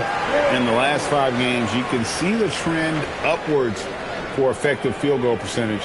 And it shows you how confident he's playing right now. Nets trail by 3. Outside Williams. Porter looking it over. They need this one. And again, no good by Brooklyn. For Dallas, they've gone 6 of 8 from the field in the second quarter. Nembhard finds Washington. And again, Dallas with the 3. Yeah, that's 2 straight 3-pointers they've allowed. Pass to Claxton. Here's Demon. Nembhard covering. Here's Clowney. 6 to shoot. Here's Demon. And again, it's the Nets missing. Dallas leading by 6. Here's Christie. It's in there. Davis with the assist. Davis has got 3 assists in the game. For Brooklyn, they've gone 4 of 10 in the second quarter from the field. Pass to Clowney. Here's Demon. Pocket 6. Williams. And again, no good by Brooklyn. Their game plan needs to change if they're going to get out of this hole because he is just not there offensively. And Davis has added strength over his career. Really helps him inside. Here's Clowney. No scoring in this one. Claxton sets the screen for Porter. That 3 off the mark. No matter what looks they get, they just can't convert to stop this run. This is snowballing for them. They've got to get a good look next time down. Now here's Davis. They lead by 11, the largest margin of the game. Davis sets a screen. Dallas needs to get off a shot. Yep, that one goes in there. Davis has got 24 points. The assist totals, Kevin, just continue to grow. They're way ahead in that category. Ball movement has been flawless. Here's Deming. 12 points for him. To stop the run. And that one is off. And with his team trying to trim this margin, his struggles this quarter, they're not helping things. Nembhard the pass to Davis. Here's Christie. Fires the 3. Porter pulls it in. Porter's got his 5th rebound right now in the game. Pass to Clowney. Nice ball movement by Brooklyn. Launches it. And it's Deming missing. Whatever rhythm he had last quarter, it has left his body. He is having a hard time finding buckets. I like the intention, the focus, finding a way to make it work inside. Now here's Williams. 5 points in the game. Pass to Deming. Porter in the corner. Williams for 3. The Mavericks pull it in. Davis has got his 8th rebound here tonight. Well, I'll tell you what, he's going to buy himself a ticket to the bench. If he keeps shooting it like that, he has been putrid here this quarter. And they double up Davis. They swipe it. And a wide open look for Porter. And again, no good by Brooklyn. And so it's Davis. He'll bring the ball up for the Dallas Mavericks. Coming into this, having notched a win against the Rockets in their last game. And that one was all about offensive execution, running your plays, picking your spots. And no team is going to shoot 50% every night, but this team has the right approach. When the shots are falling, they can light it up. It's the Nets now. The Mavericks making the shot. Outside, Porter. Pass to Deming. To the middle. Here's Claxton. And Claxton throws it down. Rate of baskets assisted, it's a stat I really like. It tells the story of how well you are playing team offense. And so now a timeout called by Jason Kidd. He's going to take a few moments here to check in with his team and regroup.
Flag is checked in for Daniel Gafford. Mann's checked in for the Nets.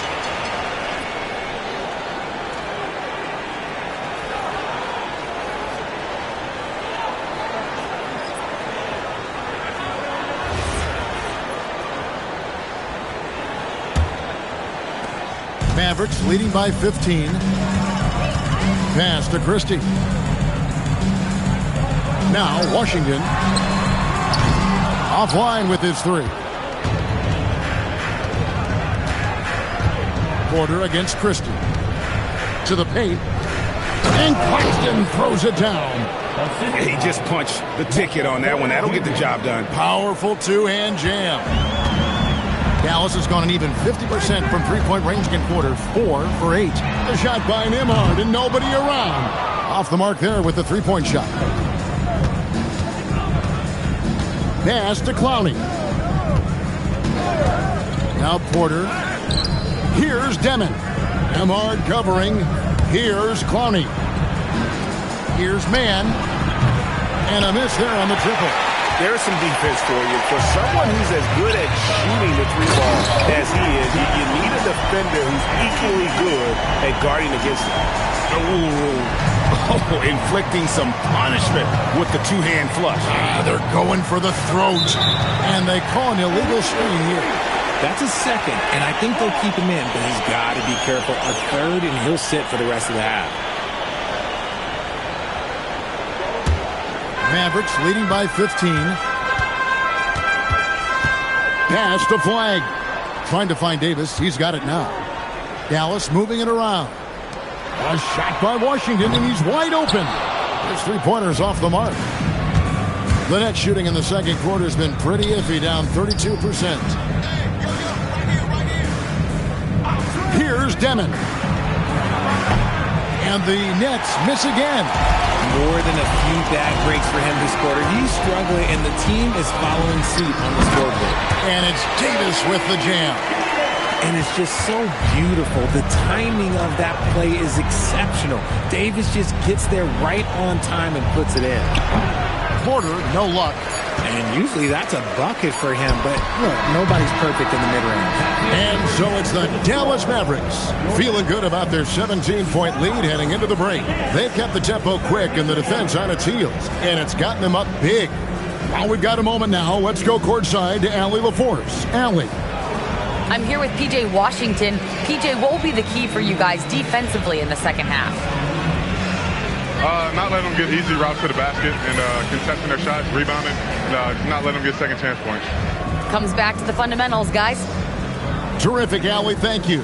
And we'll be back after halftime for the start of the third quarter. Please direct your attention to center court. And get ready for the fan half-court shot.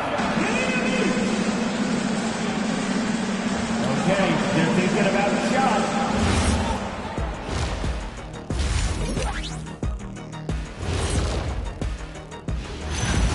When you're in the zone like he is, Kenny, how's that feel? Well, your confidence is just through the roof. It's like, just get me the ball, get out the way, And guys, how about this first half for Anthony Davis? He has been on an absolute tear. Love. That is more than enough of us. Let's send you back to the game. Kevin Harlan and crew with the second half.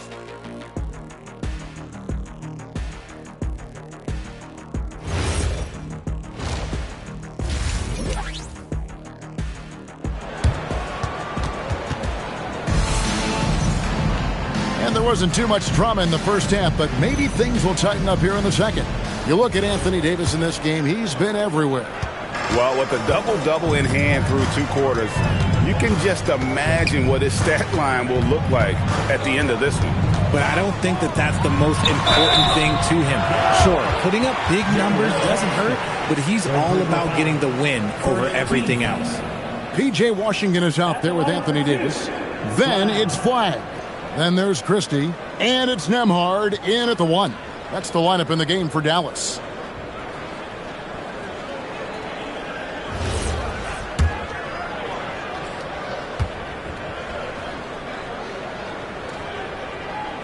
Free throw good. Flag. And what you love about Cooper Flag, GA, he's committed with playing the game the right way. Yeah, I mean, even back in middle school, he would binge watch the '86 Celtics, a team known for its high IQ.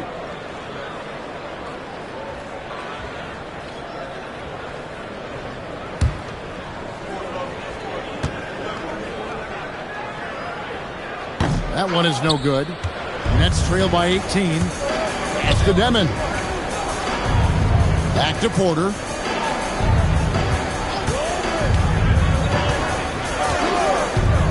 Here's Demon. That's Claxton is screen on Nembhard. And it's Demon missing. And it's Davis with the ball for the Dallas Mavericks. It's off to Utah after this game where they'll face the Jazz. That'll be just one game played away from home for them. Washington with it. Just 5 to shoot. Oh, good on the triple. And I thought that was going to drop. It looked good from here. There's Porter with the three. Buries it from three-point range. Porter's got 5. Just sensational form and touch on display from Porter. When he gets any room to shoot from deep, he's looking to fire. Here's Nembhard. Still scoreless. Washington passes to Davis. In the corner, it's Flag. And they come right back with their own three-pointer. And an eye for an eye. Both teams working to stretch the floor. This is today's NBA. Hey, we see this kind of exchange more often than not. And Davis sends it back. Oh, look, a block from AD. That's a shocker. Porter with the steal. Pass to Clowney. Into the third we go. 2 minutes in now. Lays it up off the glass. Clowney's got his first points in this one. Mavericks leading by 16. Here's Flag. There's a screen by Washington. Here's Flag. Guarded by Porter. And it's Flag missing. Brooklyn's gone 1 of 2 from beyond the arc since coming out of the break. Porter finds man. Top of the key, Claxton. Outside, Porter. Claxton sets the screen for Porter. It's tipped. It's stolen by Nembhard. Plays it up and banks it in. And the Mavericks lead by 18. And this is why coaches talk about playing with pace. The scoreboard tells it all. They've been able to attack the defense before they get set, really making the most of their fast break opportunities. And so, Jordi Fernandez decides to call timeout. Looking for a breather and maybe adjusting a thing or two.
And now we go to our rookie leaderboard to get a check on the players at the top of the freshman class in assists over the last 10 games. And you look at Demon, currently 5th in the league in assists. Such court vision. And doing a great job of finding his teammates, just making some highlight reel passes these past few weeks. Clock keeps going. 3 minutes into the second half now. Right wing.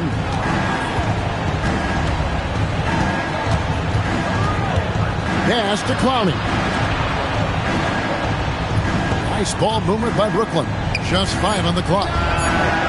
No good from outside. A slight rebound advantage for them. One more column in their favor, and it's all adding up. Here's man, defended by Christie. Inside.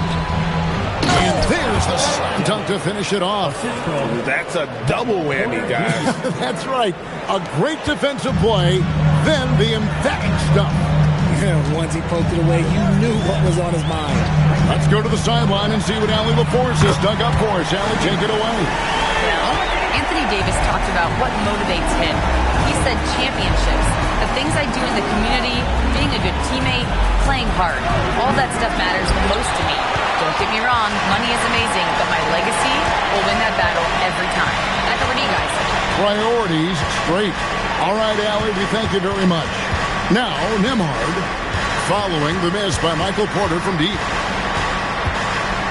Nembhard, the pass to Davis, and that one drops for him. Davis has got 30. He's been dominant all game long. Nobody on the floor can stop him. And look, let's just say he knows it. Pass to Demon.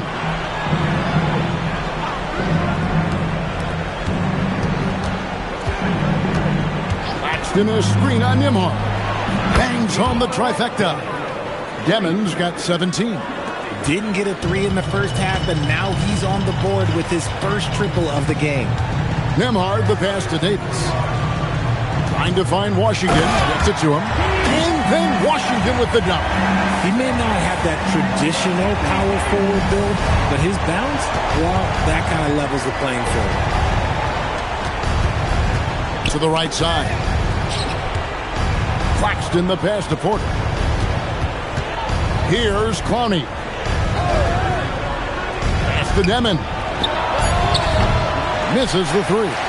The edge on the glass is the difference. It's allowed them to build this lead. And Davis gets it to go. Coming off a big game, his confidence couldn't be higher, and coach knows it. When it ain't broke, leave it alone until someone stops him. Just let it roll. Demon, count the bucket, and he's got a free throw coming up as well. Love how selfless he is setting brick screens like this. Plays like that right there are what help create easy scoring opportunities. First personal foul. First team foul. Demon. One shot. One shot.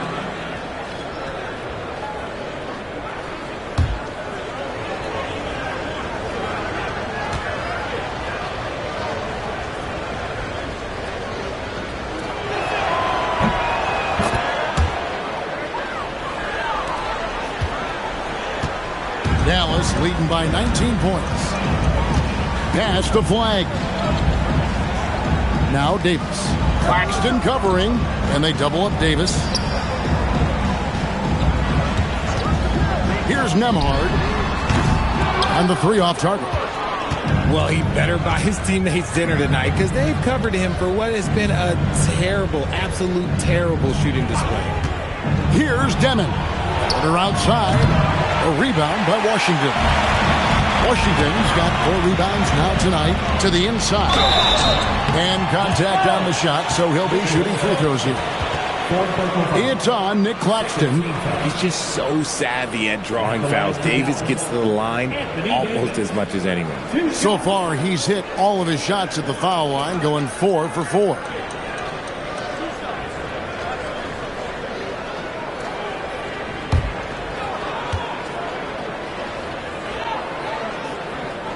He's off on the first.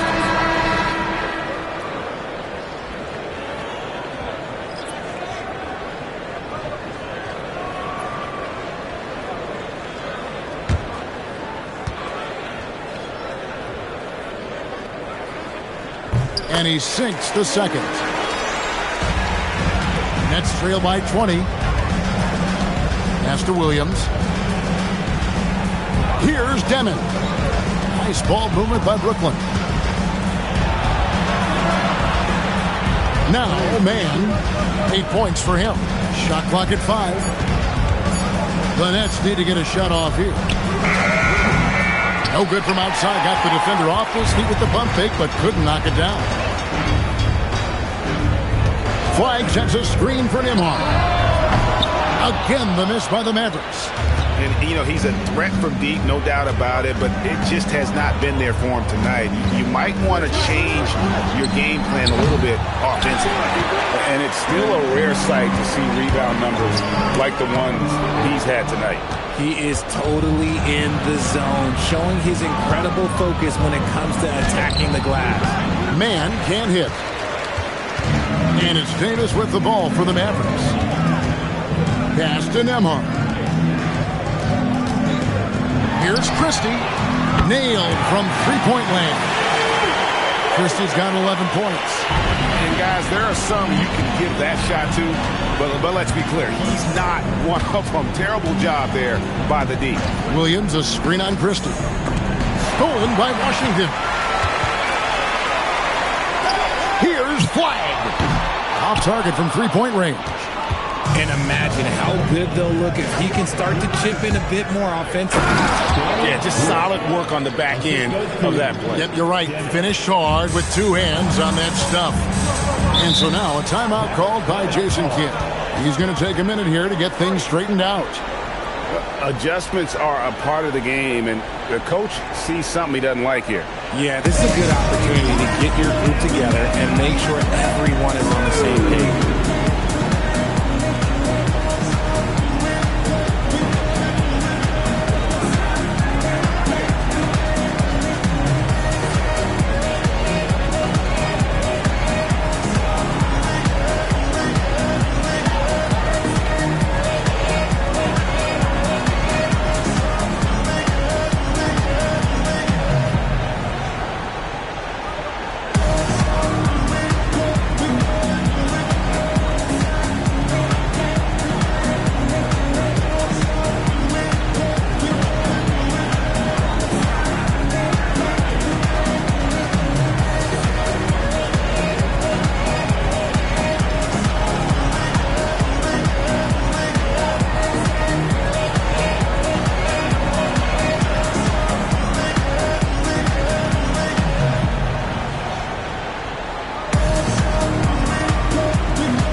Daniel Gafford comes in for Anthony Davis.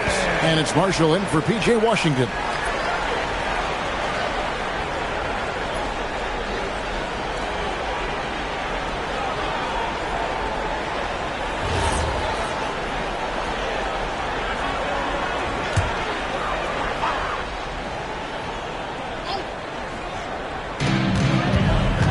Pass to Marshall. Nemhard with it. Shot clock at 6.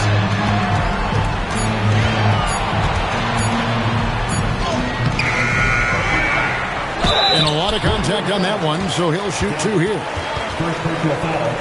Hey guys, what do you think about the offensive approach we've seen so far for the Mavericks?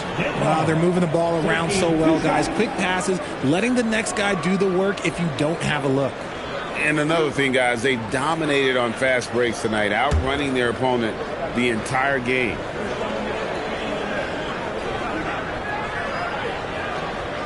The first one falls.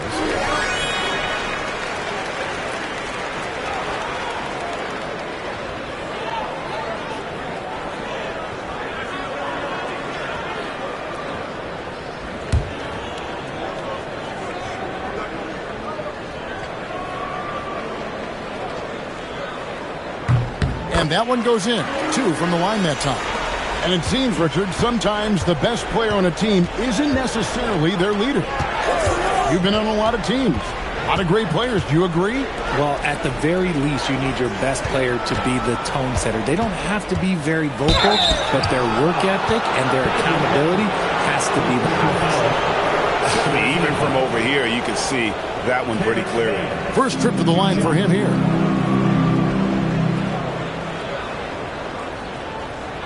Take a break. Take a break. 2 shots.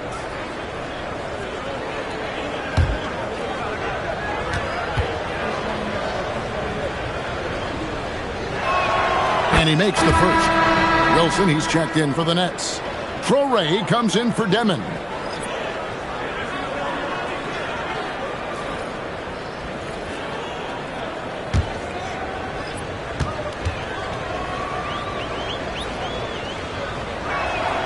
Both free throws good from Mann. Mavericks leading by 21. Here's Gafford. And Gafford throws it down. Flying high and throwing it down with the one-hand. One of his favorite moves right there, guys. Now here's Wilson. Still without a basket. Pass to Williams. There's a screen. 4 on the shot clock. Over flag. Williams gets the bucket. Here's Flag. He's got 8. Now Gafford. Now here is Russell. Thompson in the corner. Outside Russell. From outside the arc. Wolf grabs the miss. Nets trail by 21. Pass to Torrey.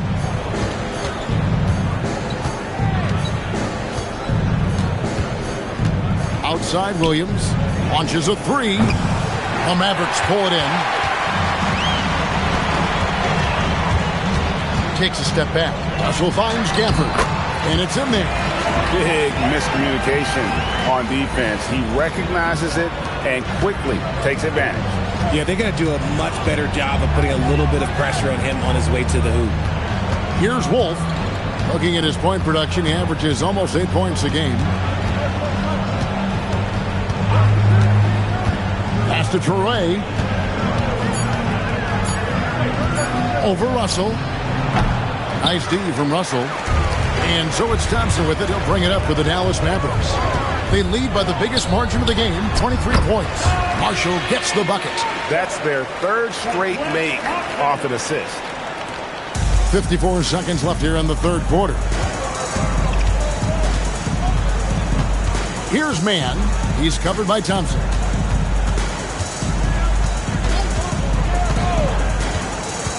Here's Torrey. Here's Wilson.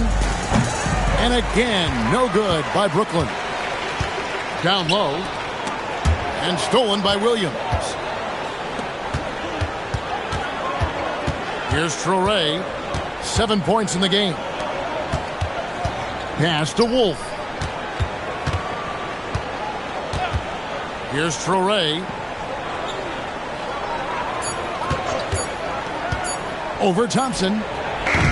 Top of the key jumper, no good. And so it's Dallas, holding a very comfortable 25-point lead as the quarter comes to a close. From the field, they have been outstanding, amazing shooting. That's what has them headed to a blowout. We come back right after this.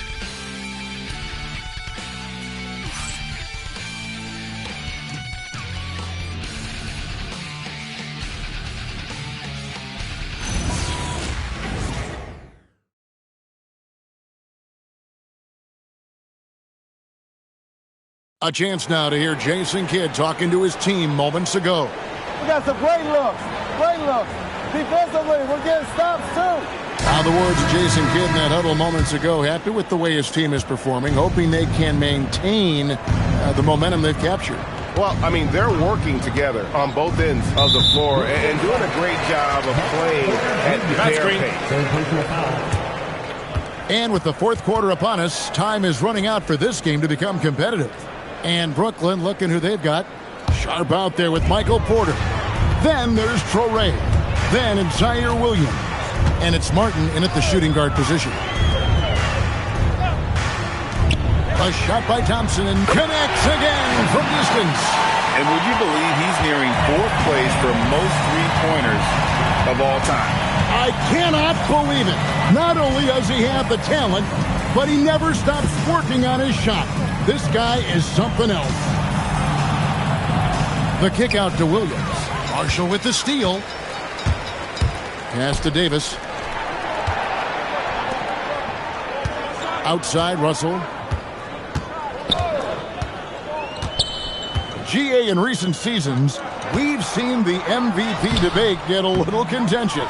I mean, every year there's about 3 or 4 guys who are deserving of the award. And the closer the race is, I think the more heated things tend to get. So especially since the criteria for the award is so subjective. And they've shown effort and aggression in the paint, really right from the tip. Their rebounding edge right now, massive. Thompson for 3. Good, and it's Russell picking up the assist. Russell's got his 4th assist with that last one here tonight. Outside, Martin. Pass to Torrey. Played in with a nice touch off the glass. Love how selfless he is setting brick screens like this. Plays like that right there are what help create easy scoring opportunities. Russell kicks to Thompson. Dallas moving the ball around. And here's Marshall from the arc. Connects from three-point range. Man, the triples keep falling, guys. That's 3 in a row. Thompson against Martin. Here's Traore. Outside for Martin. Williams looking around. Over Marshall. Williams, that's good. And over 2.5 minutes in the books here in the fourth. On the wing, Davis. And they double up Davis. Back to Russell. Shoots over Traore. And it's Russell missing. For Brooklyn, they've gone 2 of 3 from the field to get the fourth quarter started. Here's Traore. He's guarded by Russell. It's good. Traore's got 4 points now in the quarter. I'm not sure who was supposed to be on him that possession. I mean, apparently neither did the defenders. Russell kicks to Thompson. And again, Dallas with the 3. That's a dozen straight points coming off the triple. Outside, Martin. Pass to Traore. Right side, Williams. The 11-footer. Again, the Nets for 2.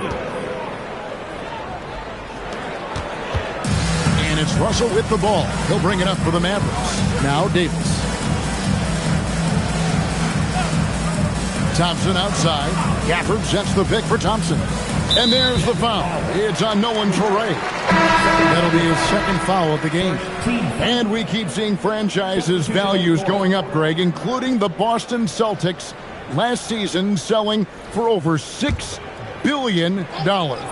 Man, those are some deep pockets. And don't forget the Lakers going for in excess of $10 billion. As those well-heeled individuals continue to pay these incredible prices, the pressure to unlock new league revenue streams, listen, it's only going to increase.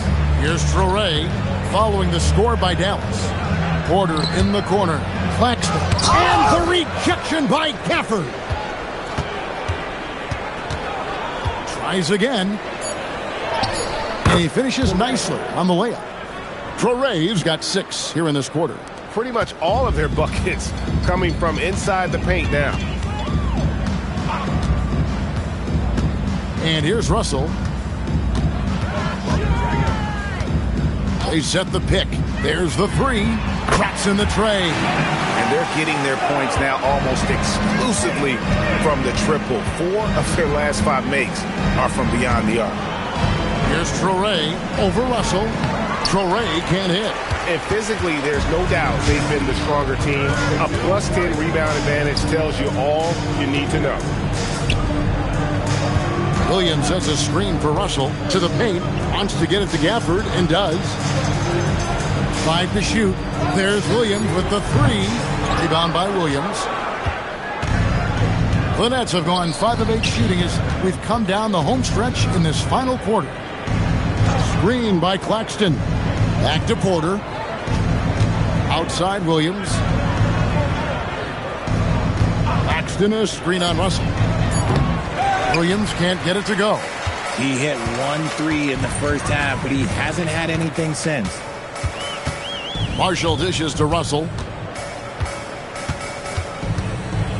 Back to Marshall. Russell sets a screen for Williams. 13 feet away. Rebound, Brooklyn. Pass to Traore. Now Porter. To the middle. Here's Claxton. And Claxton throws it down. Oh, I love that possession for them, ending with an assisted bucket. Russell left side. Greg, we've had a couple of NBA Cups in the book already.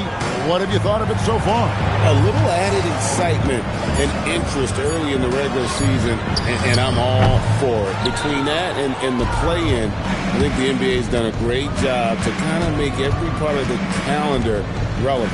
Pass to Traore. Screen by Claxton. Inside. Now Porter. Outside Williams. Beyond the arc. Gets it to go from beyond the arc. Williams has got 9 points now in just the second half. Not too much respect shown to him by the defenders. Thompson for the triple. Porter pulls it in. Porter's got double-digit rebounds now in the game. Pass to Traore.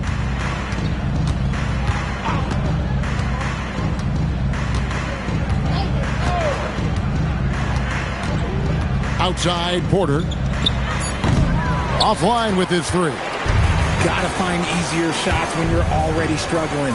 That's not gonna get it. I love the spatial awareness from Russell.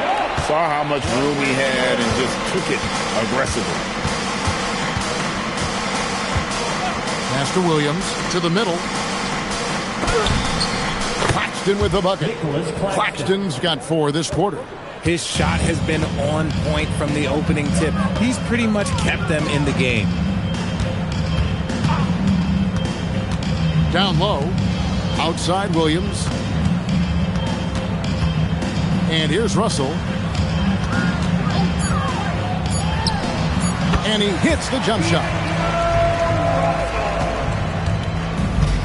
Brooklyn's gone 1 of 3 from outside the arc since we've reached the fourth quarter. Martin with a screen on Russell. Here's Traore. Outside Martin. There's Porter with the 3. Good on the triple. His second triple of the half. Well, look, that's 2 more than he had in the first, so things, I guess, are trending in the right direction. Right side Russell. Richard, we see such an influx of foreign players. Any concern that American-born players will fall behind? 100%. We have to change our development. We have to change our approach to youth basketball because right now the Europeans, 1, hungrier, 2, they have a greater approach for skill and technique at an early age. And all of a sudden, things finally coming together for them. The deficit's still large, but now not insurmountable. But this is a game again, and the other side has to be feeling a little bit nervous with how quickly that lead vaporized. Now Martin, after the missed 3 from Klay Thompson. 1:46 left in the fourth quarter. Here's Traore. He's guarded by Russell. Traore can't hit. And for the Mavericks, they're shooting it well here in the fourth quarter, 50%. To the paint. And Gafford throws it down. And one team is just completely outclassing the other tonight. Spirited performance, and it really ignited what is turning out to be a monster win here for Dallas. And this was one that never really was in doubt, but an all-around dominant performance. And you kind of thought that maybe even going into the game. Yeah, there was a sense of that, and man, they just pretty much blew them right out of the water. A clinic was put on display here today. And an important milestone for them tonight as they pick up win number 10. And once it becomes official, this win gives them a nice confidence boost against this team. They'll face them twice more this season. And we watched one guy all night long, guys, and look at the stats, just confirms what a dominant game he had. What a night tonight it was for Anthony Davis. The work he put in on the glass helped shape this game, never taking a play off and closing out a number of possessions. Now Russell, after the missed 3 from Klay Thompson. There's a 4-second difference from the shot clock to the game clock. Here's Russell. It's hauled in by Michael Porter. Here's Traore. So we see the Mavericks taking the win here. And the outcome of this one was never in doubt. And boy, they really put in a supreme effort. It just felt like once they had that lead and it was comfortable, they were not going to relinquish it. Now let's send it over to Allie LaForce on the sideline with our player of the game. Allie, take it away. Anthony, your playmaking stood out tonight. Did you flash back to your days as a perimeter player in high school? A little bit. The perks of being a guard before I became a big. You get to handle the ball like that. So, it was fun. It was fun tonight. Most importantly, we got the win, and just keep getting better. He can do it all. Thanks, AD. Terrific, Allie. Thanks. And that'll wrap it up, folks. With Richard Jefferson and Greg Anthony, and along with Allie LaForce on the sideline, I'm Kevin Harlan. Thank you for watching tonight's NBA coverage. But first, let's reveal our player of the game, Anthony Davis.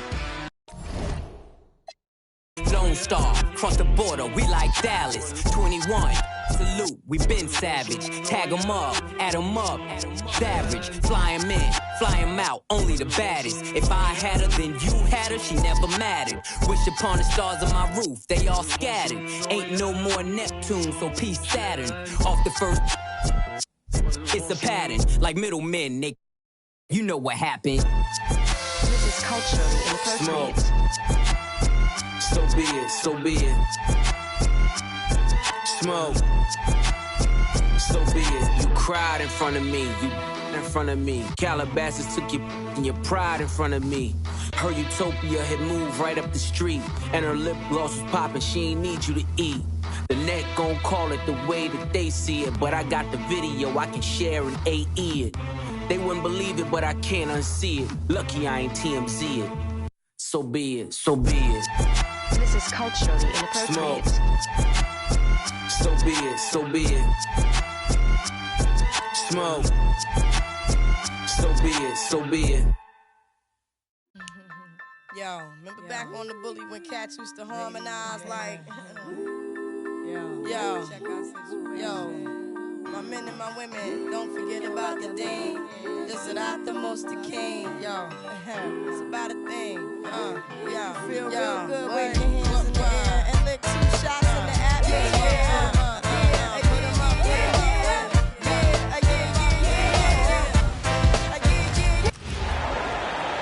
Greetings, everyone, from San Antonio. The Spurs playing host to a Western Conference affair here at the sold-out AT&T Center. Sit back and enjoy this presentation of NBA basketball on 2K Sports. I'm Kevin Harlan here with Greg Anthony and Tim Legler, along with our reporter, Allie LaForce. Now, here's Doncic. Ayton in the corner. On the wing, Reed. And a miss there on the triple. That is fantastic defense on one of the best three-point shooters in the league. Didn't give him an inch of room.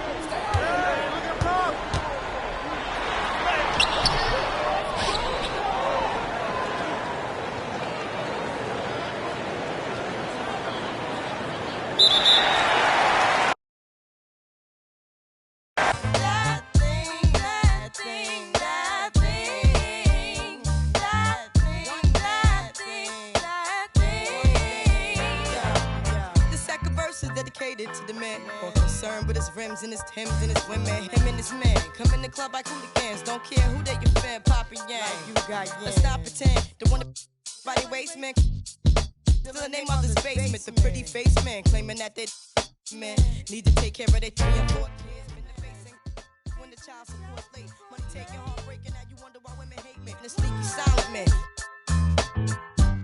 Stop acting like boys and be men. How you gon' win when you ain't right within? How you gon' win when you ain't right within? How you gon' win when you ain't right within? Come again. Yo, come again.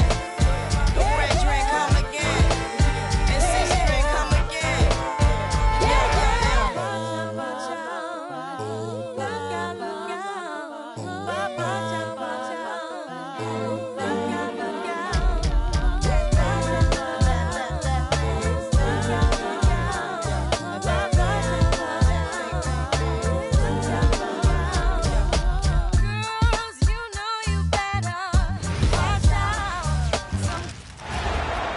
we'll see the Cleveland Cavaliers and the Los Angeles Clippers.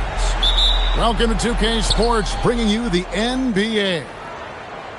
Kevin Harlan here alongside Greg Anthony and Richard Jefferson. And our reporter tonight on the sideline is Allie LaForce. And that's going to be a turnover. They call him for 8 seconds. You know, RJ, tonight it figures to be a physical contest. Each of these teams excelling in rebounding. Yeah, that's what both hang their hat on. This is a pride matchup. When you identify as a rebounding team, you never want to lose that battle. Now, here's Mobley. Harden missing his last shot. And the shot goes in. Watching Allen go to work inside is a thing of beauty. He's so confident operating around the rim.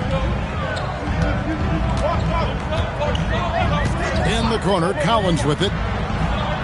And it goes out of bounds. Last touch by Collins. Now, let's take a minute to talk to Allie LaForce courtside. Allie. Tyronn Lue gave me a few minutes to catch up with him. They'll be up against Donovan Mitchell tonight, and Coach is well aware of the challenges that he presents. He said Donovan's so good at changing speeds, it's hard to know when to send help. I'd rather be overly cautious in that regard, because if no help comes, then all of a sudden Mitchell is in his groove. Makes sense to me. Back over to you. Allie, thank you so much. Hunter, no good. Here's the Clippers. RJ, last season, as we know, the Cavs got hit with the injury bug at the worst possible time, right in the playoffs. Yeah, the worst time possible. Their key players all had injury concerns as this season wore on. But sometimes you just got to play through it in the playoffs. I'm just going to say this. I don't think the average fan understands how strong Harden is. He has no problem finishing through contact with those wide shoulders. And here comes Harden, leading the fast break. Pass to Dunn. Harden outside. Shoots over Garland. 4 on the shot clock. And they take the lead. This team...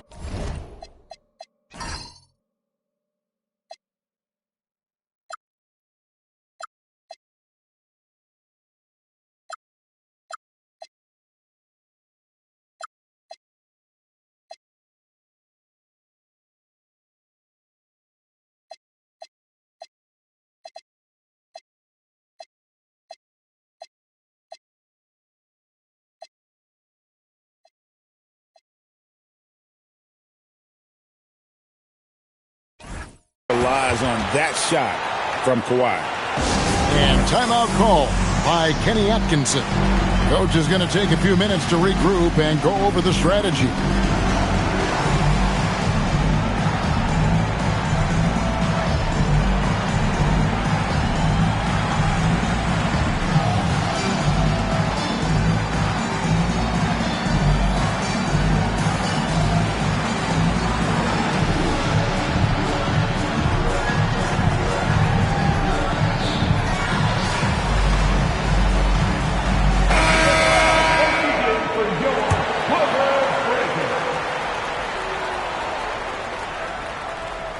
They're going to turn it over. They couldn't get it inbounds that time.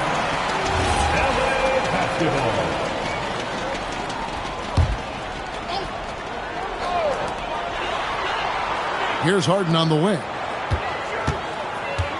Lopez a screen. To the middle. Kicks it out to Harden. Beyond the arc. And the Clippers hit again from deep. A staple of Harden's attack. His three-point shot is about as lethal as it gets. People have said, Greg, he is a system unto himself. In fact, he said it about himself. James Harden's ability, GA, to break down defenses remains in rarefied air. And even as he's lost a step now, his supreme skill level ensures he remains a threat on a nightly basis. Los Angeles leading by 6. From past the arc. That ball's off target. It's his third miss. He's made 2 shots from the field. Inside. Looking to end the run. And Allen slams it in. And this is why you feed the big fella Allen on the inside. With his size, he is a major threat anywhere around that hoop. Well, he is looking confident. Love how they're using him so far. Yeah, when he gets engaged this early in the game, it's bad news for the defense. He can roll this start throughout the rest of the game. Whatever drawbacks Lopez may have, scoring in the post isn't one of them. He is a nightmare for opposing defenses.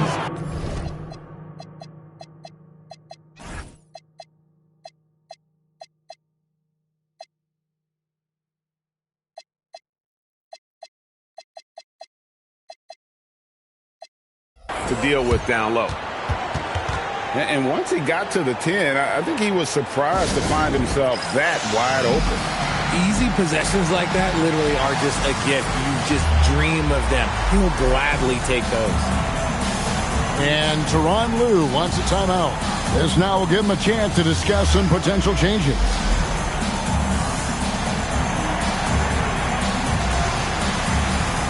Both teams deciding to change it up. 1:11 left to play in the first quarter. Brown outside. To the paint. Here's Bogdanovich. And the basket is good, and he's got a chance here for one more at the line. And the focus Bogdanovich has is tremendous. Able to take on contact and still convert. The Clippers shooting their first free throw of the game. And so it's Ball with it. He brings it up for the Cleveland Cavaliers. They trail by 9 points. And it's Mitchell with the jam. You see how smoothly Mitchell gets into his shot. That's elite. Now here's Bogdanovich. And really, these are some of the toughest calls an official has to make. And this is his second trip to the line in the game. And so Bogdanovich nails both of them. And at the line, it's all about consistency with him. His routine, his stroke, it never wavers. And finished off by Collins. Excellent all-around performance so far, hence the big lead.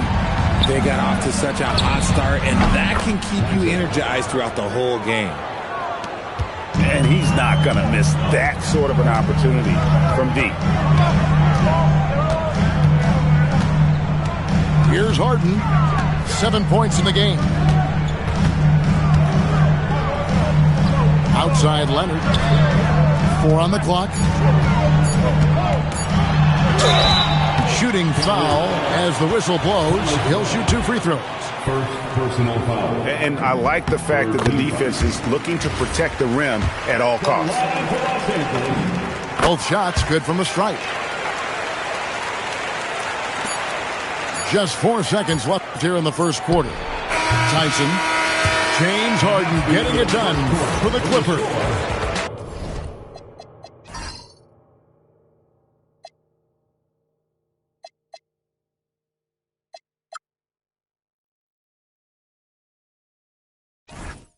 He finishes with 9 points in the quarter. The D is having all sorts of problems with him. We'll return shortly.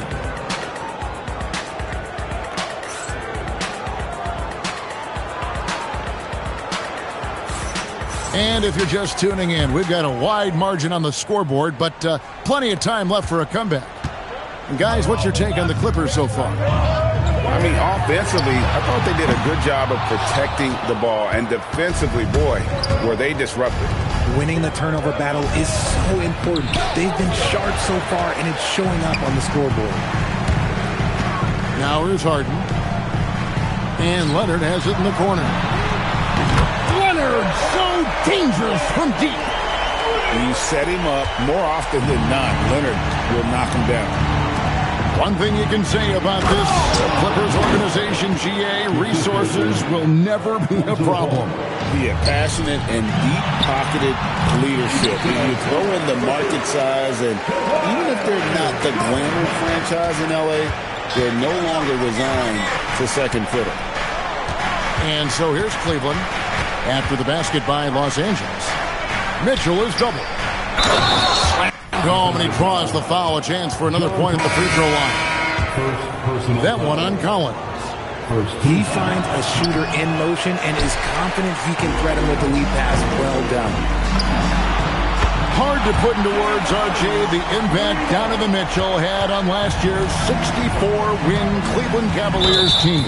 Yeah, that's the best Cavs team we've seen in almost a decade. Spider led this team, and it looks like they're not going anywhere anytime soon. And now, Allie LaForce says something for us from the sideline. Thank you, Kevin. The Cavaliers are making noise. Point guard Darius Garland said, the brand of basketball that we play is super exciting, super fun. A lot of threes, a lot of alley-oops, a lot of dunks. And we play really hard on both ends of the floor. It's been a winning recipe. Back to you, Kevin. Hey, Allie, thank you very much for the report. Cavaliers making a switch here. Harden's shot is off. The Cavaliers trail by 14. Pass to Livingston. Back to Merrill. Now here's Livingston. Down to 5 on the shot clock. Up and in on the layup. What I want to know is, where is the rim protection? That was just too easy. And Darius Garland picks up the foul. That is his first foul of the game. Second team foul. Cleveland substitution. Right side Leonard. And it's Leonard with the jam. That's what this coaching staff has encouraged Leonard to do. They want him in attack mode. Garland with it. He's picked up by Collins. Here's Mobley. That drops, and it comes off an assist from Garland. Mobley's got his first basket. I mean, the number of points they've scored in the paint already here is eye-opening. And it's Leonard missing. The Cavaliers trail by 12. Lopez with the block. And we have seen Lopez really improve his shot blocking. Adept at using that length to alter shots. Well, wide open look here for Garland. No good there, and that would have cut it to single digits. Pass to Leonard. Leonard with the range. And we've heard some coaches complaining about players getting away with traveling. Is that something, Greg, the league needs to clean up? Well, it's inevitable that a few of those calls are going to be missed. But listen, you'd rather have that than officials whistling travels that didn't happen.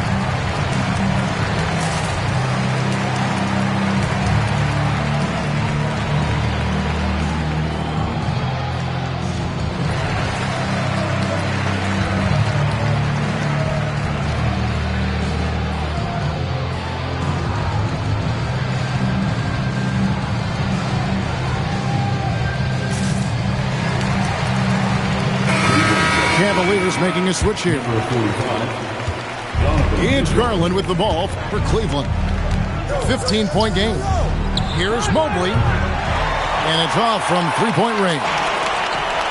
And even with good coverage defensively that time, he has confidence to drill the three. And so here's Cleveland. Pass to Hunter. Cleveland moving it around. Back to Mobley. Down low. Allen's shot is off. Los Angeles leading by 15. And this Clippers team, GA, hanging their hats on the defensive end of the floor. Yeah, a team of veterans who know how to play. Great coaching. And with Ivica Zubac patrolling the paint, it's been a winning recipe. And here's Harden for 3. Misses the target. That drops him to 40% now. 4 of 10. Here's Garland. Good, and it's Mitchell picking up the assist. When you give Garland these looks, oh, he's going to find ways to capitalize. But I love his aggressiveness. And stolen by Hunter. Lets the 3 fly. And the 3 ball is good. Hunter's got 5 now. And the defense has to recognize this. Hunter is a legit threat to shoot off the catch. Harden gets it done inside. And with the lead, I like the strategy here. Continue to get the ball to guys who can do something with it. This is when good players really get after it. He can sense that they're reeling, and he's going to put his foot on the pedal. Here's Leonard. Again, Los Angeles. Totally dialed in. Leonard makes quick work from that mid-range. Oh, and the dunk by Mitchell. And Kevin, even though they're down, he's still looking to do the spectacular, and he did. Well, maybe this is the best time to do it. And so it's Los Angeles, up by a dozen here at the end of the quarter. And we'll see if they can keep up their tremendous shooting they've been dialed in so far from the field. Don't go anywhere. We'll be right back. And after a very lopsided first half, we'll see if things play out a little more evenly here in the second. Over in the corner, Batum. And stolen by Hunter. Whoops, anticipated the pass. Turnover. Here's Batum. Hangs in midair and converts on the double clutch layup. And I have no clue how he got that one to fall. Pulling some magic in the midair and torturing the defense in the process. And there's the foul. It's on Nicholas Batum. That is his first foul of the game. Mitchell is double. Pass to Mobley. Set away. From downtown, Evan Mobley with the rebound. The Cavaliers trail by 14. Batum with the steal. From deep three-point territory. The kick out to Brown. The three. Another miss by Batum. At the elbow, it's Allen. And he banks in the layup. Allen's got 6 points. It's a great move, and he catches the defense completely off guard. Yeah, taking it right to the rim. One imagines that might be discussed at halftime. That's going to be on the film. Here's Batum. Count it. Batum's got his second bucket of the game to go. And the Cavaliers with possession. They trail by 14. Let's check in now with our Allie LaForce, who's got a story for us. Allie? Thank you, guys. The Cavaliers want Evan Mobley to rip and run. Coach Kenny Atkinson said, with him pushing it in transition, he's just scratching the surface. You see him handle the ball sometimes, and you're like, man, this guy's a point guard. Back to you. Yep, a tremendous skill level. Allie LaForce with that report. Great job as always, Allie. Thanks. Pass to Allen. Garland surveying the D. And Mobley throws it down. Not a long way up for Mobley, but he rises to the rim for the finish. Ring shot on the way. It's rebounded by Cleveland. I think the defense will live with him taking mid-range jumpers, but maybe just a little bit more resistance. And timeout call by Kenny Atkinson. Looking for a breather and maybe adjusting a thing or two.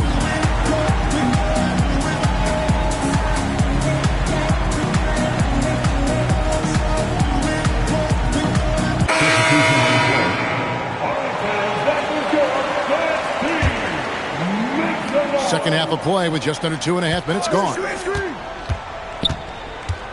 High post shot. The Cavaliers again can't hit. When it comes to DeAndre Hunter, how would you prepare for him, Richard, if you were coaching against him? Well, Hunter's wingspan will really wake you up on defense, but it's his catch-and-shoot game that everyone needs to watch. If you leave a gap, he'll make you pay.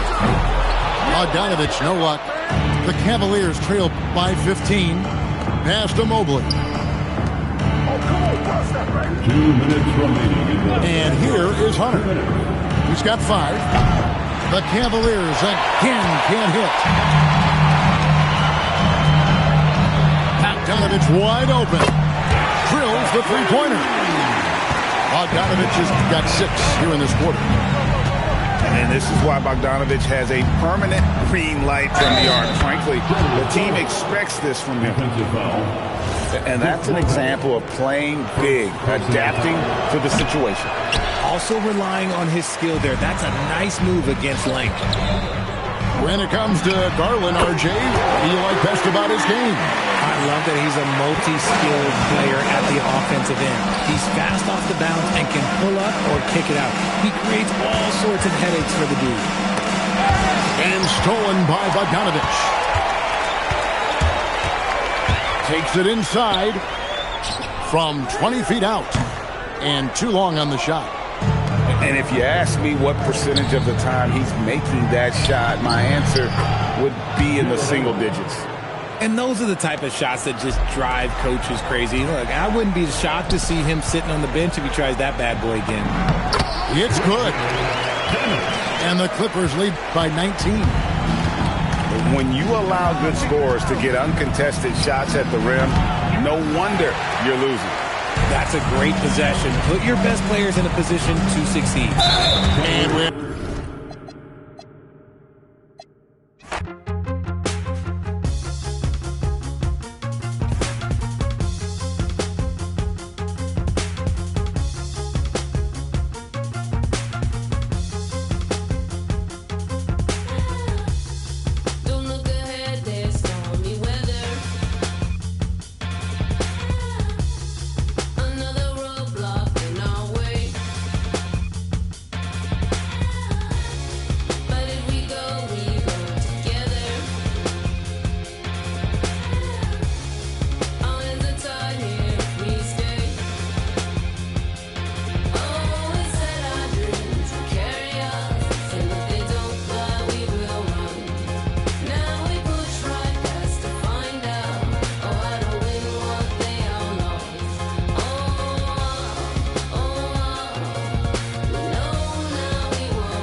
Welcome to 2K Sports for another edition of NBA basketball.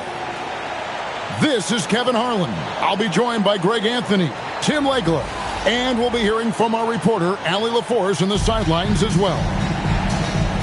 Here we go. It'll be the Thunder off the tip. Outside Williams. Oklahoma City moving the ball around. And it's Williams finishing it off. He just powered that one. One of the game's top dunkers. Tim, how in the world did Jalen Williams fall into the Thunder's lap with the 12th pick back in that 2022 draft?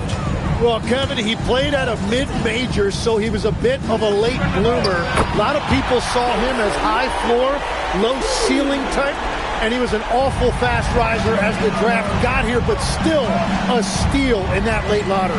And what a smart pick by that organization, huh? My goodness. They seem to always get it right. They do.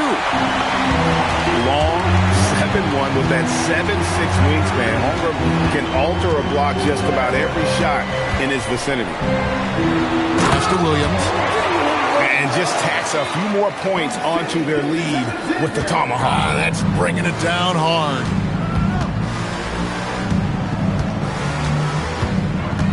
Here's Reeves.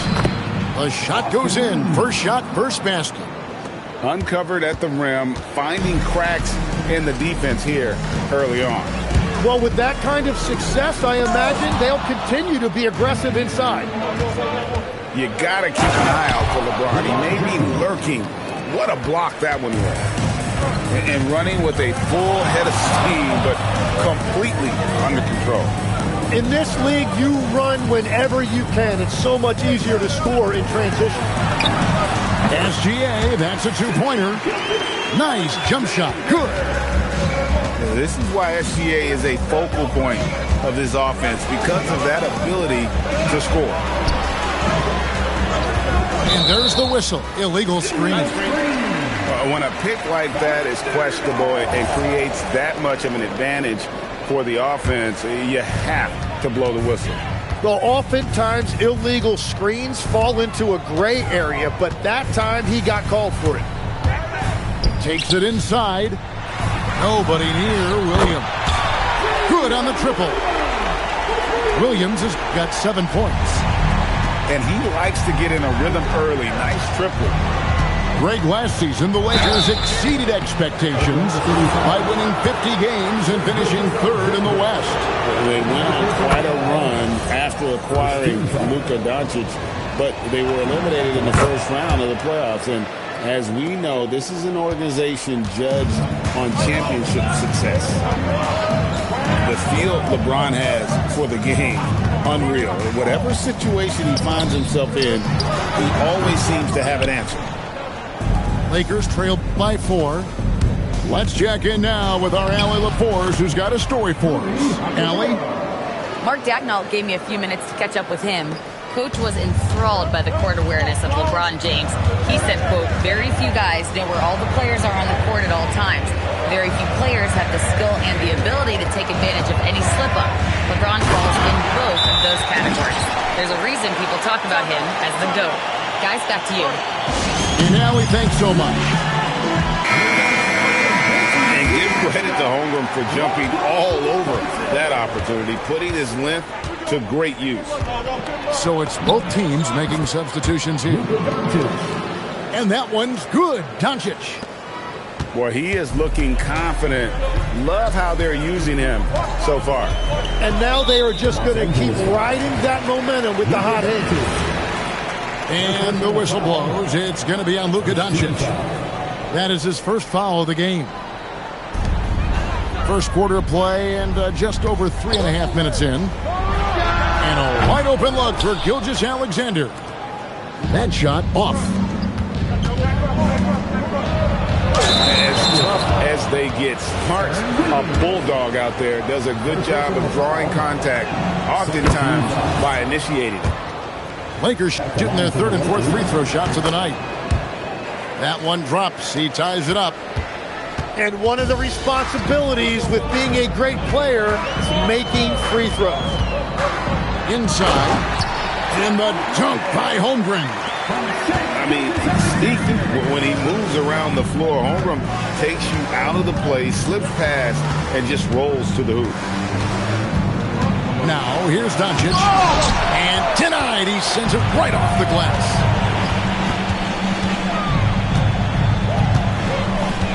Gilgeous-Alexander surveying the D. To the middle. Kicks it out to Wiggins. Just 5 on the clock. SGA, no good. Here's LeBron. The Thunder pull it in. And here's SGA. Back to Holmgren. Williams with a clean look. And he's good on the 3-ball. The offense coming free and easy as we wrap up the first quarter. Thunder lead by 5. And we'll get the second quarter underway.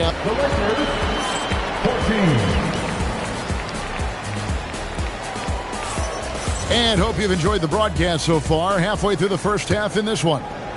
And for the Thunder guys, what stands out to you so far? In that first period, they showed a willingness to make the extra pass. It's reflected in their assist totals. This is a great start offensively. And so it's the Lakers with it. It's a 5-point game. As we canvass the league and look at the landscape, some tremendous young talent on the wing, Tim. Who might be the best wing player 5 years down the road, say?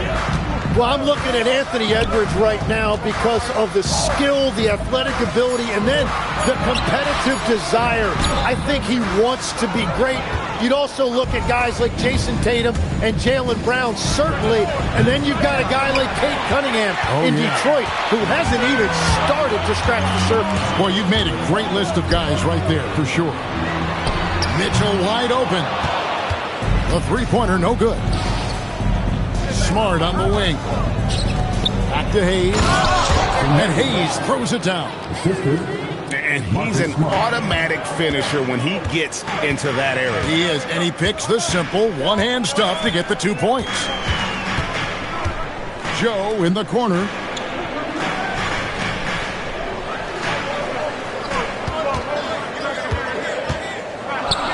Just 4 to shoot. Hands it from downtown. Joe's got the lead up to 6 now for the Thunder. This is why they will go to him often. He's going to take and make shots. And Greg, the Thunder, NBA champions at last, and still incredibly young. And this is no fluke. They defended, they shared it, trusted in the system and one another. The league's been put on notice. This team is just getting started. And the foul called on Austin Reeves. That is his first foul of the game. Pass to Williams. And here's Wiggins. And there is a whistle, and that's going to go on Jackson Hayes. That is his first foul of the game. Quarter number 2. We're about 2 minutes in. Shot from 12. And it's SGA missing. Lakers trail by 3. Doncic outside. Back to Hayes. No one near Reeves as he lets it go. And again, Los Angeles with the triple. That's a breakdown defensively. He is far too good of a shooter to leave that wide open. Luka on the move. The shot is good. And so is his shooting tonight. 3 for 4. And you can tell that Doncic loves leaking out. They're able to get to the right spot there in transition. Oklahoma City moving the ball around. SGA up top. 5 on the clock. And they get it. Fantastic job inside by Gilgeous-Alexander. And good work inside. SGA will make more room for himself on the perimeter when he can be effective down low. Local substitution, Rui Hachimura. They're going to turn it over. They couldn't get it inbounds that time.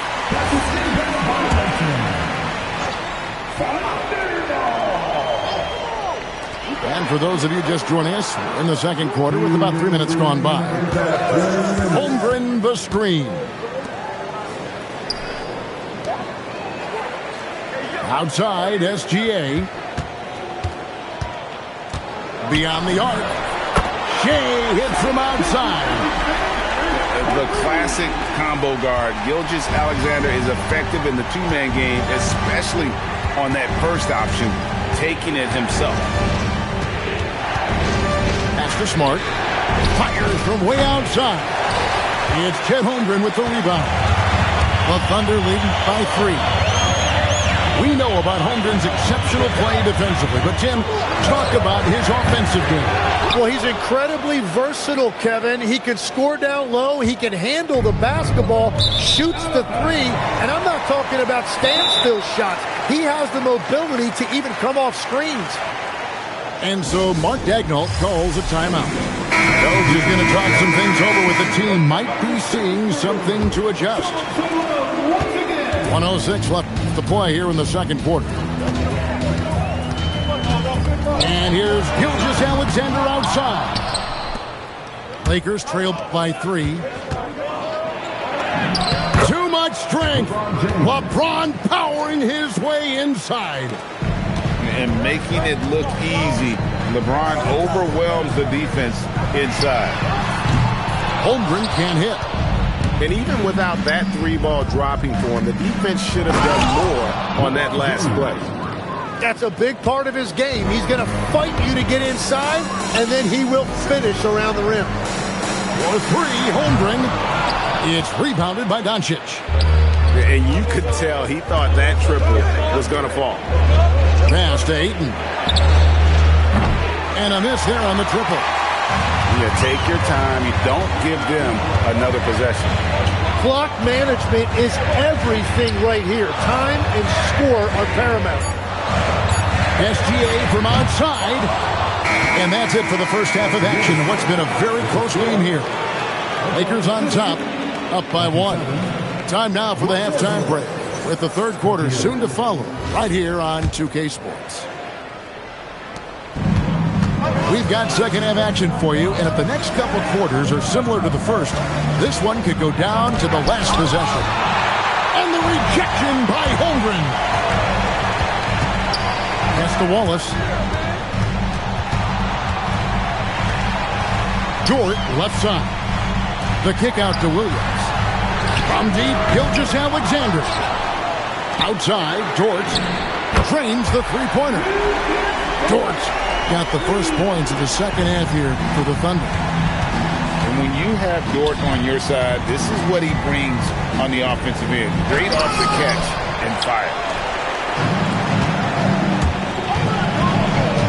Left side, Williams. Pass to Wallace. From the arc. The Lakers trail. And the foul called on Cason Wallace. That is his first foul of the game. First team foul. James outside. LeBron going to work inside. And nice touch from the inside. I'm a fan of when LeBron just burrows his way inside and takes advantage. Here's Dort. And it's off from three-point range. And contact on the shot, so he'll be shooting free throws here. And LeBron's playing days are over, and GA, who knows when that'll be. What will you remember most about his play? You know, I don't think there's ever been a player who came into the league with such lofty expectations and not only met those expectations, but fair to say, he's exceeded them. First free throw is good. Well, you often hear that the skill level in the league has never been higher, Greg, and some say this is the peak of the game. What do you think? And I'll tell you this, Kevin, I'm not complaining. If the league can improve upon this, the sky is really the limit. On the wing, Williams. No stopping him there. Jams it in as he's fouled. Chance now for a three-point play. That one on Ayton. His performance today has just been so important. What a luxury to have a guy that's that dependable. And that one misses. Growing up in Arizona, Jalen Williams, Jim, was not an elite prospect. Well, most stars in this league were blue-chip recruits coming out of high school. But, Kevin, not Williams. He spent 3 years in college developing his game, and he has worked his way into an all-star. Outside, Dort. Clock at 4. Lets it go with a three. And it's Ayton with the rebound. The Lakers leading. Hachimura with it. Dort covering. Pass to Doncic. Now here's Ayton. Kicks it out to James. Up and in on the layup. James has got 14. And once James catches fire, just keep feeding the beast. It is that simple. Outside Williams. Oklahoma City moving the ball around. Pass to Holmgren. Fires the three. The three-pointer is right on target. He's got 7. And stretching out his shot from deep, Holmgren has developed some pretty solid range.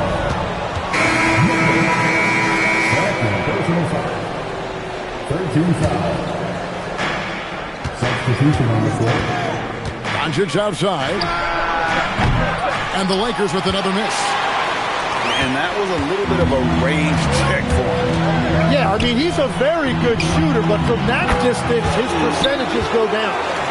This game has a lot of character here in the third period. 6 changes of the lead here. Intensity is the theme for this one.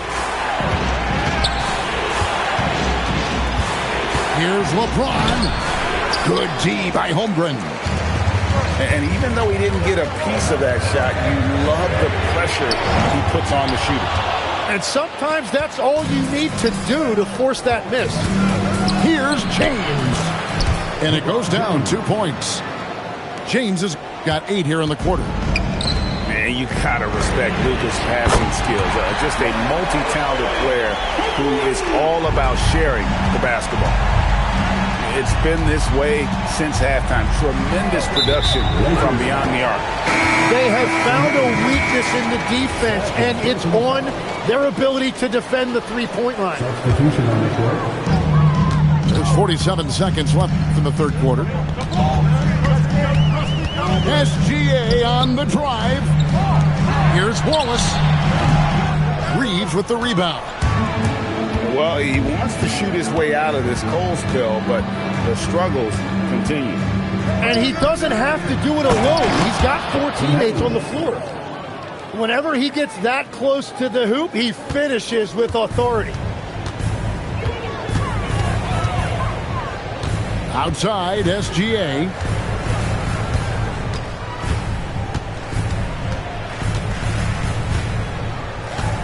Six to shoot. Oklahoma City needs to get off a shot. That's the end of the third, and it's all tied up. And for 2K Sports, we'll be back here at Paycom Center. Los Angeles, 40. It's time. 3/10 quarters behind us. One more to go. Thanks for being with us as we begin the fourth. Here's Williams. Pass to Williams. Wiggins outside.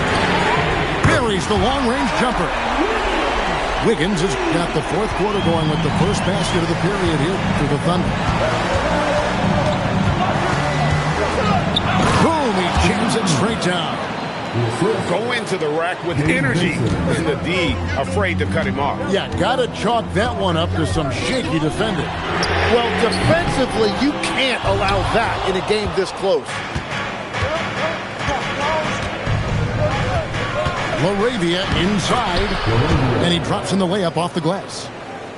And the Lakers lead by 1. And guys, here in the fourth quarter, still a close game. Instant classic, fellas. This one could come right down to the shot. There's Williams with the 3. It falls for the 6th time in 7 tries this contest. That's 86%. Defensively, you can't back off him that much. You don't want to give up easy threes at this stage of the game. Now Vincent, pocket 6. Reeves gets the bucket. We'll see if they can finally hold on to a lead. It's been back and forth all night. Yeah, it's been a close matchup, which we expected, and this could very well come down to some big shots at the end. Williams for 3. It's Joe on the wing.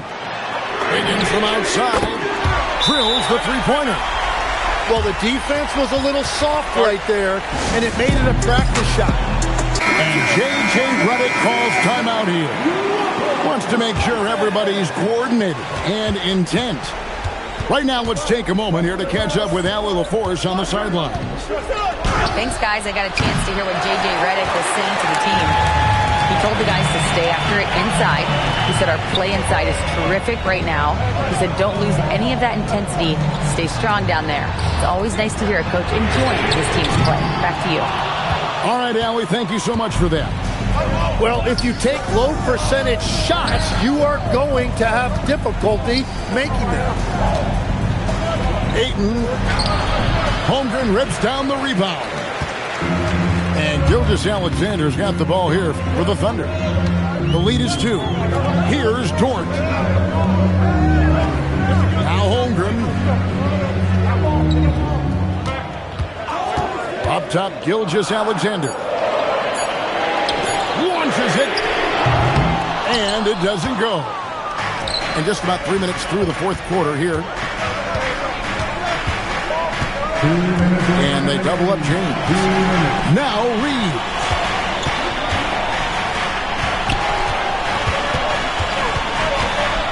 Now Doncic. Luka with authority inside. How about the poise from Doncic right there? He ups the ante when it's a critical possession here in the game. Toward outside. Puts up a 3. Hachimura rips it down. Here's Reeves. Now Hachimura. Screen by James. Strong move off the glass. One thing you can say about Hachimura, he is not afraid of the challenge. Now Holmgren. Right side, SGA. For three. No good there. Now, here's Doncic.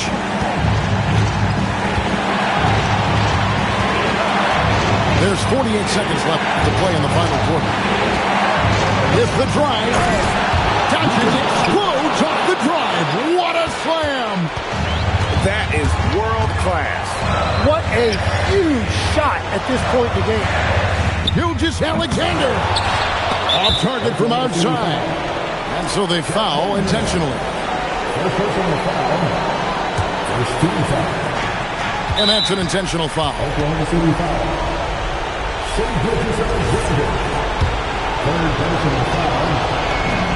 Good on the first, and that puts them up by 5. And so he drops them both. It's a 6-point ball game.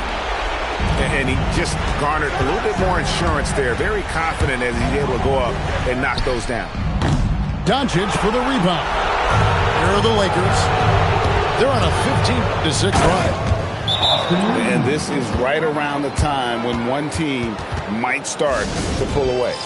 And one thing about this league we know, momentum can change in an instant. Gilgeous-Alexander. Drained from outside. And an intentional foul right there. So the first one drops, and that increases their lead to 6. So he goes 2 for 2 at the line, and it's a 7-point game. Timeout. Now a timeout called by Oklahoma City. We've got 13 seconds left to play here in the fourth. Guys, your thoughts?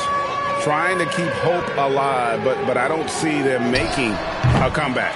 I can't wait to see what they draw up here and who they decide to go to. James Hachimura fires. And so the Lakers take the win. This was a hard-fought, well-earned victory for them, Greg. They really had to work for this win. That's a good point. I mean, a weaker team. The future is coming on. I ain't happy. I'm feeling glad I got sunshine. In a bag, I'm useless, but not for long. The future is coming on. It's coming on. It's coming on. It's coming on. It's coming on. Finally, someone let me out of my cage. Now, time for me is nothing. And a glimpse inside the locker room. Players' final few moments to prepare for the game and the task ahead. Welcome to the weekend, everybody. Let's get it going with NBA action on 2K Sports. And in our matchup tonight, we'll see the Minnesota Timberwolves going up against the Golden State Warriors here in Chase Center. I'm Kevin Harlan alongside Greg Anthony and Clark Kellogg. And we'll hear from Allie LaForce in just a moment. Now we get a chance to check out the standings out west. Already we're in December.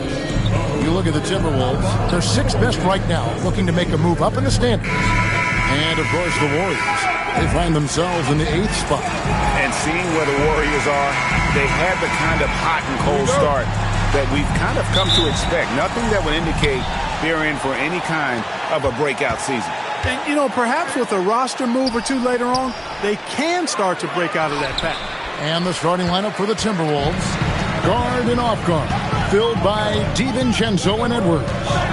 Out to the forward, it'll be McDaniels and Randall. And it's Gobert in at the pivot spot, manning the middle. And for Golden State, a pair of shooters at the guards, Curry and Hield.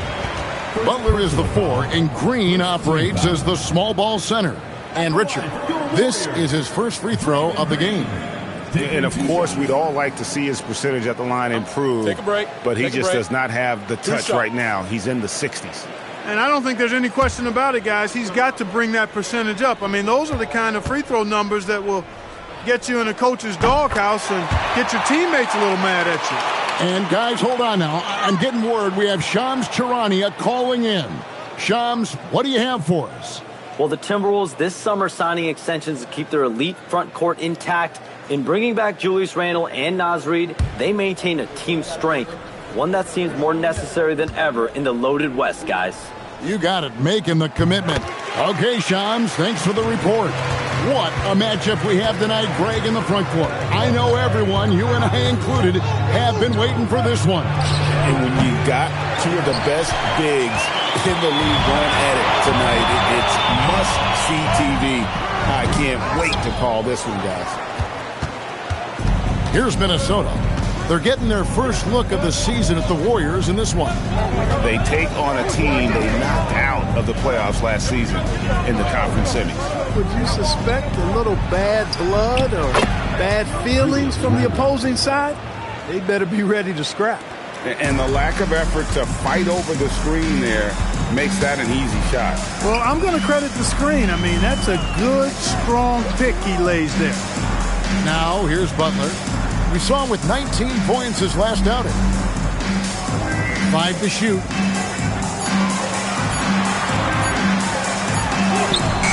That shot off the mark. Randle with some nice D. On the wing, DiVincenzo. Packed in, coming off an assist from Randle. Just cannot allow DiVincenzo to shoot it from there. Outside Curry. Here in the first quarter with about 2 minutes gone by. That shot wide open. He relishes his role in this offense, and he's a natural leader, too. Randle passes to Edwards. Randle with a screen for Edwards.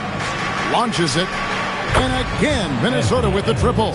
The challenge with defending Edwards, he's a 3-level scorer. Looking at the last game for the Golden State Warriors, it was a win against the Bulls in Chicago. Outside Butler.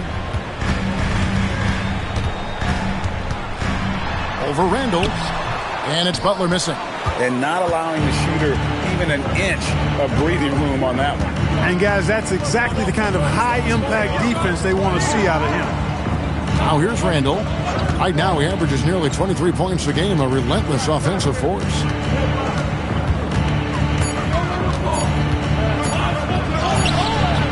You can't get it to go.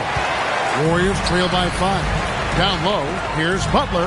Nice pass. Led him to the rack perfectly for the layup. Excellent job getting that strong position inside. Butler doing work. Really nice. Back to DiVincenzo. The Timberwolves working the ball around now. Pass to Edwards. Three-pointer. And Curry pulls it down. And it's Curry with the ball, bringing it up for the Warriors. This game coming on the heels of their win against Chicago. Remarkable consistency from deep. You can't count on that every game, especially on the road. Yeah, you know, the defense had no answer for him. To do that kind of damage on the road, impressive. Randle with the bucket. The ball movement on this run has been fantastic and is a big part of why they've been able to get these good looks. Let's go to the sideline and see what Allie LaForce has dug up for us. Allie, take it away. Steve Kerr gave me a few minutes to catch up with him. Coach and I talked about the difficulties playing against Anthony Edwards. He said, quote, usually you worry about his offense, but he's shown the last few years that he's a lockdown defender when he wants to be. That's something that we'll need to factor into our game plan. Ant's defense is now a concern for coaches as well. Kevin? All right, Allie, we thank you for that.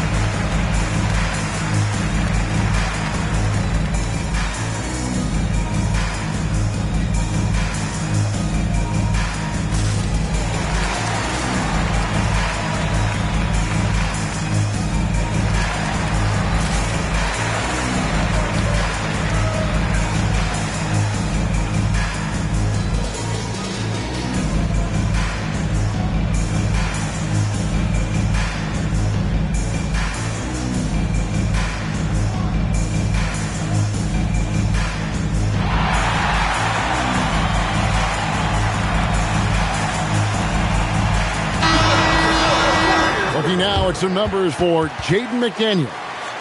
And the one thing that he'll be looking to change is the downturn in his three-point percentage. It's taken a hit here the last 10 games. I know he's putting in extra work to get that rhythm back.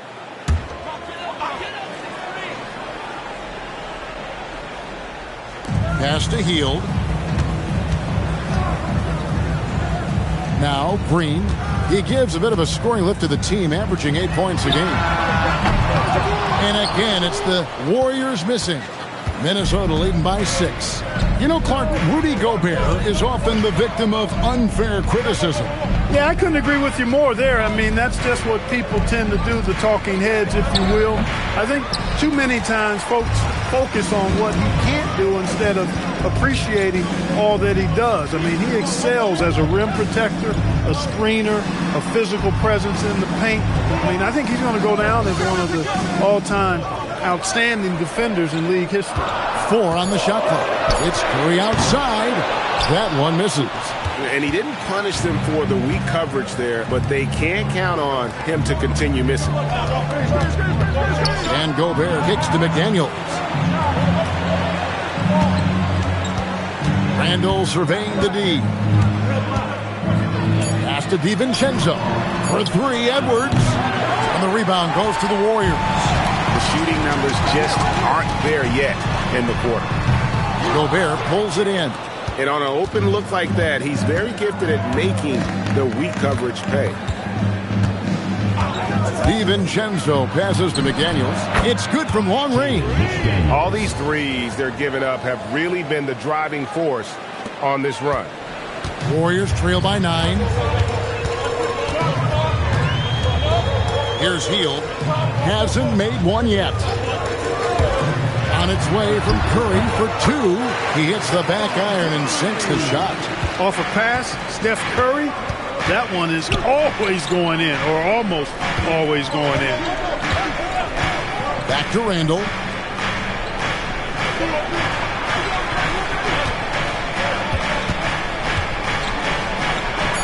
Plays it up and banks it in. Randall's got 8. Golden State's gone 0-3 from three-point land. Nothing yet going outside. Pass the buck.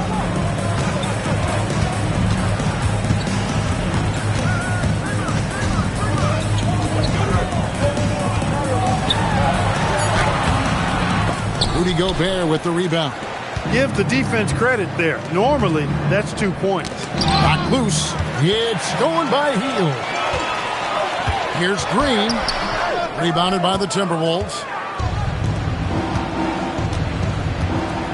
Edwards looking it over. Pass to DiVincenzo. McDaniels outside.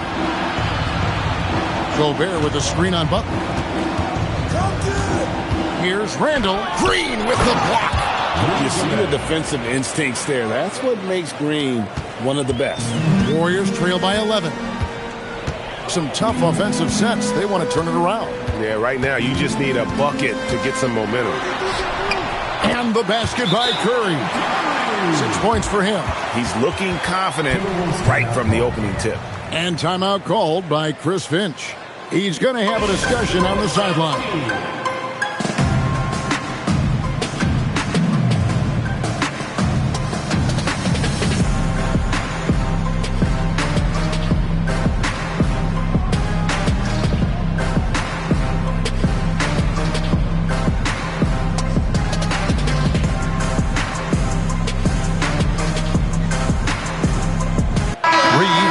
In for Minnesota. Conley now comes in for Dante DiVincenzo.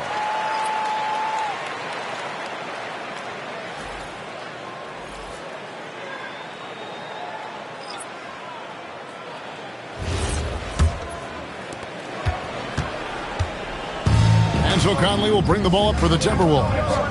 9-point game.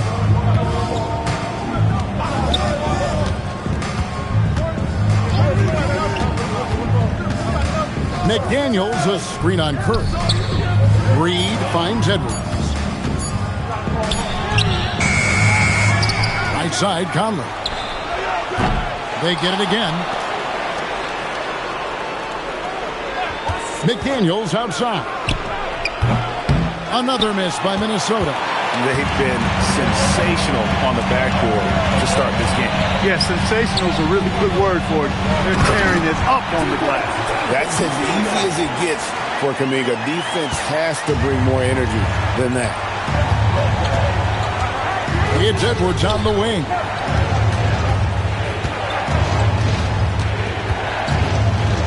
Back to Conley.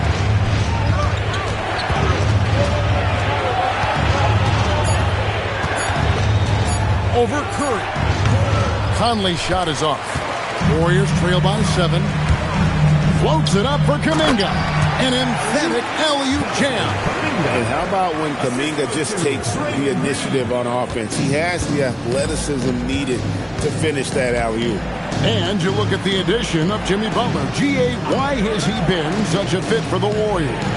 He really is an unselfish, high IQ superstar, and that's what the Warriors are all about.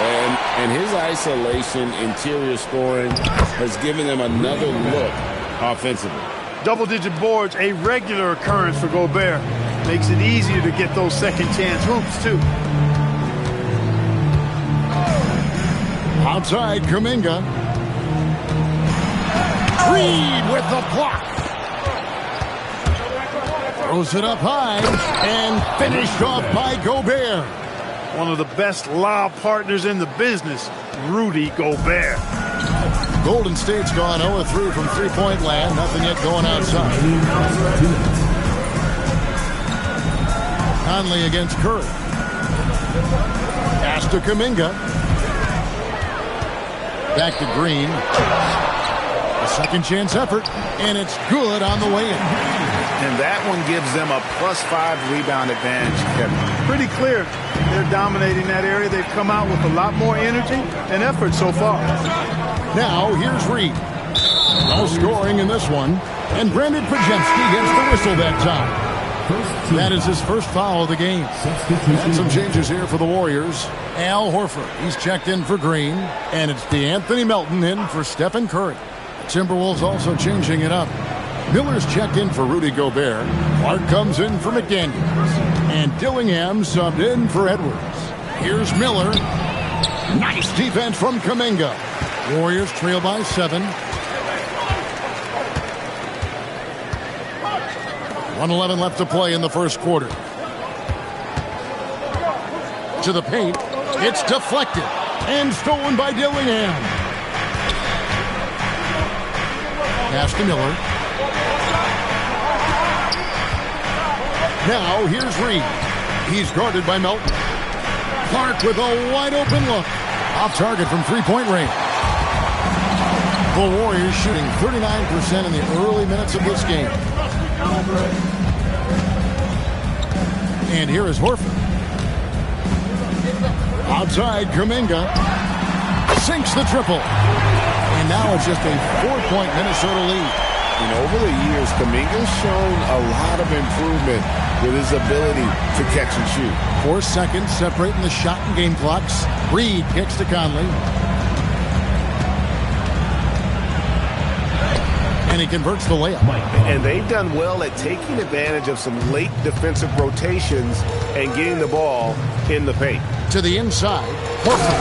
And finished off by Horford. And although an undersized center, more than making up for it with some serious hops. Julius Randle getting it done for the Minnesota Timberwolves. He notched 8 points in the quarter and has that terrific basketball instinct on display. And don't go away. We'll be right back.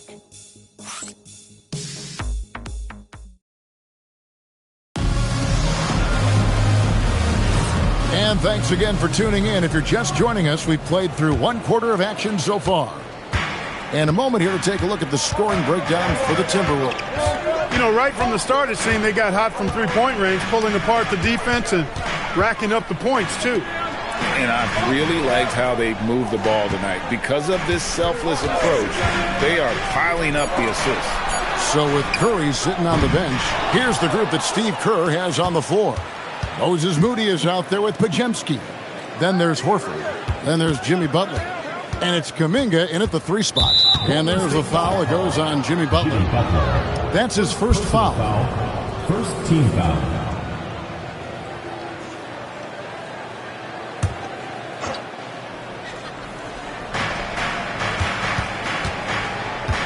Dillingham with it. Nothing on the board. Shot clock at 6. The shot goes in. First shot, first basket. Warriors trail by 6. Butler deciding where to go with it. To the paint. And they call the foul, so he's got the and one chance here to make it a three-point play. Hey, when you're as strong as physical as Horford is, you're going to have to deal with physical defense. That's just part of the territory. On the flip side of that, though, you're going to have some and one opportunities, too.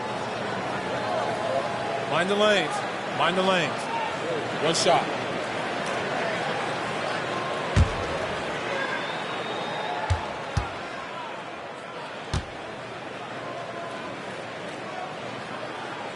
Free throw drops for Al Horford. And we've heard some coaches complaining about players getting away with traveling. Is that something, Greg, the league needs to clean up? Well, it's inevitable that a few of those calls are going to be missed. But listen, you'd rather have that than officials whistling travels that didn't happen. Randall with the bucket. Randall's a bruiser now. The willingness to be physical inside, a big part of Randall's game. It's time to send it over now to our reporter, Allie LaForce. Thanks a lot, Kevin. Chris Finch getting buy-in from his players top to bottom. Anthony Edwards said he's such a great coach and just a likable person. He will coach you hard, and he comes in ready to work every day. You look forward to working with someone like that. Back to you, Kevin. Hasn't bought in. Thanks so much for the report, Allie. No good from Clark. And it's Butler with the ball. He'll bring it up for Golden State. Trailing by 5. This game is finished. They'll be off to Portland taking on the Trailblazers. And that'll be the first of a 2-game road trip for him. Kuminga, no good. That's a chance he typically converts. Over to the wing. Conley, the pass to Randall.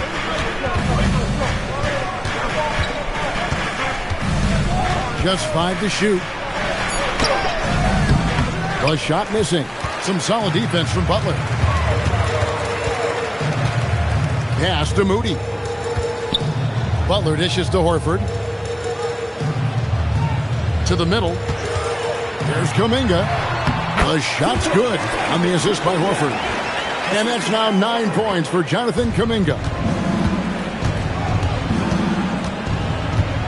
Here in the second quarter, we've played a little over 2.5 minutes now. Conley's shot is off. Rare you'll see him miss such an open look.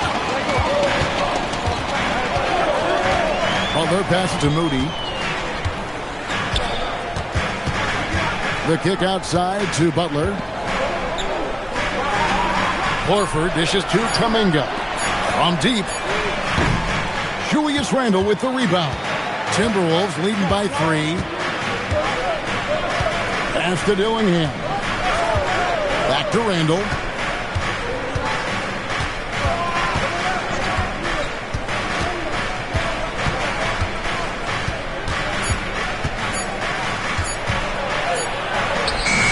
And the rebound goes to the Warriors. And it's Podziemski in the corner.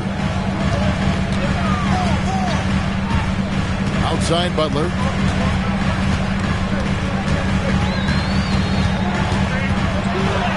Oh, tough play by Butler. The well-put-together Butler proving that he's just a little too strong there, not allowing the physical defense to stifle him at all. And Jimmy Butler is what some might call an old-school kind of player. Would you agree, Greg? Yeah, I mean, he's all toughness, grit, and basketball IQ. A tone setter at the defensive end who plays unselfishly. The guy is all about winning. And timeout called by Chris Finch. He's going to take a minute here to get things straightened out.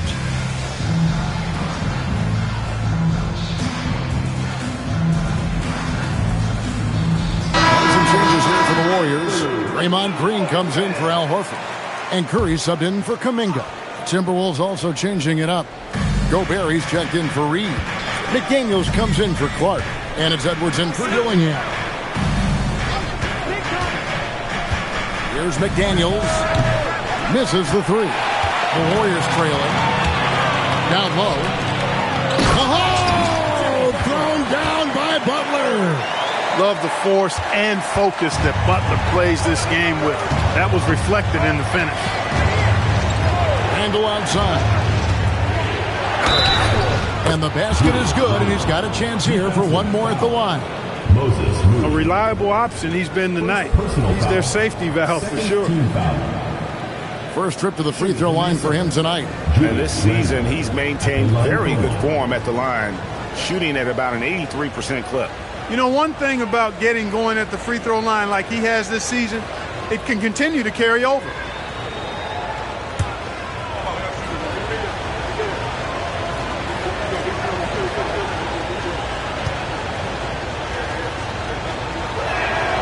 In GA, we know Coach Steve Kerr has been up front. In order to win, the Warriors need to take and make a lot of threes. Well, it's the superpower of their best player, and the arrival of Jimmy Butler has provided some balance, but threes are still their best bet. That's a two from Butler. Misses off the right iron. That's exactly how you have to defend him. He's a guy that the D needs to be aware of at all times. Pass to McDaniels. Drops in the tray. And it's a 5-point Timberwolves lead. This is where McDaniels has put in a lot of work, catching and shooting with confidence. Green with a screen on Conley. It's Curry outside. Another field goal for him. 4 for 6 shooting tonight. The real come at us, and we're coming right back at you. A little back and forth from long range. I love it. That's a terrific answer there. Oh, just solid on the one-handed slam. And guys, when it's a tight ball game like this, he's the guy they want with the ball. Somebody you can count on. He is an extremely reliable finisher. Outside Butler for the three, and another three for Golden State. When Butler hits this shot, he's impossible to defend. Outside Edwards. Has to go Bear. Here's Conley. Fires for three. Hits it from three-point range. Conley's got 5 now. Well, check out that assist. That's a pair of teammates that are clearly on the same page. Curry against Conley. Green with a screen for Curry. And he can't answer back. The three-pointer offline.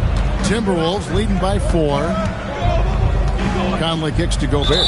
And Draymond Green picks up the foul. That is his first foul of the game. And now only one away from being in the penalty. Yep, the next one puts them on the line, so they've got to be careful the rest of the way. And timeout called by Chris Finch. Coach is going to take a few minutes to regroup and go over the strategy.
He's checked in for the Timberwolves.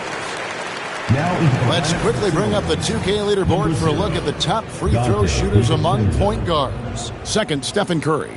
Well, if these guys can get to the line, there's not much question what the outcome's going to be. So it sort of prevents the D from being as aggressive as they'd like to be against them.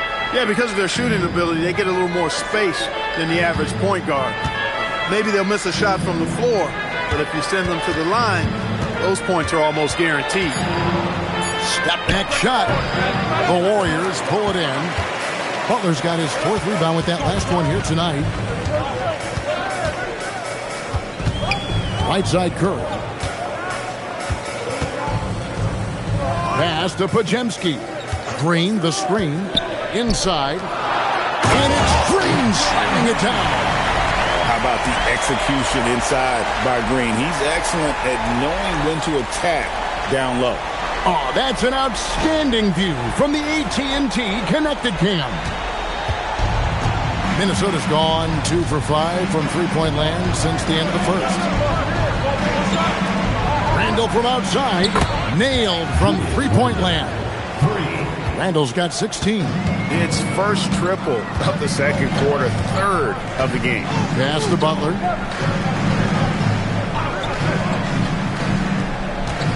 Over Randall. Butler, no good. Got a decent look at it, but sometimes the shot just doesn't go down. Randall passes to Gobert. And finished off by Gobert. Great game for him. Double-double now. 10 points and 12 rebounds. Outside, Green. Pass to Pajemski. Here's Moody. No good from outside. And here's Edwards. He'll bring it up for the Timberwolves. They've led by as many as 11 points. Butler against Randall.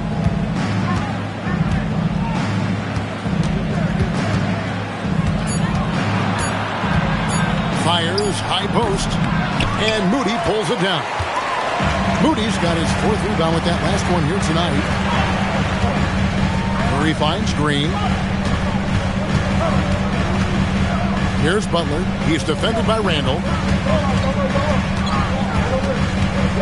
Outside Butler. Green breaking loose. And it's Butler missing. A slight advantage for them in the rebound department, but that oftentimes is all it takes. Especially when you're scoring the ball at a decent clip the way they have. I mean, they've done exactly what's necessary to take the lead. Nothing seems to be going down for him today. Green dishes to Curry. The focus from Curry gets it to fall inside. Working that in-between area. Steph likes to keep the defense on its heels. Edwards, a screen on Curry. A 3 for DiVincenzo. Drains it from beyond the arc. DiVincenzo's got 6. Yeah, the D with very little pressure on their perimeter shooters. 3 of the last 5 baskets they've allowed have been from beyond. And so Steve Kerr decides to call a timeout. He made the decision to huddle up with his guys and talk about strategy.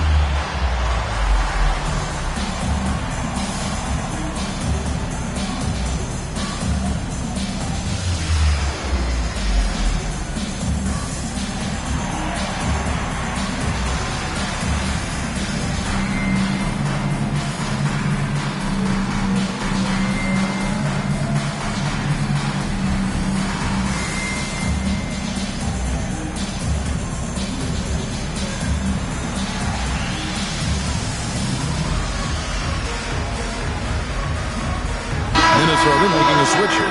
Reed's checked in.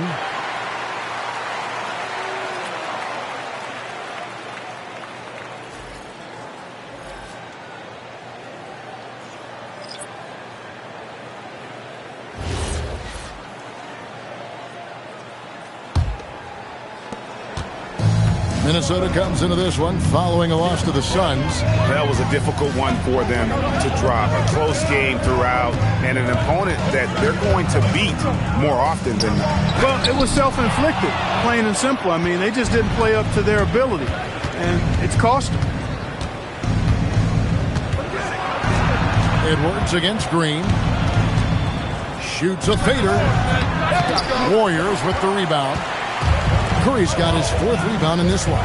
And a 4-time Defensive Player of the Year. Rudy Gobert is improving his perimeter defense as well, Greg. It's helped his overall game. Yeah, teams have looked to pull him outside and test his lateral quickness. But I tell you, he holds up better than you think, and we know his presence at the rim. Pass to DiVincenzo. And the Timberwolves hit again from deep. And they're getting their points now almost exclusively from the triple. 4 of their last 5 makes are from beyond the arc. It's hard for me to watch this. I mean, the defense practically giving them those shots. And with that shot, the Timberwolves lead is cut down to 6 points. That one good from Stephen Curry. McDaniels outside.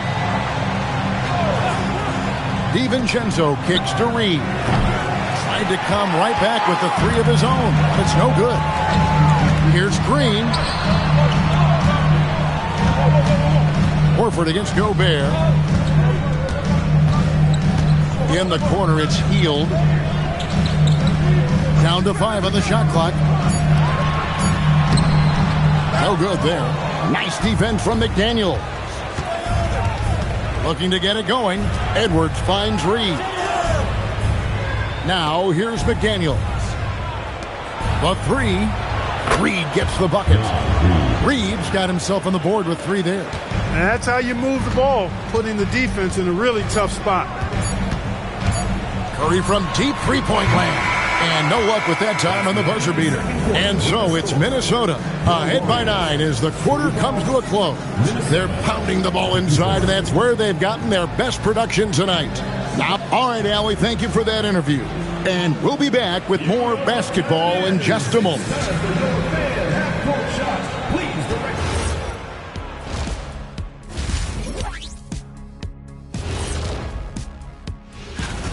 And just for a moment here, I was wondering, if you guys were playing in the league today, which current player would you most like to...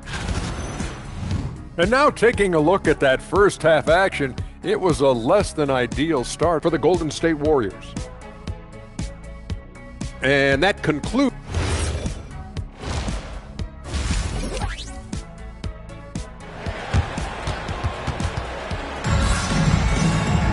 And for those of you just tuning in, thanks for being with us. The second half of this game still to play. We're seeing a tremendous game from Julius Randle. The way he was able to finish on the block was incredible there in that first half. Yeah, you know what? I think he's doing exactly what he has to do. Using his body, shaking off contact, and then finishing at the rim. So on the floor for Minnesota, the big men on the floor for him, Randle and Gobert. Guard and off guard, filled by DiVincenzo and Edwards. And it's McDaniels at the 3 slot. Curry passes to Hield. 3-pointer, Butler. Minnesota with the rebound. And there have been some terrible shot choices here, Kev. That's not a good look at all. Pass to DiVincenzo. Now McDaniels. Randle down low. Defended by Butler. Randle no good.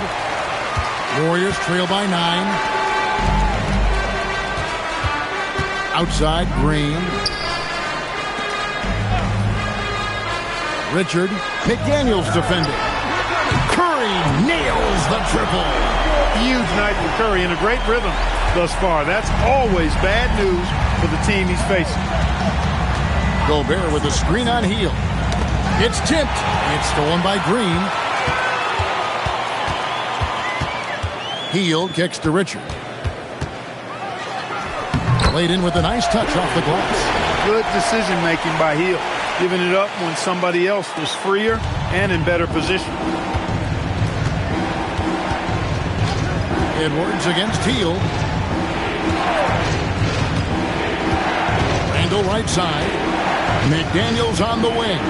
Randle with a screen for McDaniel. Draymond Green with the rebound. Green's got 6 rebounds now in the game. Pass to Curry. From downtown, Randle grabs the board. Randle's got rebound number 5 here tonight. Outside, Edwards. Now DiVincenzo, covered by Hield. Shoots it. And once again off the mark by Minnesota. And out of the gates here in this second half, they have not started well. 0 of 3. Count that one. And the Timberwolves lead has been cut down to just 2 points on the bucket from Stephen Curry. And timeout called by Chris Finch. He's going to make some adjustments to the game plan. So Anthony Edwards, the Timberwolves franchise player. GA, how good do you think he can be?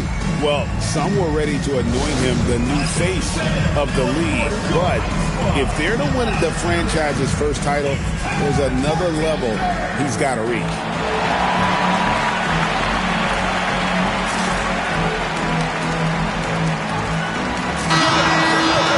With a break in the action, let's now bring up the 2K leaderboard and look at the league's top scorers over the past 10 games. In the third spot, Anthony Edwards. Quite a roll he's been on. I mean, a pure scoring display. Eventually, teams might find an answer for him, but that's not been the case here lately. Down low, here's Randall. No good, unable to end this run. Well, an awful beginning to this half, guys, missing their first 4 attempts. Now we'll hear from Allie LaForce, and she's got a story for us. An update. Allie? Thanks, guys. Jimmy Butler, quite the pairing with Steph Curry, and Steph said he's like the exact opposite player of me. He's dominating the paint, I'm dominating the perimeter. Butler said, I don't think I could be a better complement to him, and vice versa. They're not leaving him ever. I'm playing in so much space. Back to you guys. A terrific fit. Thank you, Allie. And here's Curry, who brings it up for the Golden State Warriors. Since the second half started, they've only given up 3 points. Shakes them, and he lays it up and in. Curry's got the game tied up here for the Warriors. They are just killing them on the interior. Yeah, you can't say that with enough emphasis. I mean, the defenders are just not being aggressive enough down low. You got to play with some physicality in the paint. That's the kind of aggressive and assertive play they need as we get closer and closer to crunch time. An NBA champion with the Bucks. Clark, what do you think about Dante DiVincenzo? Well, the guy's a winner. I mean, I think about his spectacular performance in the championship game back in 2018. And then he plays hard all the time. I mean, he's willing to do whatever it takes to help the team win. And his defense and three-point shooting bring great value to his team. Well, what you like about DiVincenzo, he brings that energy, that relentless energy all the time. And he's got a great feel for the game. Those are traits you want in your rotation. 6 on the shot clock. Green with a screen on DiVincenzo. Curry. And the Warriors tack on 2 more. And the shooting mechanics of Curry, they are as pure as anybody who's ever played. He's such a dangerous shooter and scorer. And here's Edwards from the arc. Green with the rebound. Here's the Warriors with the ball. They're on a 14-6 run. Looking to get back on track here. Butler, no good. The Timberwolves leading. McDaniels passes to DiVincenzo. Outside Edwards.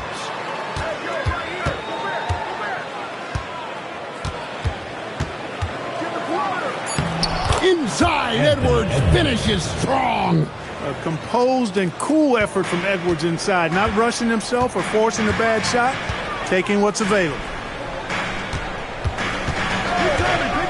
Healed against Edwards. Back to Curry. And stolen by DiVincenzo. Here's McDaniels. And finished off by McDaniel.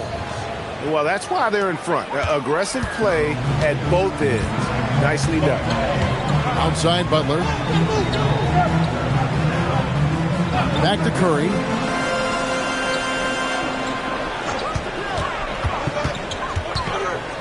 Shot clock at 5. Gobert with the defensive effort. Timberwolves leading by 5. Randall finds DiVincenzo. Outside Edwards. From outside, off the mark. And I thought that was going to drop. It looked good from here. Wasted no time on that one. Curry's got 15 points here in the second half. It looks easy, effortless. Curry, natural from long range. Randall outside.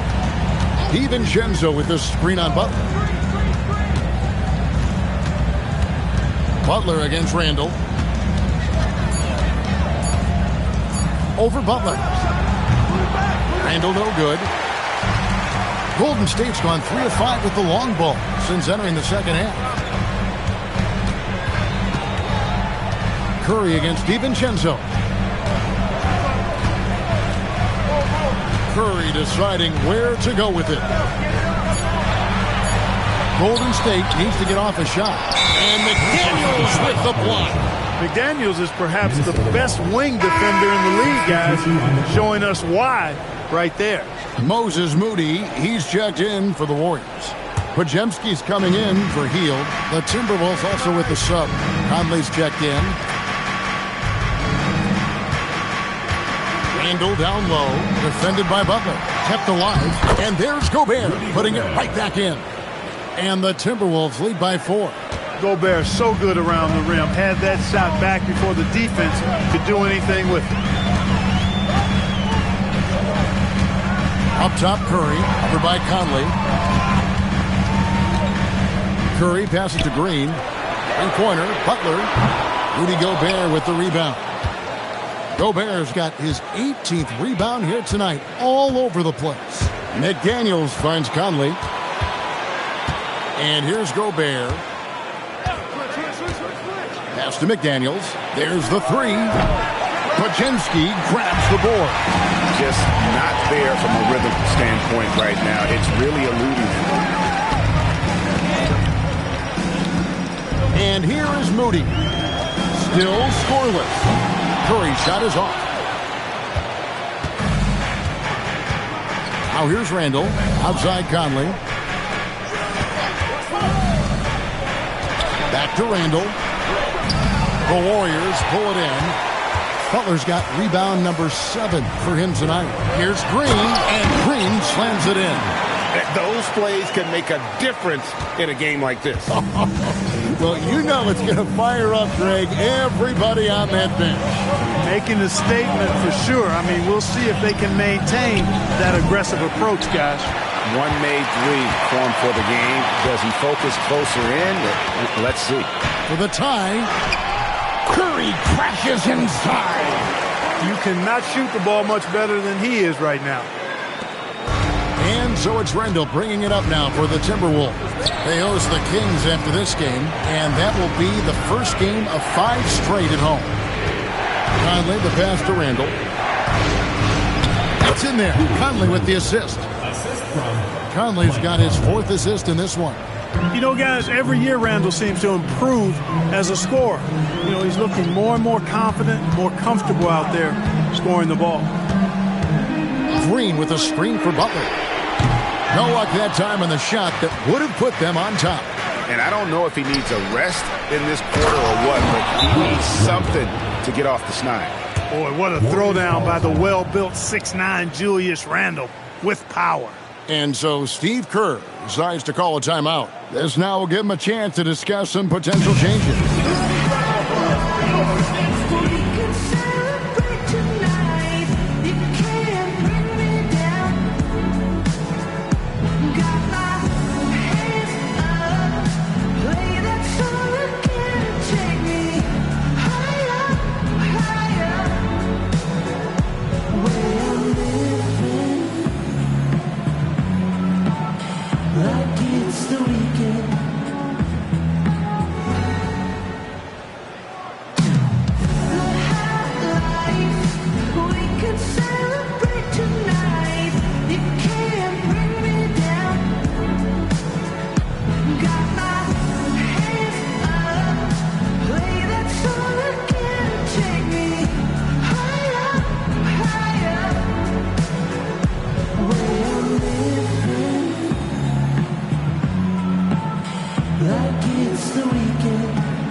Is checked in for Draymond Green.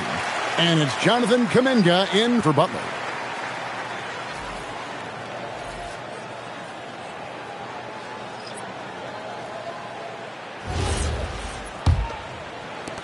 Warriors trail by 4. Outside, Horford. Pass to Curry. There's the triple. A rebound by the Timberwolves.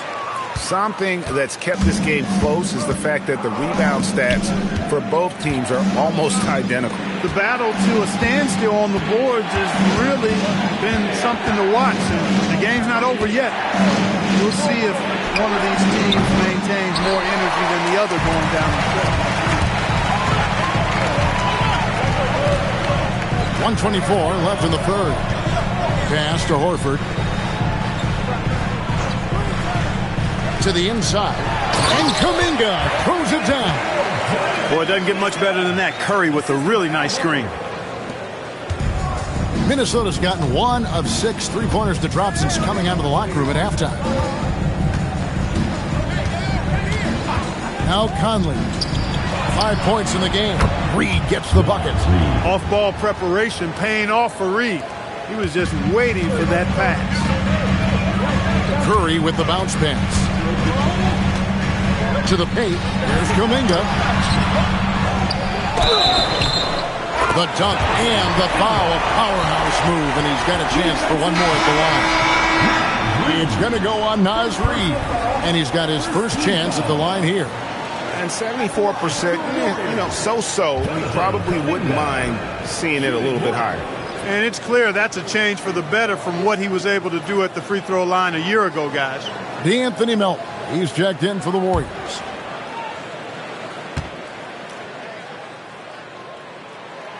And we continue to see Kuminga improve at a steady rate. He's a young big with a bright future in this league. Right side, Conley. And the wide open shot from Reed. Off target from outside. The Warriors trail. 5 seconds separating the shot and game clocks. Here's Podziemski. Covered by Conley. Horford with the screen on Reed. 6 to shoot. And Kuminga throws it down. And when he puts his head down, attacks, Kuminga is as dangerous as anybody. Pass to Clark. The 3. Off target from downtown. It's been all about Stephen Curry for the Golden State Warriors. He keyed their comeback effort. He's the reason they are tied to close out the quarter. Right back after this break.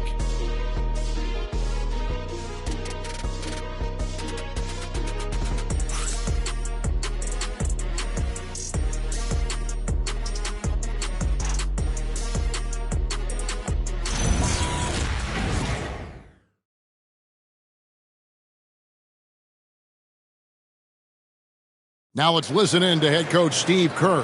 Keep everything sharp. Keep the cuts hard. Cutting through contact. Passes sharp. And the ball's going to fall for us. We can't give up the easy ones down here, right? I can tell that he wants his team to be precise with their decision-making. Kevin, he's aware of just how special they are when they play smart and play together. We've reached the fourth quarter, and what has been a very competitive game should be an exciting finish. So with Curry sitting on the bench, here's the group that Steve Kerr has on the floor. Horford is out there with Butler. Then there's Moses Moody. Then it's Kuminga. And it's Podziemski in at the point guard position. Back to Kuminga to take the lead. The rebound by the Timberwolves. Reeves got his 4th rebound with that last one here tonight. Pass to Dillingham.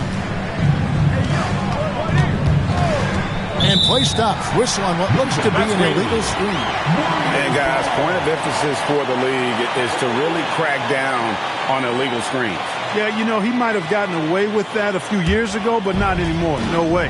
Now you've got to be stationary on those screens. No extra hips or elbows, or they'll call it. To the middle. There's Kuminga. And trying for the go-ahead basket. It doesn't go in. Here's Clark. And he gets the whistle. 2 free throws coming up. So Clark, looking at the history of the Timberwolves, they're in the most successful stretch ever. Yeah, you look at the first 24 seasons, Minnesota won just 2 playoff series total. They've won 4 rounds in the last 2 years alone in the playoffs. What's been the key if you ask that question? I'd say having that guy Anthony Edwards is where you start. And that one falls for Clark.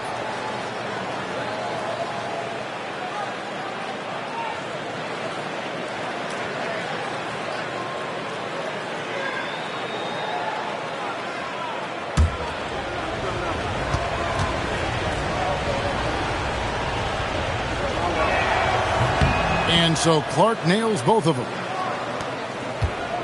The way, Greg, they're sharing the ball tonight, mesmerizing. Everyone's getting to touch it, and everyone's contributing. There's Kuminga. Score the basket, his 8th. 8 for 13 from the floor. And that's right in his wheelhouse, looking to make an impact when it counts. You know, they want the ball in his hands here because they trust him to hit all the big shots. Outside, Reed. And Brandon Pajemski gets the whistle that time. That's foul number 2 for him. Second team foul.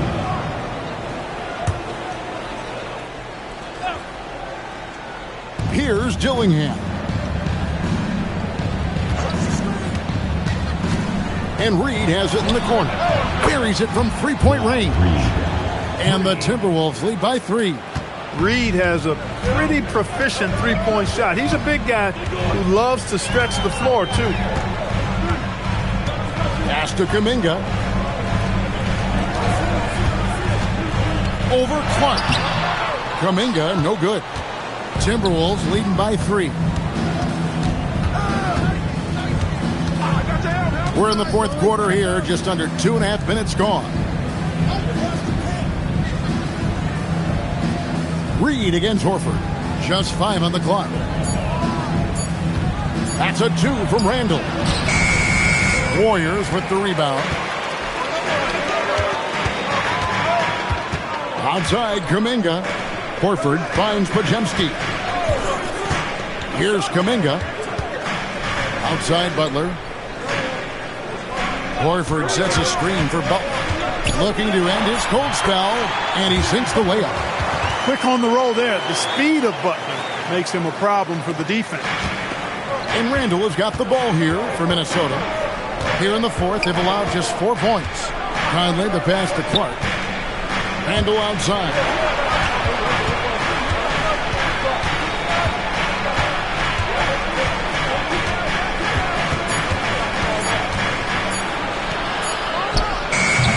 Rebound by Butler.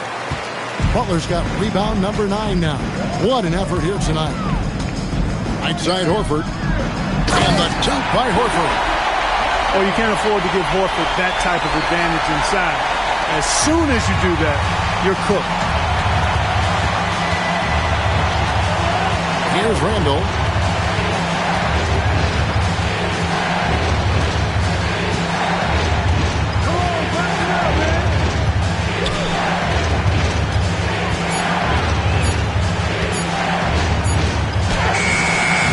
Pajemski grabs the board.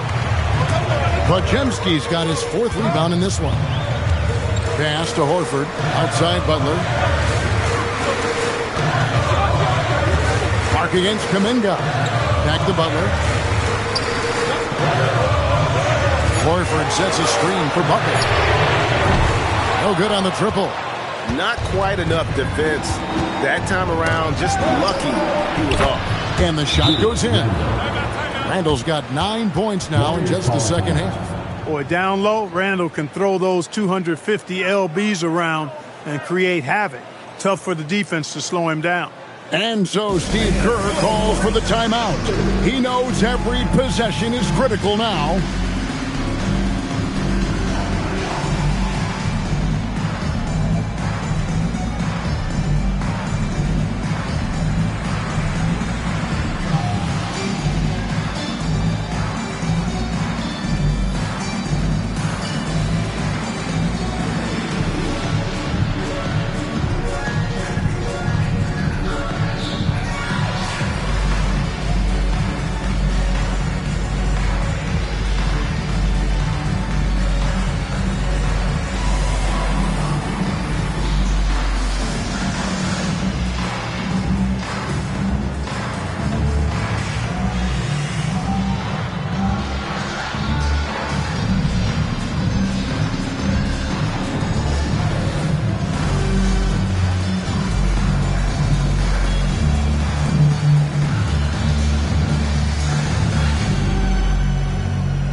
Changes here for the Warriors.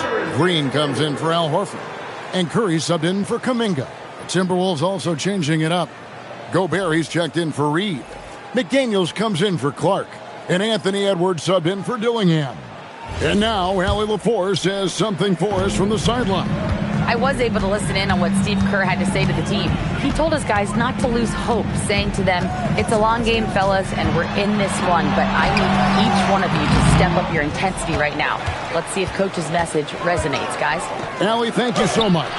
Randall with the bucket. And the defense cannot underestimate Randall's strength. Pushes right through the contact and gets the shot. Curry with the bounce pass. Moody the pass to Curry. Green breaking loose. Curry can't get it to go. Timberwolves leading by 3. McDaniels dishes to Randall. Over in the corner, Edward.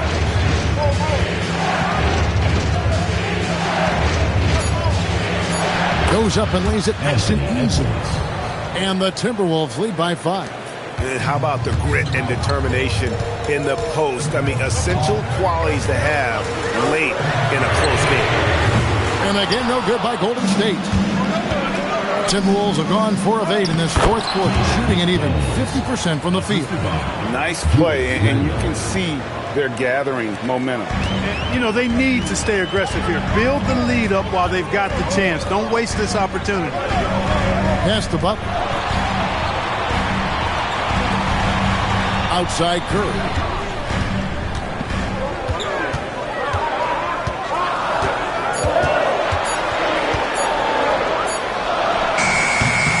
That time, also a missed shot. And McDaniels, here we go.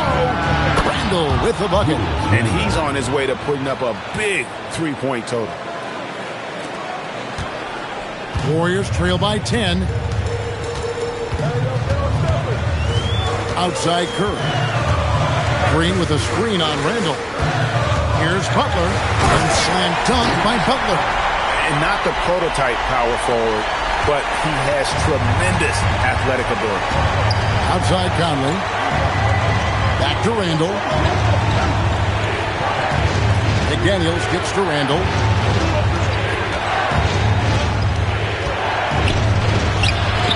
Good on the bucket. Randall's got 9 points now in the quarter. And they're forcing the ball inside, and it's working like a charm. Pass to Podziemski. Curry wide open. Offline with his 3. I'm shocked that didn't turn into 3 points. I mean, he makes you pay on those nearly every time. That one goes. Count it. Randall's got the lead up to 12 now for the Timberwolves. Golden State's gone ice cold from three-point land, 0 of 4 since the start of the final quarter. Pass to Green. It's Curry outside. Rebounded by the Timberwolves. Randall's got 8 rebounds in this game. He's having trouble getting anything to go right now. Conley finds Randall.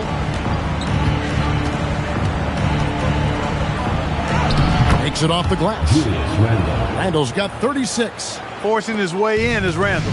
Hard for the defender to counter his strength. Curry passes to Butler. Now, here's Moody. McDaniels defending. Green with a screen for Butler. And the Warriors miss again. With no D around, you expect him to knock down that midi. Here's Conley. Randall. And that one falls.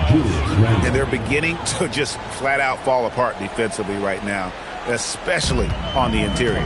Yeah, and that's 4 straight field goals now they've allowed from point-blank range.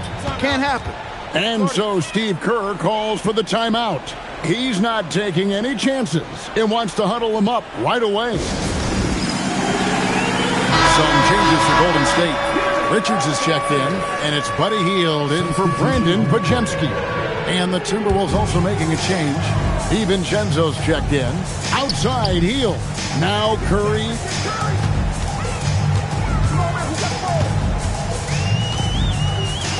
Shot clock at 6. Green against Gobert. Gobert there for the rebound. Timberwolves leading by 16. Now Randall. Nice execution down low. And now looks like we've got an injury here, guys. We'll likely see him come out of the game. And that's the one thing you just really can't control or even guard against, and that's injury. Yeah, you know, aside from some of the player protection rules, which have been of benefit, a lot of it just comes down to what the body can withstand. Al Horford is checked in for the Warriors. Outside heel. Now Curry. 1:56 left in the fourth quarter. Gobert with the block. More than 7 feet to contend with and a wingspan that might be north of that. Good luck getting a shot over Gobert. That's tipped. Butler with the steal. For the finish. And the jumper's good. Excellent transition play. And so just rolling to the finish line now in what has been a very confident-looking performance for the Timberwolves. And it may be a comfortable win for them, but, you know, they had to weather a few storms along the way, and that's all part of the story. Yeah, Kevin, this was by no means the runaway that it might appear to be. It was a scrappy performance, though, all the way through. And for the year now, they'll be tallying their 16th win. And you always hope to take charge of the season series by winning that first game. This will put them up 1-0.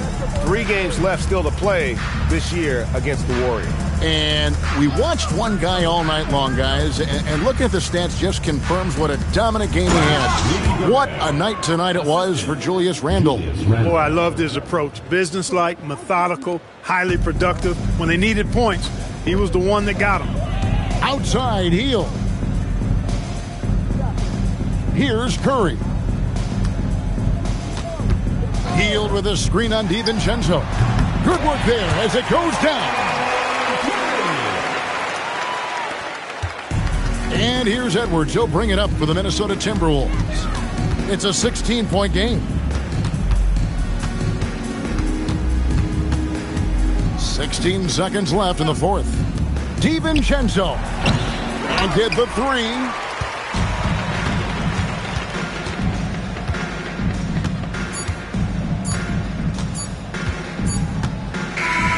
So it's Minnesota winning this one easily. This crowd was stunned by the manner in which their team was dismantled. Hey, you know what? Shocking. I don't care what the matchup is. You never expect a road team to come in and just cruise to the kind of win they did tonight. And that'll do it, folks. So for Allie LaForce and my colleagues here at the table, Clark Kellogg and Greg Anthony, this is Kevin Harlan. Thanks for being with us. But first, let's reveal our player of the game, Julius Randle.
$16,000 square.